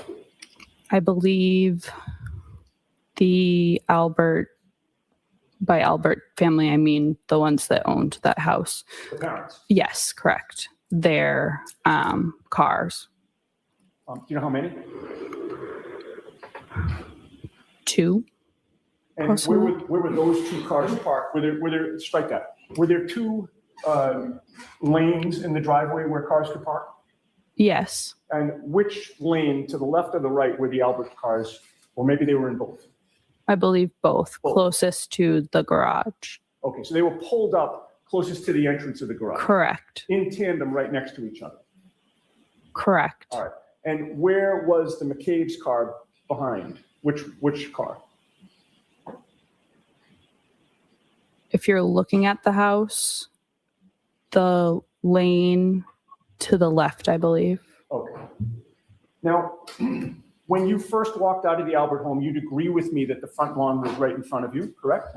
Yes. There were no obstructions blocking your view of that front lawn, No. and there were lights on next to the Albert home front lawn, correct? Correct. And there was also a lamppost where the front walkway is, correct? Correct. And between the two garage doors, there's also a spotlight, is there not? Correct. And you would testify that snow had started to accumulate, right? Correct. And against that white snow, did you see a black baseball cap?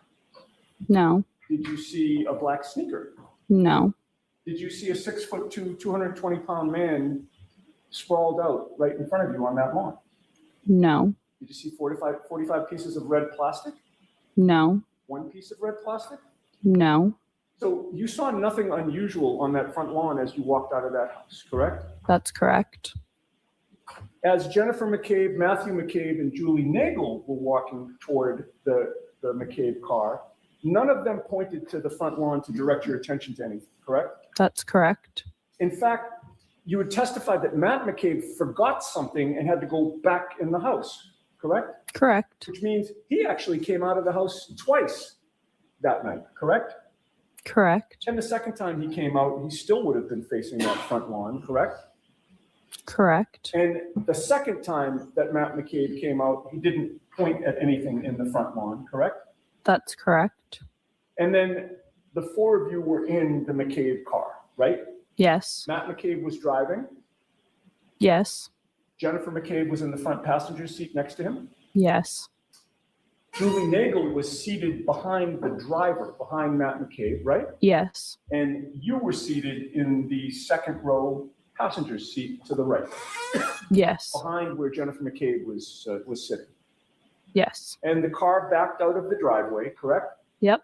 And the rear of the car was then facing towards Cedar Crest.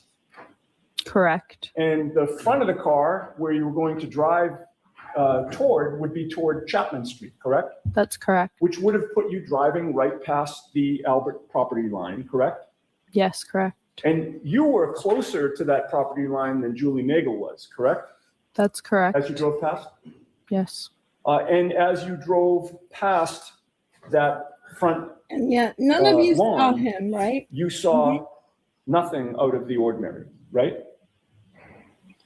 I wasn't looking, but yes. Okay. And we had previously talked about the fact that you were first interviewed by investigators on October 21st of 2022, right? Correct. And the investigator that spoke to you about 9 months after January 29th of 2022, you will agree with me, was Michael Proctor, correct? That's correct. And almost a year after that, you were visited by two female members of the defense team, were you not? Objection. My home was. Do you recognize Ms. Little seated at council table as being one of those two females? Okay, I'm going to see it sidebar. Oh, geez, okay. Is it fair to say, Ms. Levinson, that you decided not to speak to anybody from the defense team? That is correct. And you hadn't before you and I just started this discussion, correct? That is correct.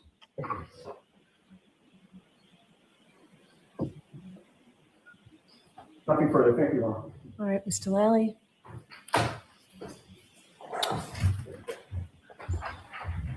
Right, Dodo? Like, she noticed everything else, but she wasn't looking. Ms. Levinson, with regard to the basement at 34 Fairview, when was the last time that you were in the basement area of the home? Early college. So 2017, maybe. That period of time that you were talking about where Miss McCabe had her phone on the charger and was coming over to check on it, do you recall whether or not Colin Albert was still in the house at that point? I don't believe so. You don't believe he was, is that correct? That is correct.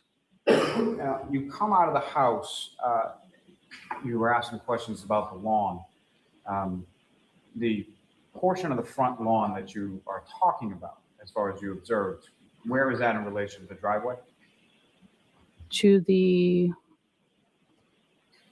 well, if you're, Let me ask you a different way. So as far as with respect to the front lawn area of the home, what part of the lawn did you make any observations of, or did you look at or see it when you were walking from the doorway to the vehicle? when I walked out of the front door, I went down the steps of the stoop and I looked in front of me, like down, not straight.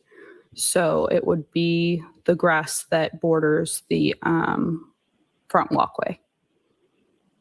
So you weren't looking at sort of the entirety of the front lawn, is that correct? That is correct. And when you spoke with Trooper Proctor, was he the only trooper there, or the only state police officer there when you spoke with him? No. Do you recall who the other trooper was? I don't remember the name specifically. It was not like a common last name, though. I know that. And as far as defense investigators or anybody else coming to your house, you chose not to speak with them, is that correct? Correct. I was not home when what Mr. Yernetti was talking about. My parents were home, but out of respect, I contacted the defense to tell them the next day, I believe, that I had nothing to have a conversation with them about. Why not? I know that legally I didn't have to, and I didn't have anything to say. Nothing further. All right, you are all set, Ms. Levinson. Okay, thank you.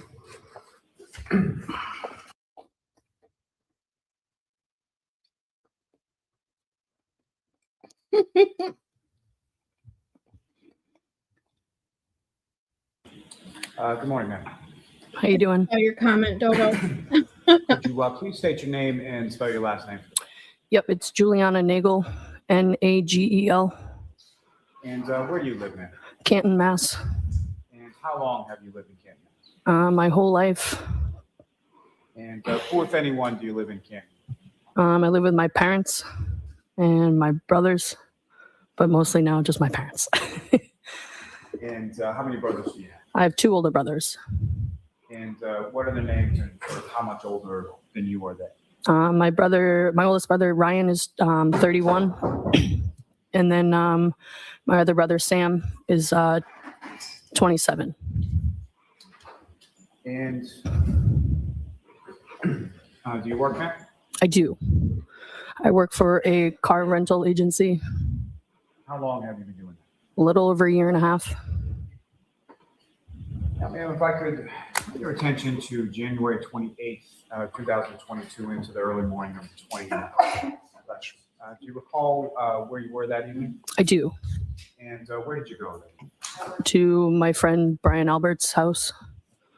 And your friend, that's a Brian Albert Jr., is that correct? Yes, Junior, yep. And how is it that you know Brian Albert Jr.? We went to school together, high school. So I've known him for quite some time. And was Brian Albert Jr., was he in the same grade or the same class as you? He was a year below me. And do you recall about what time it was that you went over to his house the evening of the 20th? I'm not sure exactly, but I would say probably around like 6. And do you recall what day of the week that was, the 28th and the 29th? I believe a Friday. For Friday and Saturday, is that correct? Mm-hmm. And how did you get? Yes. How did you get to Mr. Albert Jr.'s house that night? Yep, it's My Nagel. dad drove me. And who, if anyone else, did your dad give a ride to one week? My friend Sarah Levinson. How long have you known Sarah Levinson? Since middle school, I would say. And you're familiar with Mr. Albert Jr.'s house at 34 Fairview Road? Correct, yes. And have you been there on occasion over the course of your friendship? Sorry, I have the hiccup. Yes.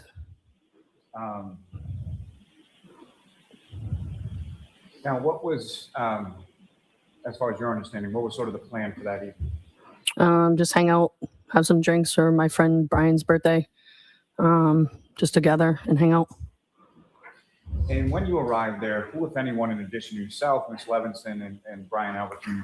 were present at the home at that time? From what I can recall, I just remember Brian Jr. Yep. And at some point, did some other people come and join the group of the three of you at the home? Yes. And when about was that in relation to when you and Sarah arrived? I can't remember. I don't recall the time frame. Sometime after, though? Yes. Yep. Was it that came to join the group at some point? It was me, Brian Jr., Sarah Levinson, Catherine Duty, Emily Fabiano, Mary Kent, Courtney Elba, Colin Albert, and then that's what I can remember from then in the early part of the night. And so with respect to Ms. Fabiano, Ms. Kent, Ms. Alba, and was Ms. Duty as well, is that correct? Correct. How did you know them? Through Brian Jr. Yep. They in the same grade of class as you and Ms. Levinson? In Brian's Isn't class. Sam the Correct. Yep. You're a loser guy. And so fair to say Yes. that you were closer friends with Brian Albert Jr. and Ms. Levinson than the other four girls that came in? Correct. Yes. You mentioned, as far as those four individuals, Ms. Fabiano, Ms. Kent, Ms. Duty, and Kent, Ms. Fabiano, Ms. Duty, and Ms. Alba. Did they come together as far as you know? I don't remember. I'm not sure. And do you have any idea how they got there? No, I do not. Now, with reference to, you mentioned Colin, correct? Mhm. And how do you know? So on the mhms, they have to be yes or no. Okay, got it. So what was that answer? Do you mind repeating the question? Let me Thank you. ask the question. So with reference to Colin Albert, did you know Colin Albert prior to that evening as well? Yes, And how did you know Colin? through Brian Jr. And what, if anything, did you know about the relationship between Colin Albert and Brian Albert? They're cousins. And about how old was Colin Albert around this time frame of January 28, 2020? I'm not quite sure. I don't know. You know whether or not he was in high school or college or something else? High school. And when was it that he arrived in relation to the four young ladies that you were talking about? I don't remember. A little bit after, though. Okay, so at some point in time after they had arrived. Yes, And they had arrived after you, is that correct? correct. Yep. And Hey, over the Jeannie, course of isn't the this evening the within one the Albert too? house, where Isn't she the one that like propositioned Lindsay Gattani? Isn't she the one that they were texting and she made that kind of advance towards her via text or whatever?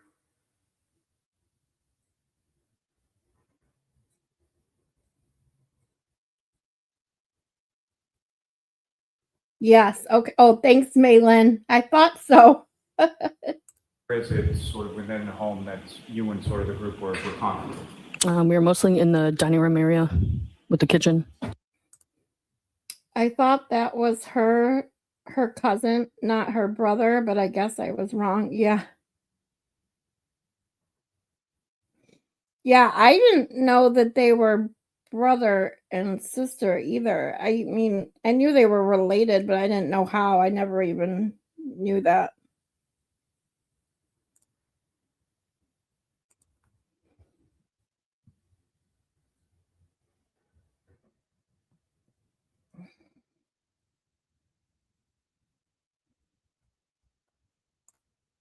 It's like an open floor plan a little bit.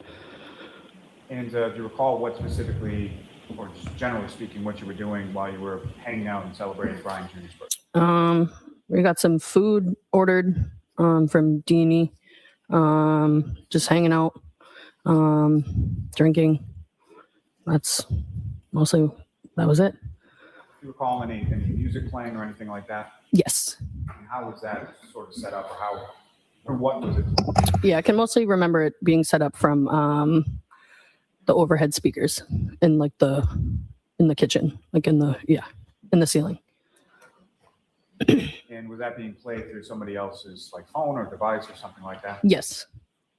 And do you recall who was sort of in control or who was controlling the music? I believe it was Caitlin Albert. And so prior to, at this point in time that you're talking about, Mhm. sort of the initial was Caitlin there at that point? Yes, she was. I'm sorry, during the point in time when it was yourself and Ms. Levinson, the other four young women that you were talking Mhm. about, Colin Albert, was Ms. Caitlin Albert there at that point, if you recall? Not at that point, no. So that's what my question was. Okay. In relation to that time, who, if anyone, was I- in charge? Okay. No, not at that time. I don't remember. Now, with respect to, obviously you were there and you were drinking, people were drinking, correct? Yep. Do you recall sort of what people were drinking? Yeah. I know at the time I was drinking Michelob Ultra. Hold on, I gotta say, you're a loser guy. I can't say it like a guy or like that. Yeah, but yeah, that was gonna come a name, but yeah, that guy, loser guy. But mostly just White Claws, beers, from what I can remember. And was anyone within this sort of initial group that we're talking about here drinking any more or less than anybody else? I don't believe so, no. And during this sort of initial period with these initial people, how would you describe sort of the mood or the demeanor within? Yeah, everyone was having a good time. It was Brian's birthday, so, we were there just to have fun. And at any point in time with this sort of initial group, did you see anybody go to any other area of the house beyond sort of the kitchen and dining room area? No. Now, at some point, did members of this sort of initial group, did they leave the house at some point over the course of the evening? Yes. And who left first and as Um, who left first and about what? Yeah, I'm not sure exactly who left at what point, but I know that Catherine, Duty, Emily Fabiano, Mary, Ken, and Courtney Alba left. I would say, and Colin left like before midnight. And did they all leave around the same time, or did they leave at sort of staggered portions? I would say staggered times. Now, with reference to Colin Albert, do you know about what time he left? I would probably say 11:30, 11:45. And do you have any idea of sort of how Colin, similar to what I asked about the other Mhm. young ladies, do you have any recollection as far as how he got there or how he left or anything like that? I'm not quite sure. No. But do you recall specifically seeing him leave from the house? Yes. And which door would he have left? I'm not sure exactly what door, but I know someone did pick him up, but I'm not sure who did. So. And so when it comes to the front door of Fairview Road, there's two doors in the front area of the house. Yes. And as far as with respect to either of those two doors, you don't remember him leaving from some other door of the house, correct? Correct. So if he left or when he left, it would have been from one of those two front doors? Yes. Now, at some point, at least after Ms. Kent, Ms. Fabiano, Ms. Duty, and Ms. Alba left, did people that lived at the house or other people sort of come back to the house? Yes. And about what time was that? I'm not too sure, but I would say a little after midnight. And who were the first people sort of to arrive in this, we'll call them sort of the second? I don't remember who came, like who was first, who was second, like that, but I know who came, but I don't know what order. And who were the people that came? Yeah, so it was Nicole Albert, Brian Albert, Brian Jr.'s parents, Matt McCabe, Jennifer McCabe, Brian Higgins, and that's it. And Caitlin Albert, sorry. Okay. And so when they came back, as far as the other four young women that you were talking Oh, Jeannie, are you home now? you're under your regular handle. Never thought I'd be here under a different name, but here I am, wrenching it.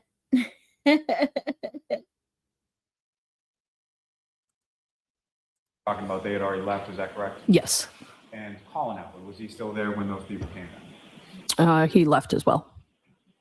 And so Brian Albert Sr. and Nicole Albert, those are Brian Albert Jr.'s parents. Correct, yes. We're familiar with them, obviously, prior to January 28th. Yes. And you mentioned Jennifer and Matthew McCabe, is that Yeah, correct? you know, even though I had like seen these names, like some of them, not all of them, I never realized it either. I never realized there was this many witnesses until going through this trial now. Like, because the prosecution obviously cut down their witness list quite a bit from the first trial to the second. And I mean, most of these witnesses aren't really necessary. They ask the same freaking questions over and over and over and over again. And it's really like kind of just annoying, for lack of a better word. 63 witnesses. There you go. It's insane. Jeez, oh, Pete. Yes. And were you familiar with them prior to January 20th? Yes. And how are you familiar with them? I mean, Through she Brian doesn't even Jr., just hanging out with them. Like her, like she's gonna be on the stand for what? Time so. Hour? Oh my god! I totally just realized I never sped it up. So let's speed it up now. Oh my god, I'm so dumb. Because these are getting, I mean, it's just so repetitive. It was so repetitive. And what is she doing on the stand for over an hour? Like, I don't get it.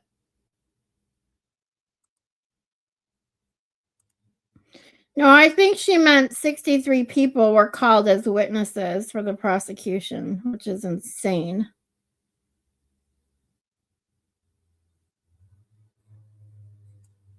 And so through the family, well, my next question is, what, if any, relationship did they have to your friend Brian Albert Jr. that you knew? They are his aunt and uncle. And then with respect to Brian Higgins, is that someone that you knew prior to January 20th? I did not know. You met the first time that night at the Fairview home? Correct, yes. And when they came into the house, this sort of second group, where was it that they went and sort of congregated around the house? Yeah, we all were still in the same room in the family, the floor plan, which is the kitchen and the dining room area. Yeah. At any point in time, well, let me ask you this, they come sometime shortly around or after midnight, is that fair to say? Yes. And about how long after they arrived, or about what time was it that you left the house for the evening? I'm sorry, could you repeat the question? At some point you went home that night? Yes. What time? I would say give or take like 1:45. And so between the time that they came back to the house around 12:15 or so, between that and 1:45, how would you describe sort of the mood and the demeanor in the house at that point? It was still all the same. Everyone was having fun, hanging out. Music still playing, people drinking, having a good time? Yes. And over the course of this time, as far as the group that you talked about that was in the kitchen and dining room area, did you see any of those people go anywhere else? I mean, to the bathroom, but I know at one point Mr. Albert, Brian's Jr.'s dad, did go upstairs to let the dog out back, but he just opened the back door and watched them from the door and brought him right back upstairs. So. Oh, you paid enough attention went upstairs, but to remember that? And as far as the kitchen and dining room area, all sort of how people were situated around that area during the time that the second group was in? Yeah, we were all sitting in like the kitchen table. It's like a square table, so we're all just hanging out around there. Some at like the island in the kitchen, but mostly all just there together. Do you recall specifically, I know we're talking over 2 years ago, do you recall specifically where people were within that area around the table? I don't know. Do you recall where you were? I was sitting like in the corner so I could see like the island, the kitchen table, like the front door and like the windows, I guess. Yeah. Where you were seated around the table, could you see the front door? Yes. And so beyond the people that you'd already talked about being in that kitchen dining room area in that second group, did anybody else come into the house that night while you were there? No. And at the time on January 28, 2022, were you familiar with either a person named John O'Keefe or a person named Karen Reed? No. And at any point in time, not knowing them, did you see anybody else come into the house while you were there between that 12 to 12:15 and 1:45? No one else came in, no. Now, do you recall who was sort of around you where you were at the table? Immediately around you as well. I would say Jennifer McCabe, Sarah Levinson, Caitlin. I can remember like sitting at the table like with me. Yeah. Now, at some point in the evening, let me ask you this: what if any sort of plans did you have as far as how you were getting home? Yeah, I did text my brother to see if he could pick me up on his way home with his friend, on their way home to come pick me up, which they did. Which of your two brothers was that? My brother Ryan. So you texted Ryan to see if he could come pick you up? Yep. And did you have to give him like an address or anything like that, or how did you explain to him where you were? I just said I was at Brian Jr.'s house, if he could pick me up. Was that somewhere that your brother had picked you up from on prior occasions? Yes.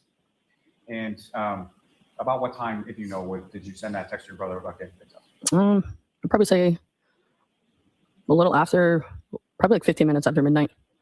Yep. And as far as the other people in that second group that you were talking about, did you reach out to Ryan to get picked up? Were those other people there? Yes. And you indicated that your brother then came to the house at some point? Yes, he did. And about how long after you texted him did he arrive, if you know?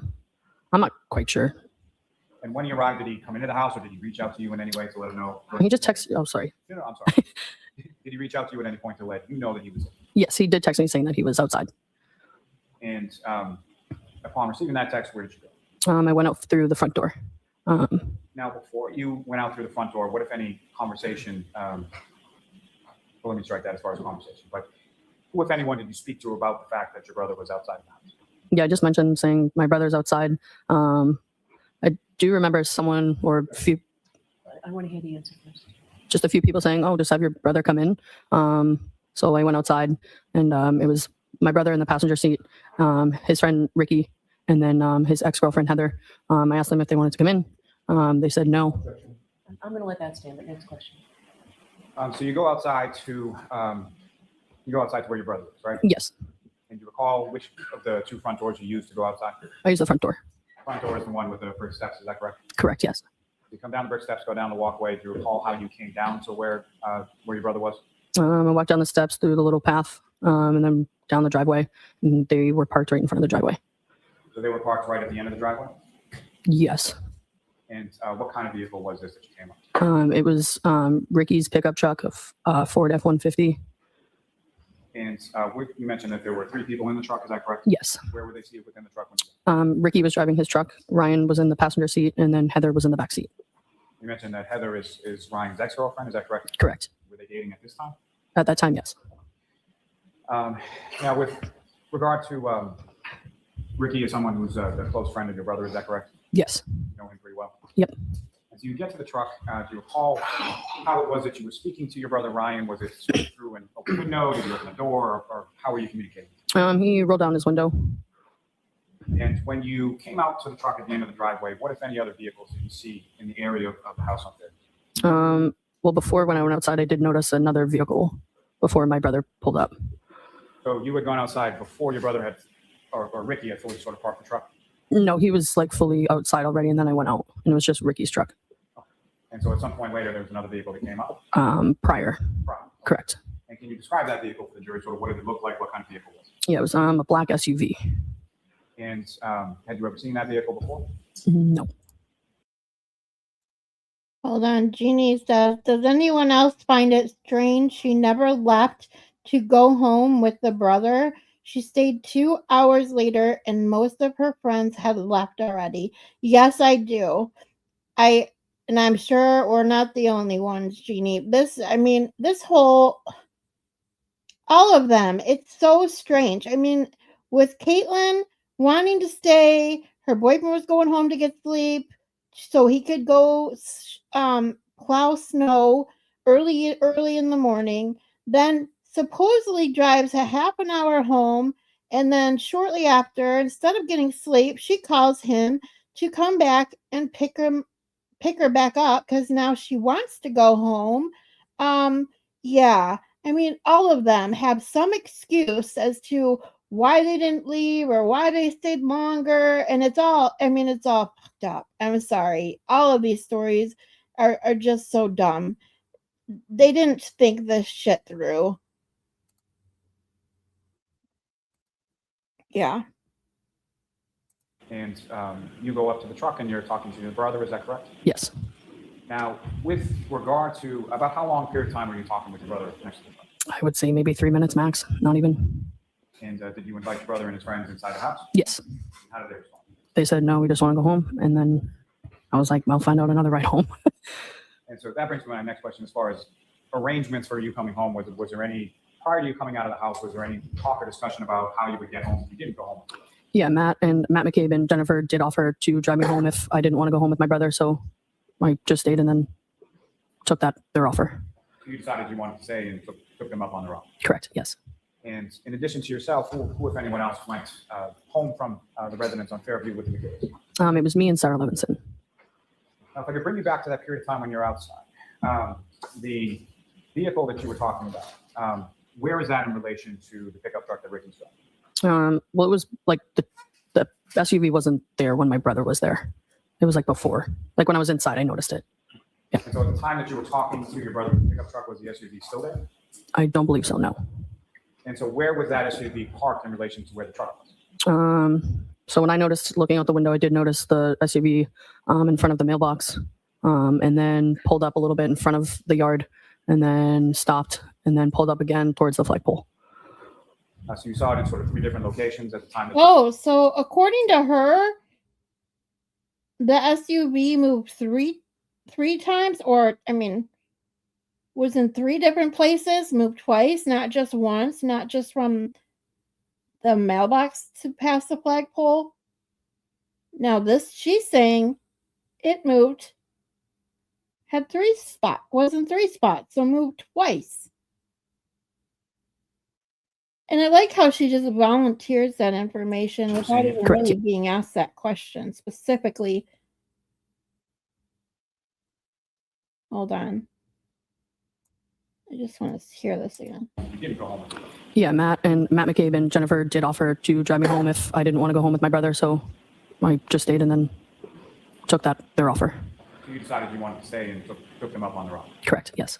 And so again, I mean, this goes back to what we're already talking about, Jeannie, but Jesus, why even bother calling or texting him or whatever and say you need a ride home from Brian Albert Jr.'s house and then decide to stay, which is just the opposite of what Caitlin did. Oh, she was going to stay, but she decided to go home. Like, what? Oh, my God. in addition to yourself, who if anyone else, went home from the residence on Fairview with the kids? It was me and Sarah Levinson. Now, if I could bring you back to that period of time when you're outside, the vehicle that you were talking about, where is that in relation to the pickup truck that Ricky's driving? Well, it was like the SUV wasn't there when my brother was there.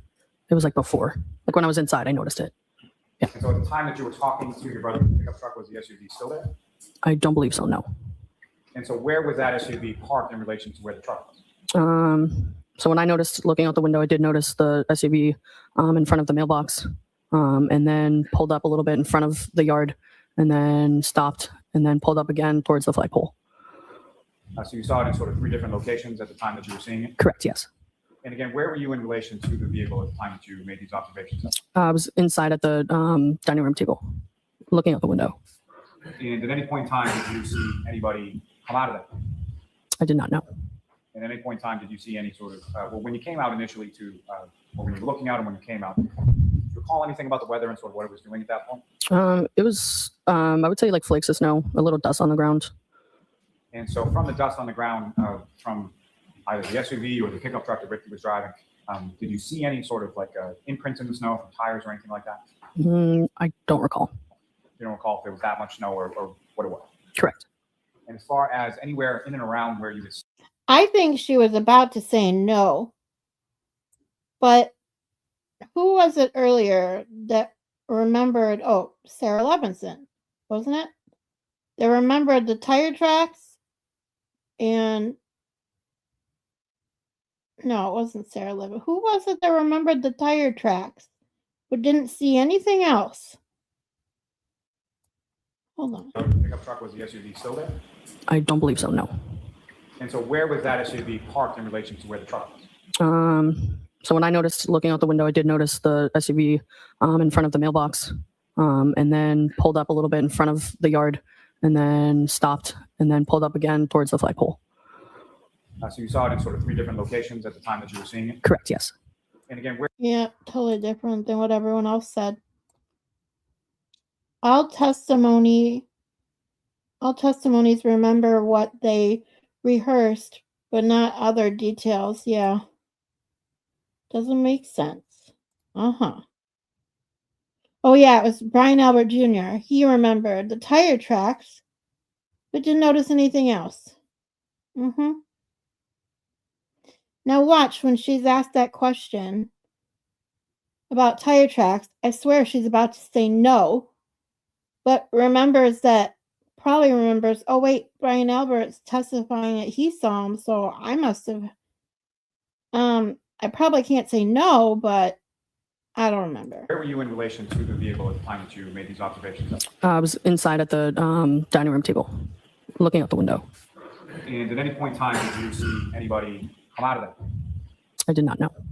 And at any point in time, did you see any sort of, well, when you came out initially or when you were looking out and when you came out, did you recall anything about the weather and sort of what it was doing at that point? It was, I would say like flakes of snow, a little dust on the ground. And so from the dust on the ground, from either the SUV or the pickup truck that Ricky was driving, did you see any sort of like imprints in the snow from tires or anything like that? I don't recall.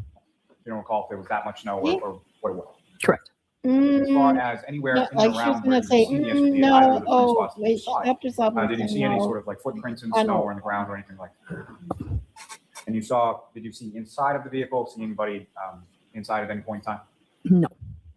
And you never saw anybody get out of that vehicle at any of the 3 different points where you saw it parked, correct? I did not know. When you saw the vehicle parked at those 3 sort of separate different locations, was the vehicle on? Was it running, if you could tell? I'm not sure, no. County approach? Yes. Ms. Nagel, I'm going to direct your attention to what's the agency marked as exhibit 71, 72, and 73. Okay. Right now, I'm just going to ask you to take a look at those and look up when you're finished. And at some point, I may ask you to use this, which is the laser pointer. Press on that button and point it up at this one. Okay. So first, if you could just look at 71, 72, and 73. All set. Generally, with respect to those 3 photographs, do you recognize what's depicted in them? Yes. What do you recognize? That it's my friend Brian Albert Jr.'s house. Is that roughly what the house looked like at the time of January 28th, 29th, 2022? Correct, yes. If I could ask you to flip just back to the first one that I showed you, exhibit 71. You're on with the court's permission, may I publish that to the jury at this time? Okay. And so, Ms. Nagel, directing your attention up to the screen above you, or to your right. This is what you have before you as exhibit 71, is that correct? Yes. You could, using the laser pointer that's on the desk in front of you, if you could direct the jury's attention to the door that you were talking about that she came out in order to come down and talk to your brother. Yes. That one right there. Now, with respect to Ricky's truck, when you came out to speak with your brother Ryan, where was the truck parked? The truck was parked right here. And with respect to that vehicle, the black SUV, where that vehicle was initially when you saw it? Is that visible in this photograph? Yes. And if you could direct the jury's attention to where that. Thank you. If I could draw your attention to the next executive session to flip to exhibit 72, and Ms. Gilman, if I can have that on.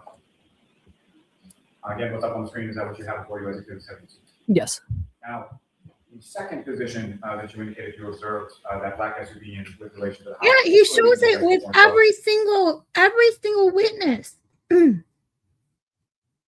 Seriously, I've said that every day, Jeannie. I know it's so funny because every single time he can, he shows a freaking picture that makes that yard look huge. Like, oh, it doesn't seem like, yeah, I can understand why they wouldn't see a guy way over there in this big mountain of snow. But first of all, there wasn't that much snow. And second, that yard is a shoebox compared to what it looks like in these pictures. There is attention where that would be in this photograph. Objection, sidebar, Your Honor. All right. So again, Ms. Nagel, directing your attention up to what's up on the screen is exhibit 72. You indicated in your testimony that you saw the vehicle from inside the house at 3 different points, correct? Yes. You indicated the first point in the last photograph. Exactly, You saw the Jamie. vehicle in. Is that depicted in this photograph? Perspective is Yes. everything. Yep. He wanted those jurors to think that that yard was huge and not that big of a deal that they didn't see him on that lawn. And Ms. Nagel, with regard to the third point, or the third. Does anybody know? Actually, I'm going to ask this because I know in the second trial they do take a field trip to the house. They get to see it with their own eyes. Thankfully, do they have that in the first trial? Do the jurors get to go see the actual house in the first trial? No. I had a feeling.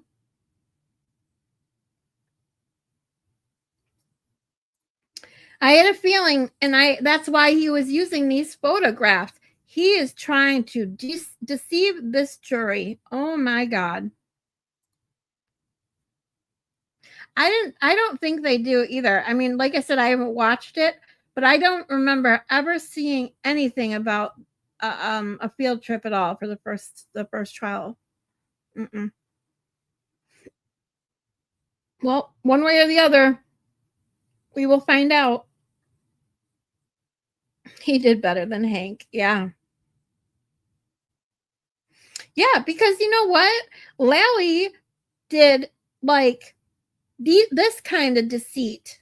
Like, I'm going to show a really odd angle of the house to make this lawn look like huge. Like, it wouldn't be unrealistic to think that many people would walk down the sidewalk or out the front door into their cars and clean off their cars and not see someone laying in the grass.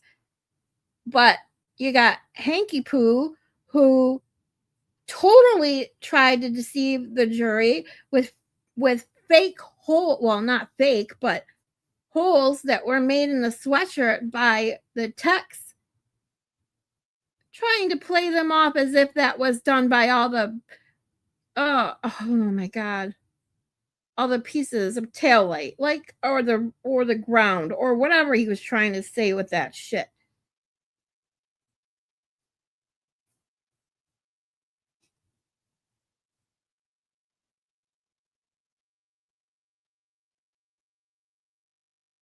Not to mention, I'm sorry, but Spanky made himself look stupid, spending 40 minutes talking about a freaking ham sandwich. Like I should be on that morning. Is that visible in this photograph? Yes. And again, using the laser pointer, if you could direct the jury's attention where you observed it at the third point that you observed the black. Thank you. That's all with this, Ms. Gilman. You can take it. So, Ms. Nagel, you speak with your brother outside, and then at some point after a couple minutes come back inside. Is that correct? Yes. I will never forget that day. I was watching Brennan talk to him about that whole testimony made him look so stupid. But then to literally go on and on about him deleting text messages from a trial that was over and done with, at least for them, over a year prior, like it's something nefarious. And then to go on and say, well, did you laugh? And how was that ham sandwich? How long did it take you to eat that ham sandwich? When you were eating your ham sandwich, did you laugh? I mean, seriously, dude.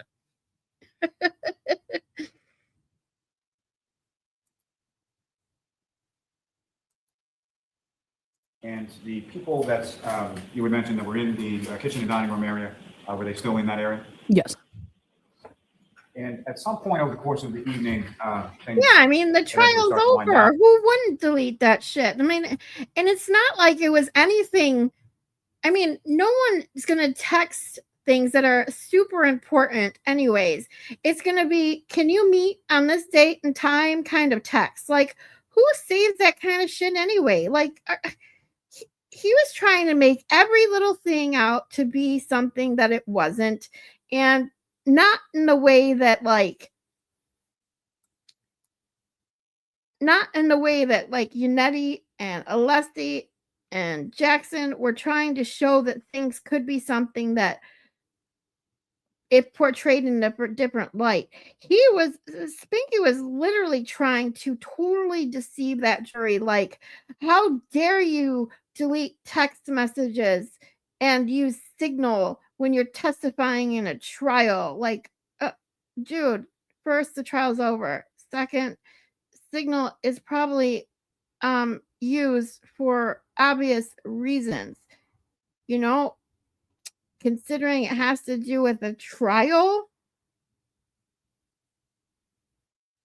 it's not like regular people using Signal and, just for, and you know what? Even if regular people use Signal, who cares? In this day and age where everything can be hacked, I mean, look at 5150, dude. Like, ugh.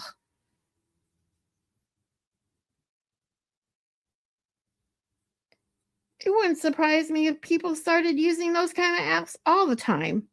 Everybody.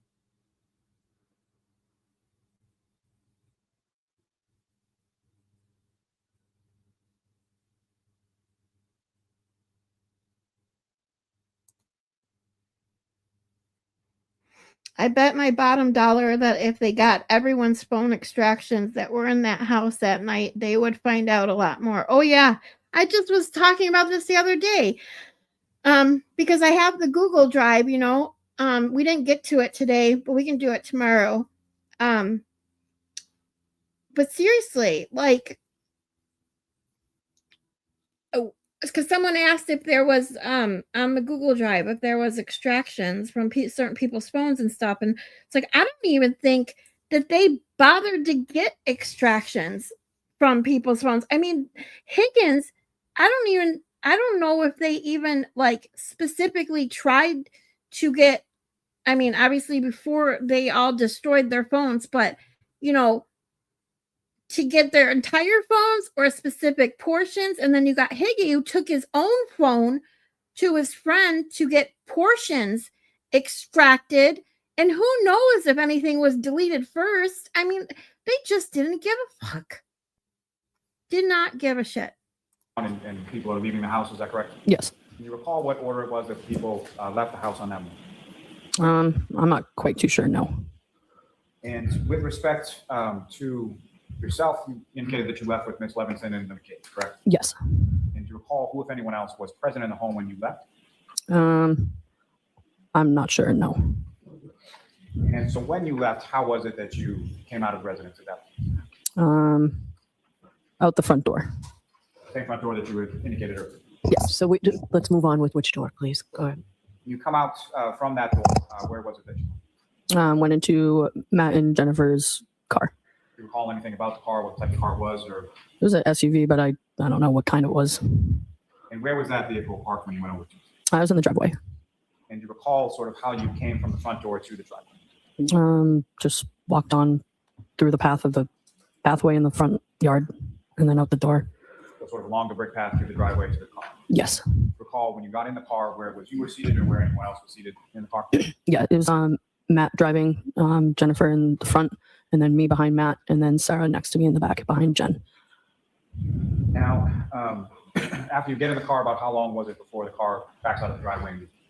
I'm not quite too sure. And what, if any, conversation do you recall as far as going on during that period of time prior to the car backing out and going? I don't know. I don't remember. Now,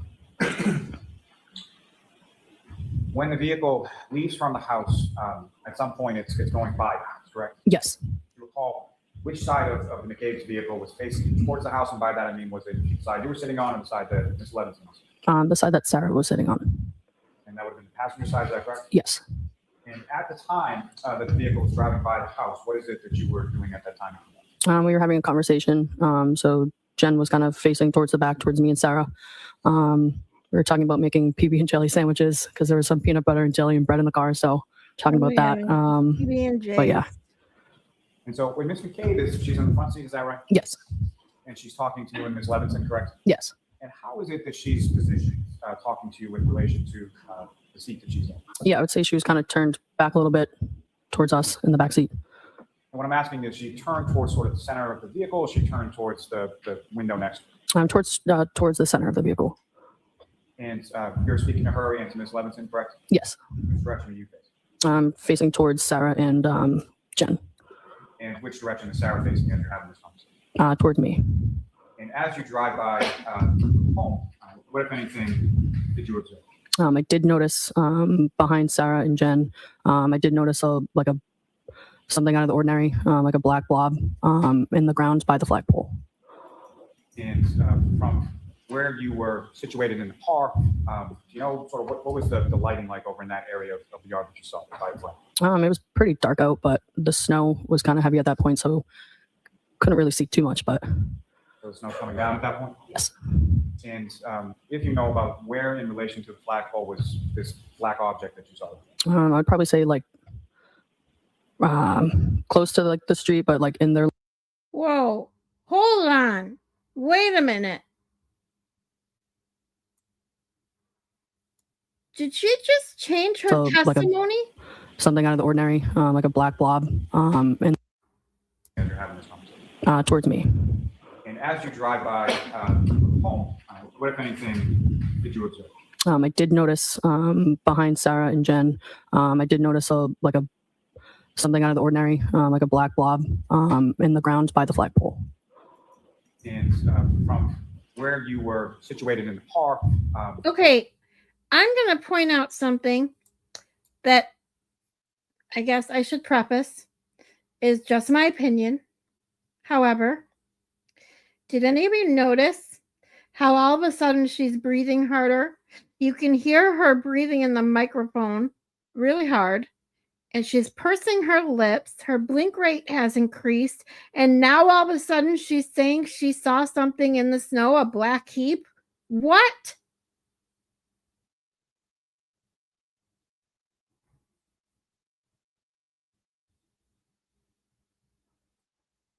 You know, sort of what was the Hold on, I'm gonna rewind it. Just watch. Watch from the Conversation. prior question. So Jen was kind of facing towards the back, towards me and Sarah. We were talking about making PB and jelly sandwiches because there was some peanut butter and jelly and bread in the car. So no talking big deal. about Now that. watch the change. but yeah. Listen for the breathing. And so when Ms. McCabe she's in the front seat, is that right? Yes.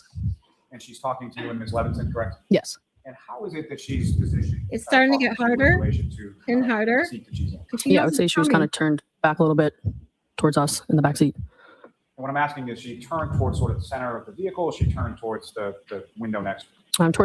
Towards the center of the vehicle. And you're speaking to her and to Ms. Levinson, correct? Yes. Which direction are you facing? I'm facing towards Sarah and Jen. And which direction is Sarah facing as you're having this conversation? Towards me.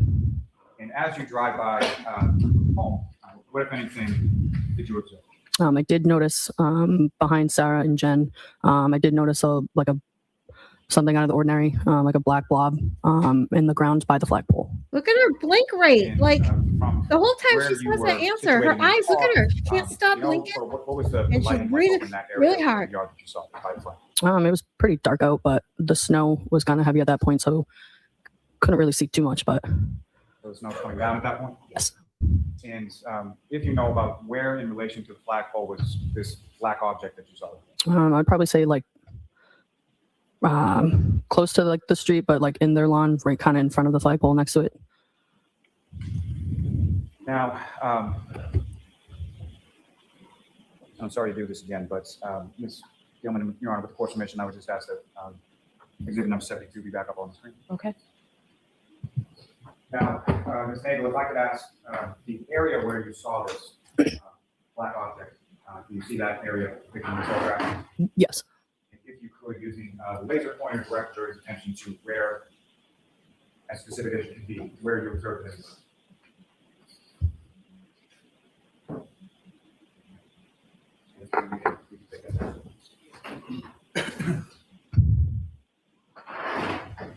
Now, as the vehicle is going by the house, as you make that observation, what, if anything, did you say in the backseat of the car? I did say out loud, I was like, I think I might have saw something. I'm not kind of sure what it was.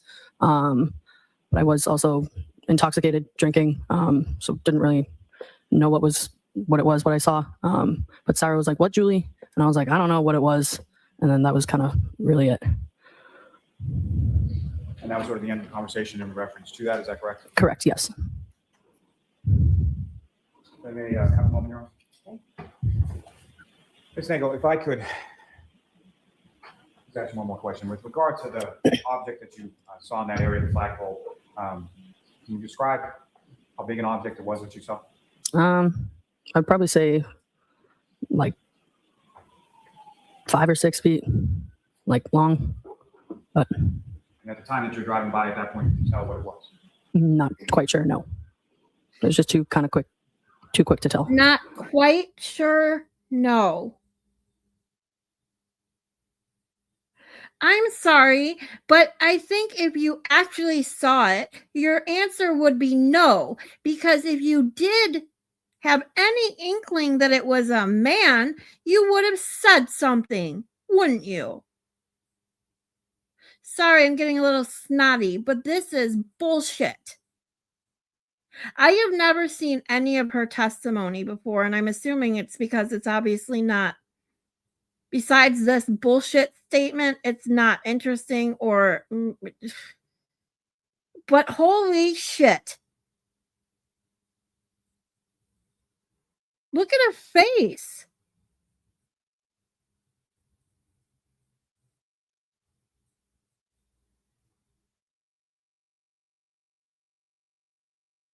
But I'm sorry, if he asked, could you recognize what it was? And this was her answer. Hold on. I was like, I think I might have saw something. I'm not kind of sure what it was. But I Not was sure also what it was. intoxicated drinking. So didn't really know what I saw. But Sarah was like, "What, Julie?" And I was like, "I don't know what it was." And then that was kind of really it. And that was sort of the end. Okay, so I missed that part even the first time around. Sarah said, "What, Julie?" Wait, but since when? Sarah never said anything like that, did she? Did I miss that part of the testimony?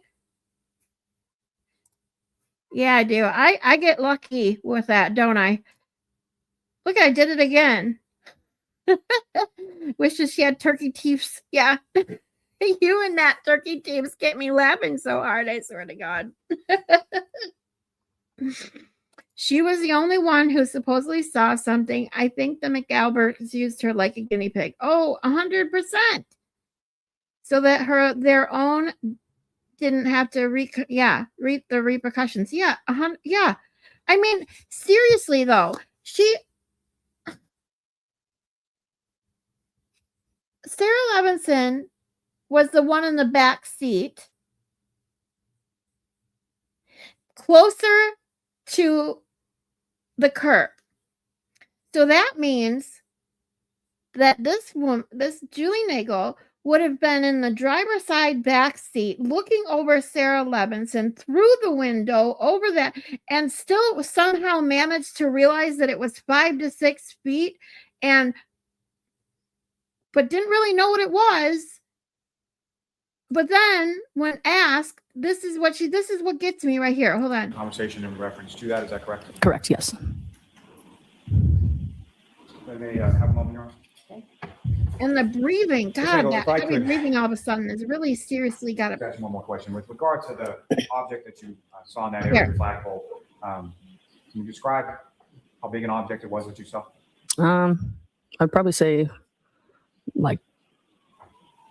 She's guessing right now. What do I say? How big should I say it? If I say 6 foot, I'm going to be too on point and be like, well, why the hell didn't you say something? Or be like, oh my God, that's a person. Why would you wait until whenever you were interviewed a year later, whatever, to say something, right?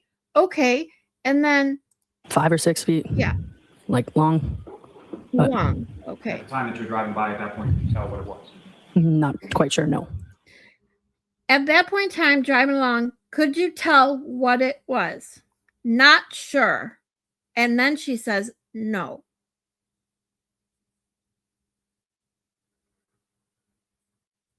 I'm sorry, but if you really saw that, your answer would be no, not sure, and then say no.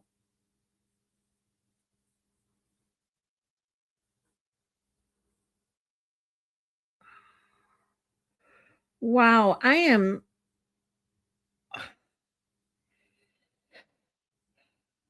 can't believe that. I've never seen this part of her testimony before.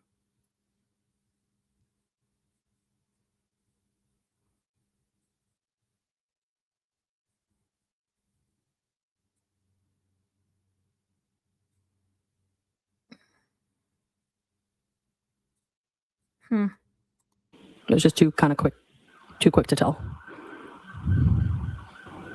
Thank you. Nothing further. Thank you. Thank you, Ron. She's like, oh shit. I know I just lied.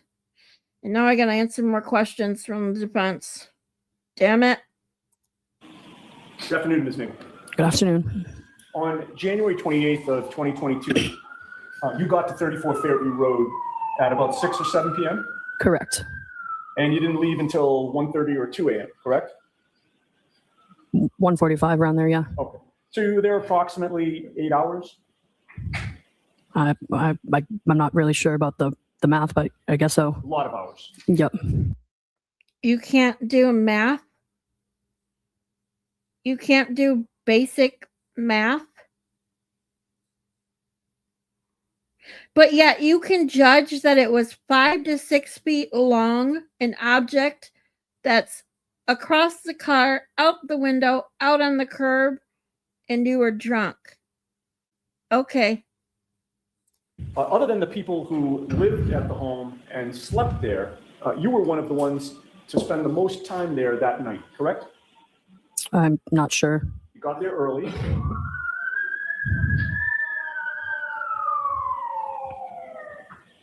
You got there early, correct? Yes. And you left late, correct? Yeah. And you were inside almost the entire time, correct? Yes. So you came in contact with just about everybody who came into that house, correct? Yes. And you know that everyone who was in the house that night is a witness in this case, correct? Yes. The only time you went outside before you left was when your brother Ryan arrived, correct? Yes. And even when you went outside, you stayed on the Albert property, did you not? Yes, I did. And you had some contact with your brother out there, correct? Yes. And you know that he's a witness in this case as well, correct? I do, yes. And despite having contact with all of these witnesses in this case, Trooper Proctor didn't talk to you on January 29th, did he? No. Or the rest of January or the whole month of February, correct? Correct. He didn't interview you about these statements that you're making today until October of 2022, correct? If that's what it says on paper, yeah. October 5 of 2022, does that sound right? I don't know. It was many months after January 29th, correct? Yes. Over 8 months after John O'Keefe was found dead on Brian Albert's lawn, correct? If that was the time frame, yes. And when he spoke to you on October 5, Trooper Proctor asked you for the first time to remember the details from 8 months before that, correct? If that was the time frame, yes. And you are good friends with Sarah Levinson, correct? Yes. Certainly over the last 2+ years, the two of you have discussed what happened on January 28th and 29th, correct? Yeah. And you know that Michael Proctor only interviewed you after the defense in this case filed a motion to get Sarah Levinson's name from the DA's office. Objection. Correct? The objection sustained. Next question. So you've known Brian Jr. since your sophomore or junior year, correct? Yes. And you actually graduated Canton High School in 2016, correct? Correct. But you've known him since 2014 or 15? Yes. 9 or 10 years? Yep. He's a good friend. Yes. He's a close friend of yours, correct? Yes. And on January 28th of It is, 2022, isn't it? you were one. We can take a break and listen to it again if you want. I'm literally addicted to that song. It makes me laugh. Hold on.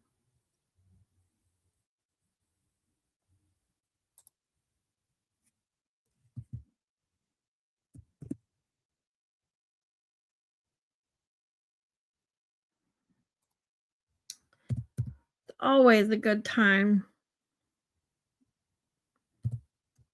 How are you doing, Yummy? You guys okay? Jeannie? Dodo? Well, really, if you think about it, they are all really just kids defending their family, which all of our kids would do, except mine. LOL. But really, they need to take responsibility and speak up. Yeah.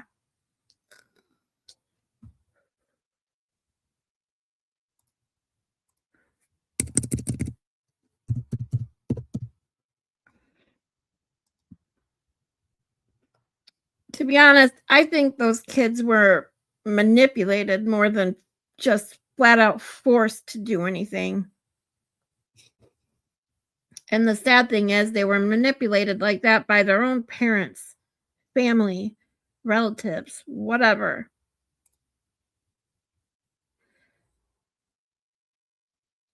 Oh, yeah. And then they wonder, like, I don't really think Colin had anything to do with it. I never really did. Because I didn't watch the first trial, and by the time I made the second, and there was never a bunch of stuff really blaming him besides the scrapes and stuff on his knuckles. So I never really went down that line of thinking. And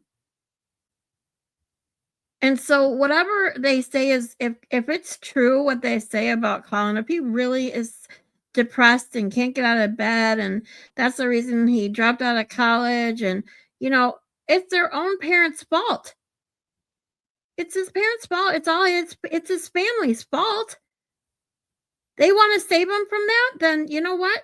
You know what you need to do.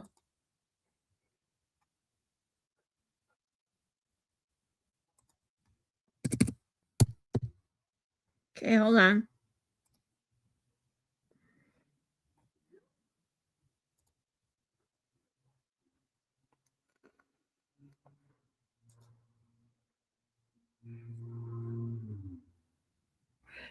Oh, your grand? Don't know about everyone else. Just gonna make coffee. Oh, that sounds good. I think I need to make a coffee. I'm not tired yet, thankfully, which is a good thing. Like I said, I got the most sleep I got in a really long time last night. So, but a coffee sounds really good right now. Yeah, he may have been involved, but I wouldn't say it was his fault because we don't know. Yeah, but yeah, definitely parents' fault. They knew better. 100%, Jeannie. Yeah, can you make me some? Jeannie Lynn says, Dodo, can you make me and Jeannie Lynn some coffee? Well, I'll take some. We have an ice cream, a chat freezer for ice cream. We also need a chat coffee maker. Oh, you're all done with your white paint, Maylin? Awesome. Congrats. Did you find Baker's video about his theory on the head injury? Oh, no. But I did message him, ironically enough. I messaged him like I told you last night, and then I got a response when I got onto Discord this morning. I got a response from him, and he said he's done it several times, so he wouldn't know which video. So I already have it on my list of things to do tonight, because I don't work tonight. So I'm gonna do stuff to keep me awake. And that's what I'm going to do. I will find it. We can play it tomorrow. I'm sure I'll be able to find it by then.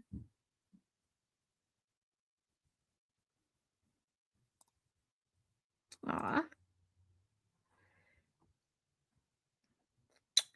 Jeannie gave you an applause, Maylin. I got an applause for you. I keep forgetting I have these. Hold on. I keep forgetting I have the, the paid version of StreamYard now, so I can do this. Hold on. Hold on, please. Come on, where is it?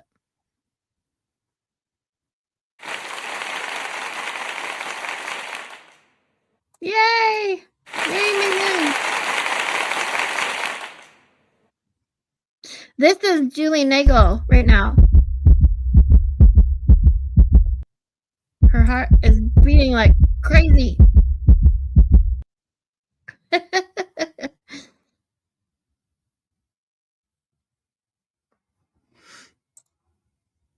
Okay, back to the fun songs. We're gonna play a couple fun songs.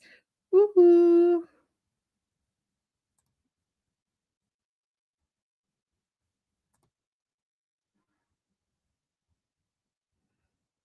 Hopefully I won't lose audio this time. I'm switching paid tabs. Sometimes I lose the audio. I don't know why. So stupid. All right, where are you? I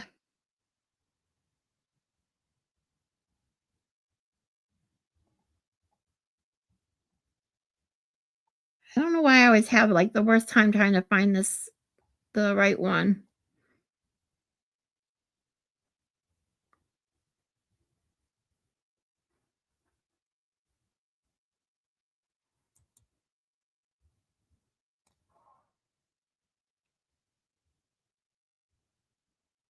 Found it.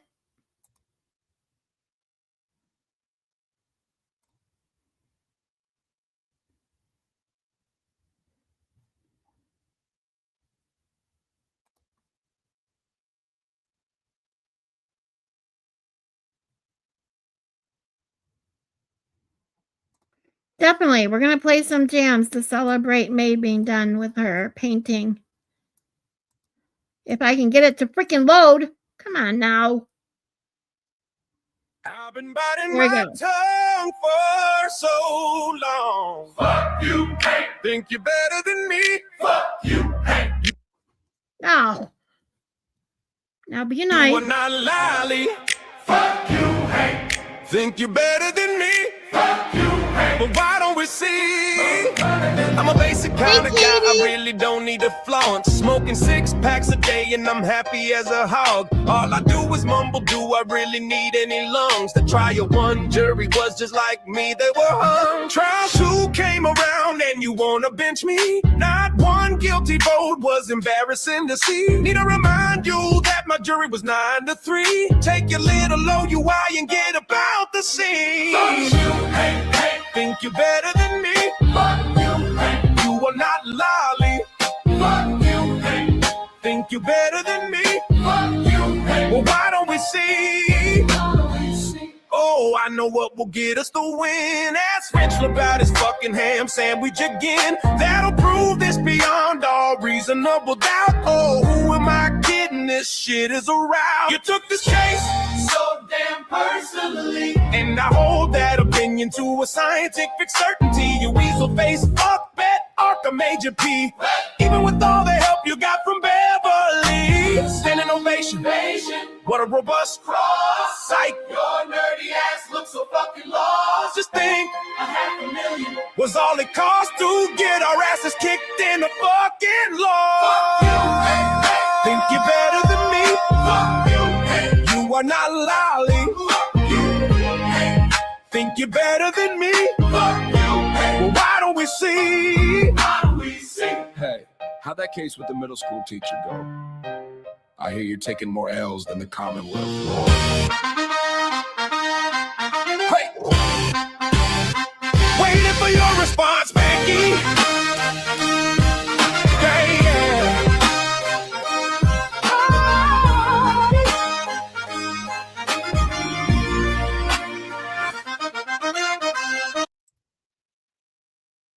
Yeah, yeah. Hold on. Oops.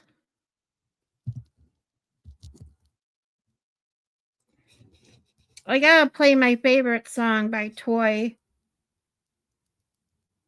She is so amazing. She is a master at making these songs and the videos to go with it. I mean, I wish I had this kind of talent. I would make songs every day.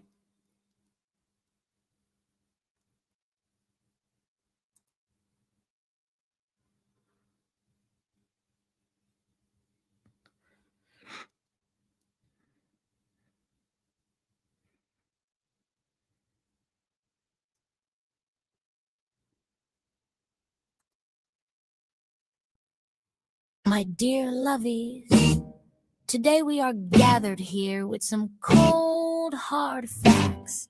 So let's talk some shit. Wakey, wakey. Fear not, my lovies. The nurse is in the house. I'm handling it. Let's fucking go. Clutch those.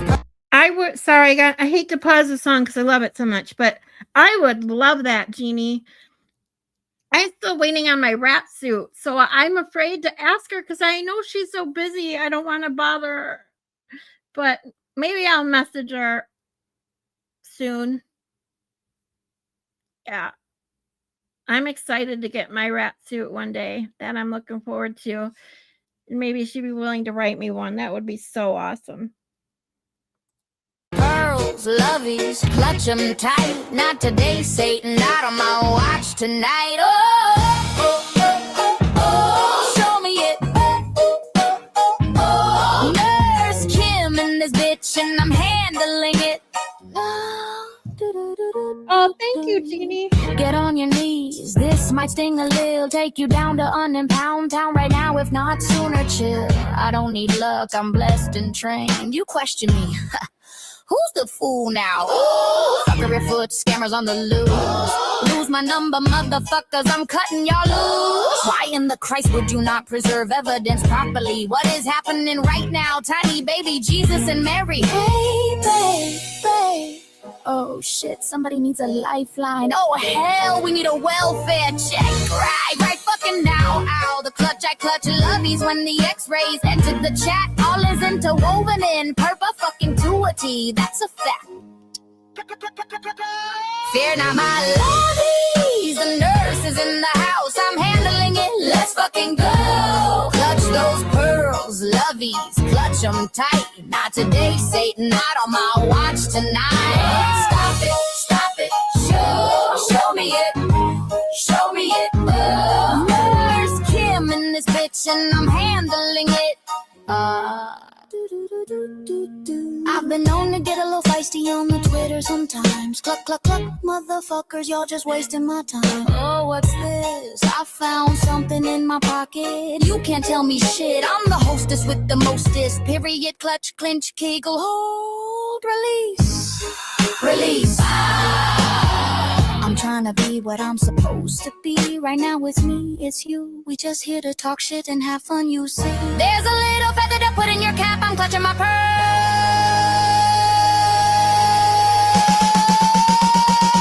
Stop it. Show me it. Show me it. Ooh. Fear not, lovies. We'll take care of it. Fear not, lovies, we'll take care of it. Fear not, my lovies. The nurse is in the house. I'm handling it. Let's fucking go. Clutch those pearls, lovies. Clutch them tight. Not today, Satan, not today. Show me it. Show me it. Show me it. Nurse Kim in this bitch, and we running this shit forever. Right now it's me. It's you.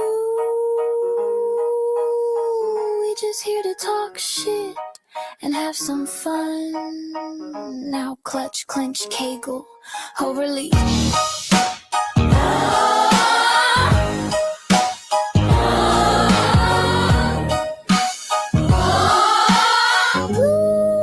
Clues, motherfuckers.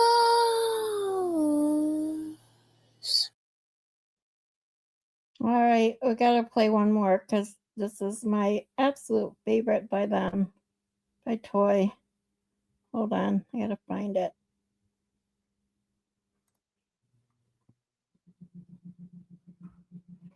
Well, besides the other Nurse Kim song, maybe we'll play that one later at the end. But I'll be honest, this is still my absolute favorite.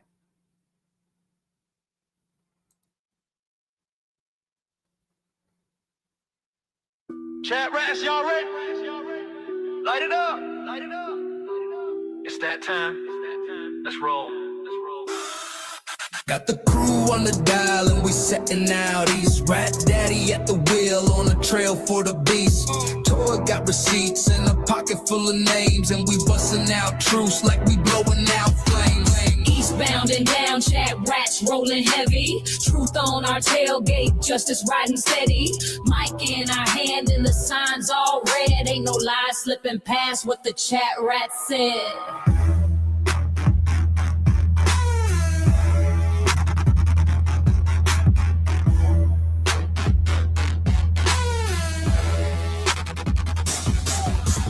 Clerks got the playlist, angels taking charge. Law leans on the mic and her notes hit hard. Mary B's lifted, but she's sharper than attack. Dean's dropping questions while he's rolling in his Cadillac. Breaker, rap mama here, got eyeballs on that shady scene. Y'all ready? Light it up, Rags. 10, 4, 20. Northbound and bold, truth in the backseat. Chat rats got that heat, can't be beat. From the chat rats lounge to the courthouse gate. We ride for the truth and we show to see that fate.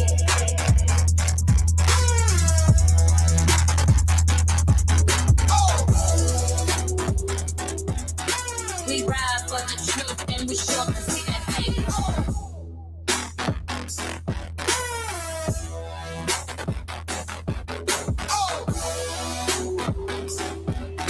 We ride for the truth and we show to see that fate.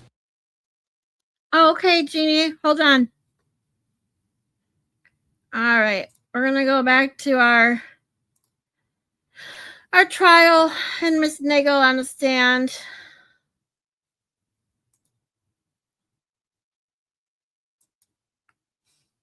One of a select group of his friends who went to his house to celebrate his birthday. All right, The let me following check night, my messages. Yes. And you don't go to somebody's house who you graduated high school with 10 years previously to celebrate their birthday if they're just an acquaintance, correct? Objection. I don't know. I'll let the answer stand. When you got there, other than Sarah Levinson and yourself, everyone at the house was a member of the Albert family, correct? Can you rephrase the question, please? Sure. You and Sarah Levinson are not actually Alberts, correct? Correct, yes. But everybody else at the house was when you got there. No. You named Brian Albert Jr., correct? Mhm. Yes. Julie Albert, I did not know. Nicole Albert, I did, yes. Caitlin Albert, Yes. Brian Albert Sr. might have been there. Yes. And you knew the Alberts well enough to know the names that we just discussed, correct? Yes. And in addition to that, the McCabe's were related to the Alberts, correct? Yes. And you knew Jennifer and Matt McCabe before that night, right?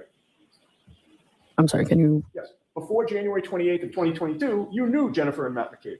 Yes. You had been to their home before, Whose home? the McCabe's home. I don't recall. You'd driven their daughters around, correct? I have, yes.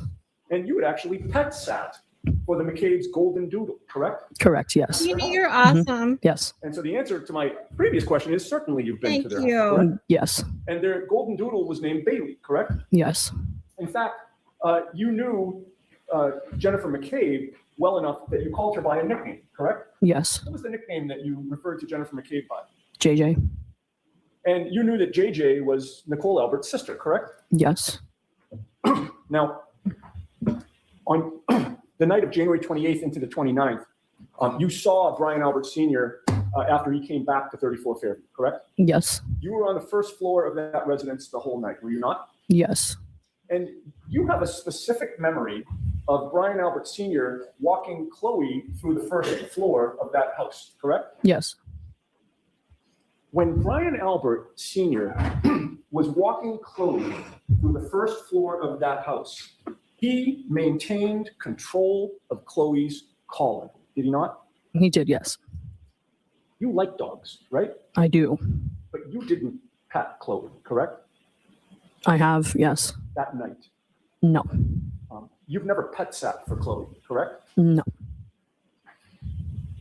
But you did hang out regularly at the Albert home for years because of your friendship with Brian Jr., correct? Yes. Which meant that you have had contact with Chloe over the years, correct? Yes. You would agree with me that Chloe's a very different dog than Bailey in the McCabe's golden doodle, correct? Objection. Sustain.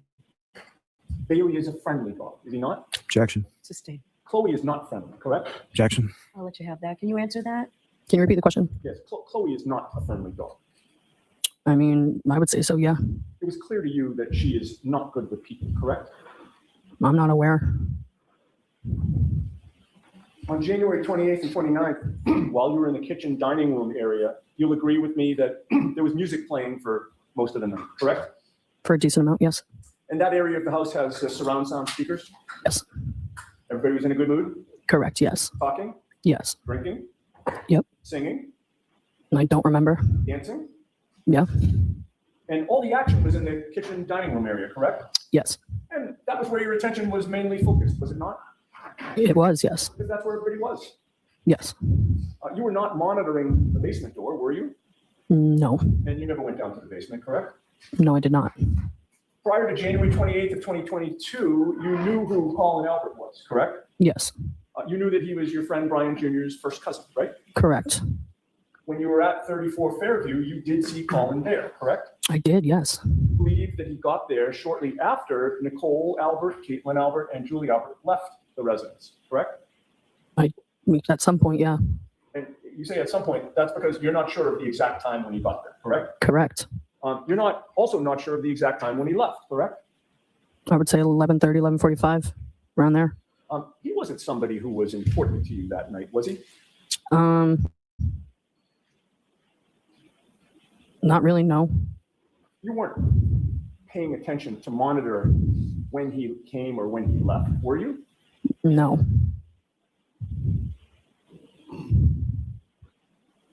I said no. You never physically watched him walk out the door, correct? I don't remember.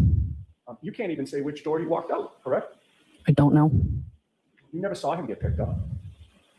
I did not know. You never saw any car arrive for him. I don't know. And you never saw how he got home. You don't know if you saw it? Now, on January 29th of 2022, after midnight, your brother Ryan Nagel and you lived in the same home, correct? At the time, yes. At about 12:15 to 12:20, you texted your brother Ryan for a ride home, correct? If that's what the timestamp says, yes. Do you have a screenshot of that text message? Somewhere, yes. Did you provide that to any investigator or assistant district attorney? I don't remember. Do you recall whether any assistant district attorney or investigator asked you for a copy of that text message? I don't know. Is that text message still on your phone? I don't know. Did you delete that text message? I don't know. Okay, So Jeannie, let's move this along. take care. When you texted Ryan that night, you were contacting him because you thought it was an appropriate time for you to leave, correct? Yeah. How long did it take your brother Ryan to get to the Albert home after that text message? I don't know. Was it an hour? I don't think so, no. Was it a half hour? I do not know. So you have no idea how long it took him to get there and how long you stayed after you texted him, correct? I don't know, no. Wow. By the time you're texting Ryan, Ms. So Nagel, after her testimony is mostly correct, some occasional, I'm not sure, or whatever. Now all of a sudden she did that huge lie before cross-exam, and now all of her answers, I don't know. I don't know. Still here, just can't text as much. I gotcha. Well, thank you. I so appreciate it. right since 6 or 7 p.m. I'm glad you guys are all here. Would you say that another word for it would be a lot? No. What were you drinking that night? Michelob Ultras. And how many did you have? I don't know. I don't remember. Did you bring your own Michelob Ultras to the party? I don't know. You don't remember whether you brought any beer to the party? I don't know. Where was the beer? I either brought it or I don't know. I don't remember. It was 2.5 years ago. Where was it within the home? In the fridge. You have no memory of like running out. You don't remember if you brought any? I don't remember, no. There appeared to be plenty of beer to go around, correct? For myself, yeah. Between the time that you texted your brother Ryan and the time he arrived, it's fair to say that you changed your mind about going home with him, correct? Yes. You changed your mind while you were still inside the Albert home, correct? I did not say that, no. Well, I'm asking you now. No. You changed your mind only after you left the residence and went out to talk to him? Yes. You claimed on direct examination that he was the one that said, why don't you stay longer? No, that's not what I said. That said that you wanted to stay longer. If myself. So you told him that you wanted to stay longer, correct? Yeah, I did. And when you went outside, you learned that he had come and his friend, is it Ricky D'Antuono? How do you pronounce the name? It's Ricky D'Antano. Ryan had come in Ricky D'Antano's gray Ford F-150 truck, correct? I'm sorry, can you repeat that? I butchered that. When you went outside, you saw that your brother Ryan was in Ricky D'Antano's gray Ford F-150 truck, correct? Correct, yes. He was sitting in the front passenger seat of the truck, correct? Ryan, yes. The truck was parallel to the Albert's residence, correct? Yes. It was not parked in the driveway. No. The truck was facing toward Chapman Street, going up the hill, correct? Yes. So Ryan's seat would have been the closest to the property, right? Passenger seat? I'm sorry, closest to the what? To the Albert home. Yes, correct. You walked down the driveway to get to the truck, correct? Yes. His SUV was in the driveway at that point, was it not? Yes. And at that point, in fact, I want to go back, if I can, to when you were inside. That blink rate is still a mile a minute. You looked out the window and you saw a different view, correct? I did, yes. Now, just in case anyone comes across and says, well, you're playing it at 1.25 speed. Well, it's only 1.25 speed. And if you look at her testimony at 1.25 speed, when she was under direct examination, she did not blink like this. Her blink rate has gone through the roof. Black SUV. Yes. And you've testified that you saw that from within the house, you saw that black SUV move 2 times, correct? More than 2. She's still heavy breathing into that microphone. Mailbox, Yes. and then you saw it move forward, right? Mm-hmm. Yes. And then you saw it move forward again to near the flagpole, correct? Yes. And was there a third time that you saw it move?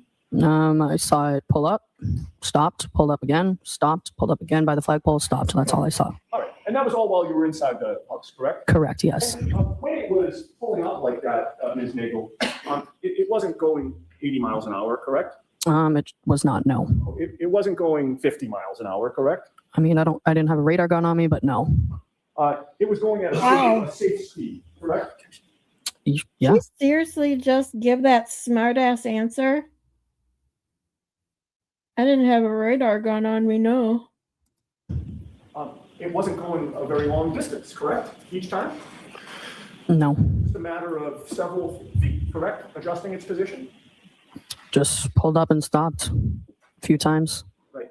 And as you saw it pull up and stop a few times from within the home, its direction was always forward, correct? From what I saw, yes. You never saw that car back up, correct? No. You certainly never saw it speed at a crazy pace backwards, correct? Objection. Objection sustained.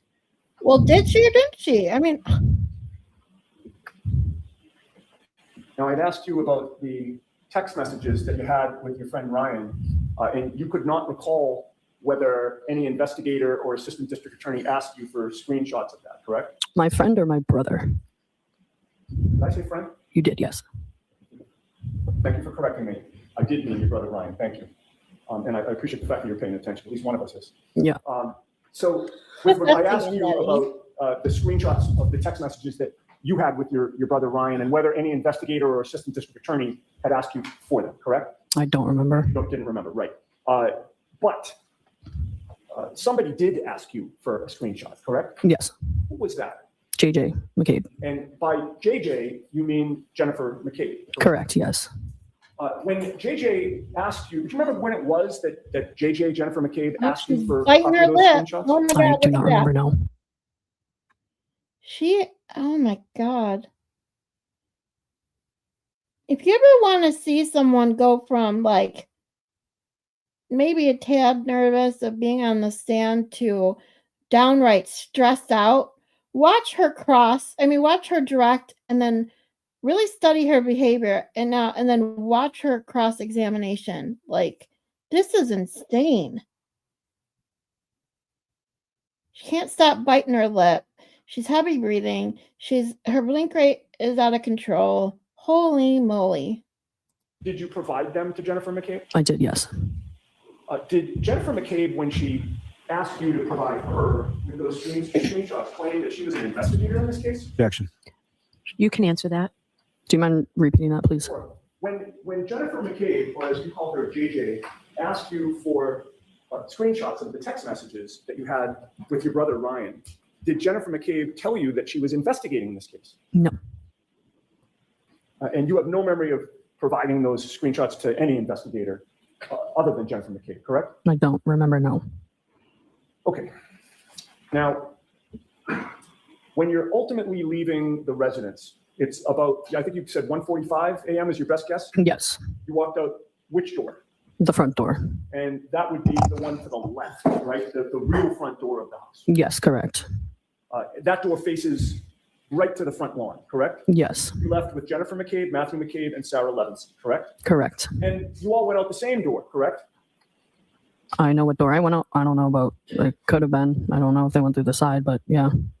Fair to say that walking out the front door of that house, you saw no body on that front lawn in front of you, correct? When I walked out? Correct. No. None of the other three people yelled out that they saw a body, correct? Correct. You got into Jennifer McCabe's vehicle, correct? Yes. And you were seated behind the driver, correct? Yes. Yeah. The driver was So Matthew McCabe. she wants us to believe she didn't see that big black blob that was 5 to 6 feet long when she came out the front door, or walked down the sidewalk, or walked down the driveway and got into the car. But then she saw it when she was on the opposite side of the vehicle, looking over Sarah and Levinson out the window and out onto the curb. And that's when she noticed it and could judge that it was between 5 and 6 feet. Oh my God. Correct? Correct. Jennifer McCabe was in the front passenger Yeah, seat. okay. Yes. And Sarah Levinson was sitting next to you behind the front passenger, correct? Yes. Matthew McCabe backed the car out of the driveway and then headed up toward Chapman Street, correct? Yes. That meant that the passenger's side of the vehicle was closest to the Albert home, correct? Yes. So that meant that Sarah Levinson and Jennifer McCabe were in the seats that were closest to the Albert home, correct? I'm sorry, could you repeat that? Sure. As Matthew McCabe was driving that vehicle alongside the Albert property line, Jennifer McCabe in the front passenger seat and Sarah Levinson in the rear passenger seat were the closest two people to the Albert home, correct? Yes. And as the car passed in front of the Albert home, you saw no tire tracks in the snow, correct? I don't remember. You claim now to have seen a black object in the snow, correct? Yes. Object is the term that you used when you were finally interviewed about this matter, correct? A black object, yes. Right. You never. And I don't know if I said this earlier, but I just have to say it because this is all that's going through my head.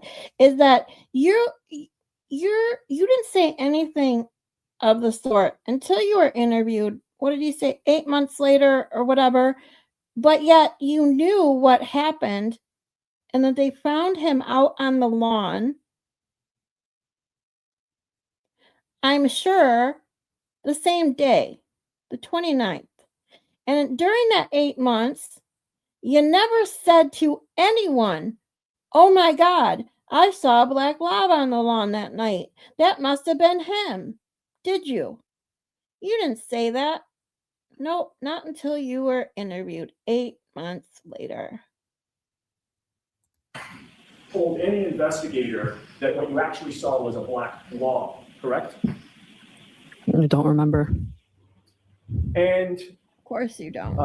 You also never, ever told any investigator that That's this right, black Dodo. object that you described was actually 5 feet or 6 feet long, correct? Correct, yes. The very first time you're now mentioning this testimony that this black object, as you describe it, was actually 5 or 6 feet long was just today, after 12 noon on May 14th of 2024, correct?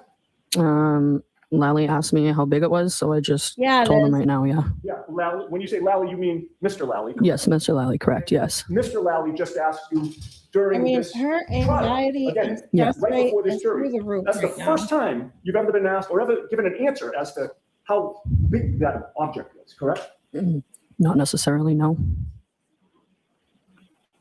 Did you review any report that was taken when the investigators spoke to you regarding this case before taking the stand today? No. You've never testified in a grand jury regarding this case, correct? Correct. You've never testified in any hearing regarding this case, correct? In this hearing, in this case, Besides today. no. And you would agree with me that it is nowhere on record that this black object that you talk about was ever 5 or 6 feet long prior to telling the jury that today. Objection. You have to ask that differently, Mr. Unity. Today, this afternoon, is the first time that you've provided testimony or information to any official regarding this case that the object was 5 or 6 feet long. No. I'm sorry? No. Who did you tell prior to today? About what? Okay, I thought we were Oh talking my about God. the fact that you've now testified that this black object was 5 or 6 feet long. You recall that? Today, yes. And my question to you was, you've never mentioned that this black object was 5 or 6 feet long until the last hour or so when Mr. Lally questioned you about it, correct? Yes. Now, So she didn't even tell them when she talked about this black blob 8 months after the fact. She didn't even tell them then that it was 5. So she's making this shit up as she goes, isn't she? Oh, yeah, I gotta say if there's a big black blob, and I better say it's the length of a body, or they might think I was talking about the shoe, or a hat, or a backpack, or a mound of dirt. Holy shit. Yeah, she is, Dodo. Oh my God. when you were passing the property, you did not think it was a body. At the time, no. You claim that you told everyone in the car that you saw something, correct? Correct. And your friend Sarah said what? Or something to that effect, correct? Correct. And there was no further conversation after that, correct? Not that I can remember. No. And you didn't think that it was a person who was in trouble, correct? Objection. Did you think that? At what time, Mr.? When you're leaving the property, after leaving the house at 1:45 a.m. and getting into the McCabe vehicle and passing the Albert lawn, you did not think that you saw a person who was in trouble, correct? No. Or a person that may have needed help, correct? I don't know, no. And you were right there, correct, passing the property? I was passing the property, Not yes. as close to the property as your friend Sarah Levinson, but you were in the back seat on the driver's side, correct? Correct. And you were in a car such that if you thought that you saw something that could have been a person, all you had to do was tell the driver, correct? Objection. Sustained. Did you tell the driver that you saw somebody who was in trouble? Well, I said it out loud in the car. So is it your testimony now that you said out loud in the car, there's a person who's in trouble?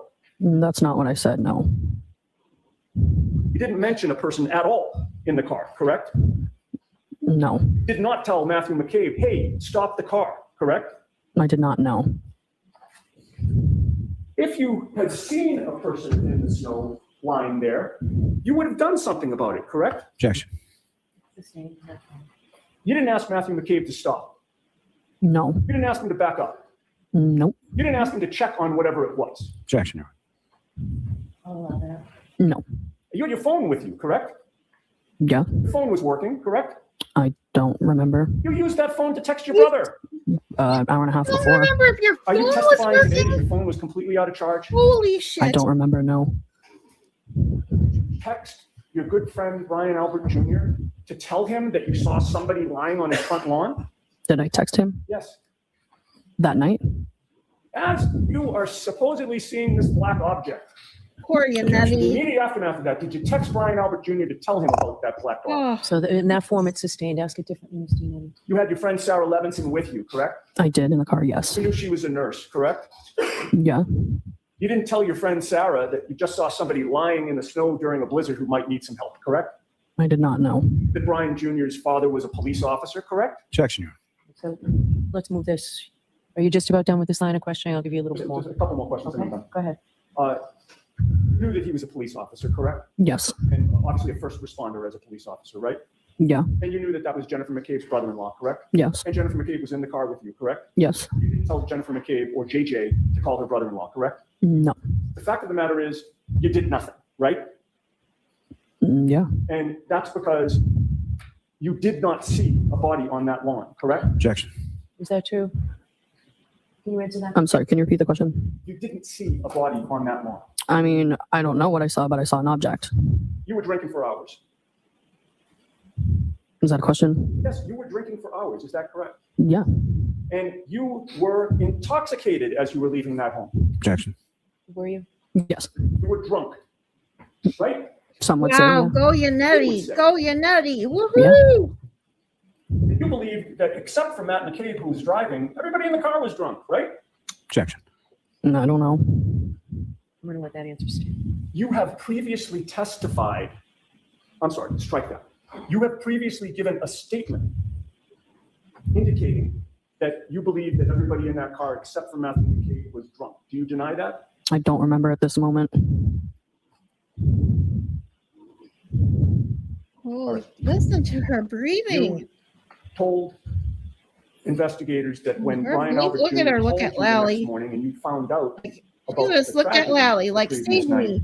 Save you, me, quote, please. Put two and two together, correct? I did, yes. And when you put two and two together, you did not call the Canton police, correct? I did not know. Not call the state police, correct? Nope. Not call the district attorney's office. No. You would agree with me that you just sat on this revelation, correct? I would. Objection, Your Honor. Okay, that's sustained in that form. And you were not interviewed by any investigator in January, February, March, or any time over the spring or summer of 2022, correct? I don't remember the time frame, but not right after. No. And when an investigator finally spoke to you, it was Michael Proctor, correct? Correct. He was the one who took your statement on October 12th of 2022, correct? You If don't that was the remember date and the time, time yes. frame, but I'm sorry. It was not the next day, the next week, or even the next month. It was months. And it wasn't until Proctor came to you.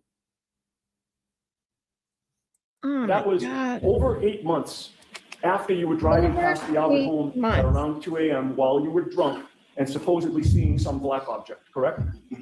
Before 2 a.m., yes. And you know, Ms. Nagel, that as of October of 2022, the defense had, in this case, had publicly announced that Objection, no Your one in that Honor. house saw a body on that front. So that question's improper. I'm going to strike that question. No further questions. All right. Just a few questions for you. In regard to the interview or the conversation that you had with Trooper Proctor, were there any other troopers present during the course of that conversation? Look at how long Yes. she's keeping her eyes open now. It's another day. I She's can't being recall his name, no. recrossed. She is breathing still back in the mic, but her eye, she's not blinking nearly as often. Her blink rate has come down. So, oh my God, let's see if her breathing's calm, even though she's still breathing in the mic. Now, if I could turn your attention back to January 29th in the early morning when you were leaving the house on Fairview. You indicated that you saw a dark object in an area of the front lawn, is that correct? Yes. Now, you had been to the house at 34 Fairview on several different occasions prior to this date, correct? Yes. Have you ever been over in that area of that front lawn? Was that an area that was used, that you observed by the homeowners or anyone there? Look how long she can stare at not Lally really. without blinking. And what, if anything, do you recall about the lighting in that particular area of the yard? I mean, it was dark out, but with the snow, it was kind of, you could see a little bit of a glare. Do you recall any sort of streetlights or anything like that in that area? I can't recall, no. Now, you see this object, which you described as approximately 5 to 6 feet long, is that right? Yes, correct. And in the area of the flagpole, is that correct? Yes. And at the time that you saw it, were you expecting or anticipating something over in that area of the yard? No. And when you were driving past it, is that the first time that you saw it? Yes. Now, if you had realized or had recognized that dark object 5 to 6 feet long in that area near the flagpole, had you realized that was a body, what would you have done? I'll allow it. I would have, called 911 if I thought it was an actual body, and told everybody else in the car as well. And your testimony again was that you put sort of 2 and 2 together the following day, correct? Yes. I have nothing further. Okay. So if you realized it was a body, you would have called 911, correct? Yes. And that's because you would have realized that was very important information, correct? Objection. I'll allow it. I'm sorry. Can you repeat the question? If you realized it was a body, you would have realized that was very important information, correct? Yes. And your testimony today is that you realized it was a body the very next day, correct? The next day after I had a conversation, yes. You didn't call 911 at that point, correct? I did not know. You called the police business line. I did not know. Did you speak to any police? Nope. Right. And you would agree with me, Ms. Nagel, that object became 5 to 6 feet long yesterday for the first time. Objection. I'm not Ask the question differently, Ms. Tinetti. The first time you've mentioned to anybody that that object was 5 to 6 feet long was yesterday to this jury 2.5 years after you supposedly saw it, correct? Yes. Nothing further. Okay. All right, Ms. Nagel, you are all set. Thank you very much. Thank you. All right, guys. Let's see who is next. And then do I watch the expert? Yes, I do, Dodo. Hold on one second. I just want to see who's next. Who is this? Morning. Morning. Could you please state your name? Teri Kun, veterinary It's Teri Kun. DNA It's expert. Teri. Okay. So she's where we're going to pick up tomorrow. But Dodo, yes, I watch the expert. I normally end up watching him on replay because normally when he goes live, I'm either working or doing something else, or I didn't realize he was live and I was in someone else's chat or live. So I did catch him the other day. I think you were in there with me. Finally. Yeah, he told his chat that he was in my chat. So it's cool. He's on in about 23 minutes. Oh, cool. Well, I'll be there. Awesome. So tomorrow we are going to pick up with this Teri Kun, veterinary DNA expert. Probably get through, let's see. Let me see how long these testimonies are and who will get through. Oops, hold on, guys.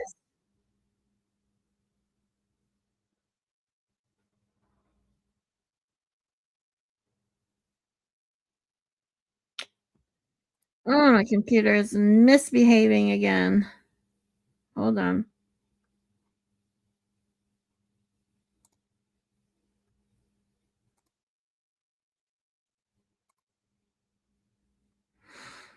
Come on, computer. There we go. Okay, so we got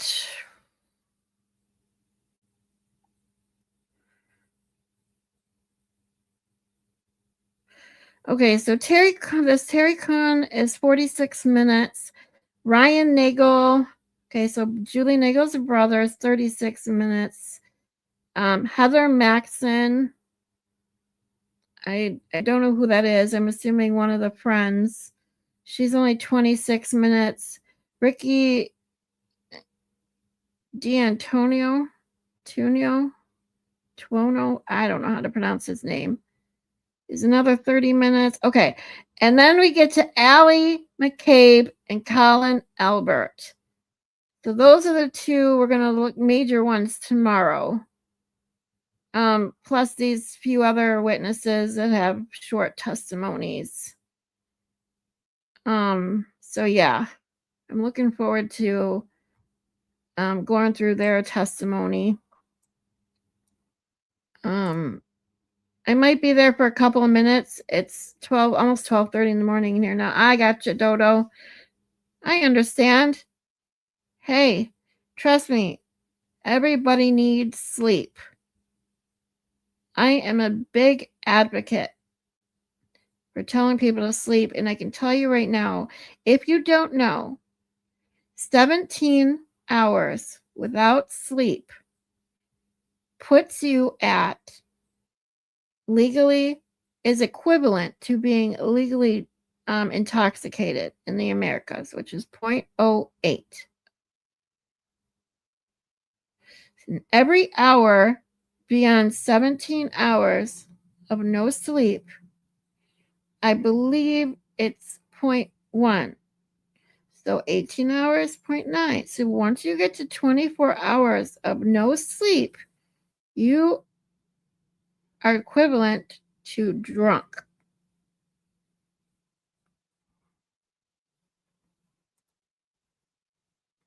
I'm no good at sleeping. I get about an hour or so. Yeah, I'm the same way, Dodo. I get it. I have had severe insomnia for almost 15 years, not to mention the chronic pain that I live with. It is very, very hard to sleep for more than a couple hours at a time. And I mean just like 2. That's my normal. The maximum normal I get is like 2 hours at a time. So I get it. But I advocate, even if you don't sleep, to get some nice rest in the dark and quiet. Unplug from TV, phone, everything. Get a nice sound machine if you need to. They can do wonders.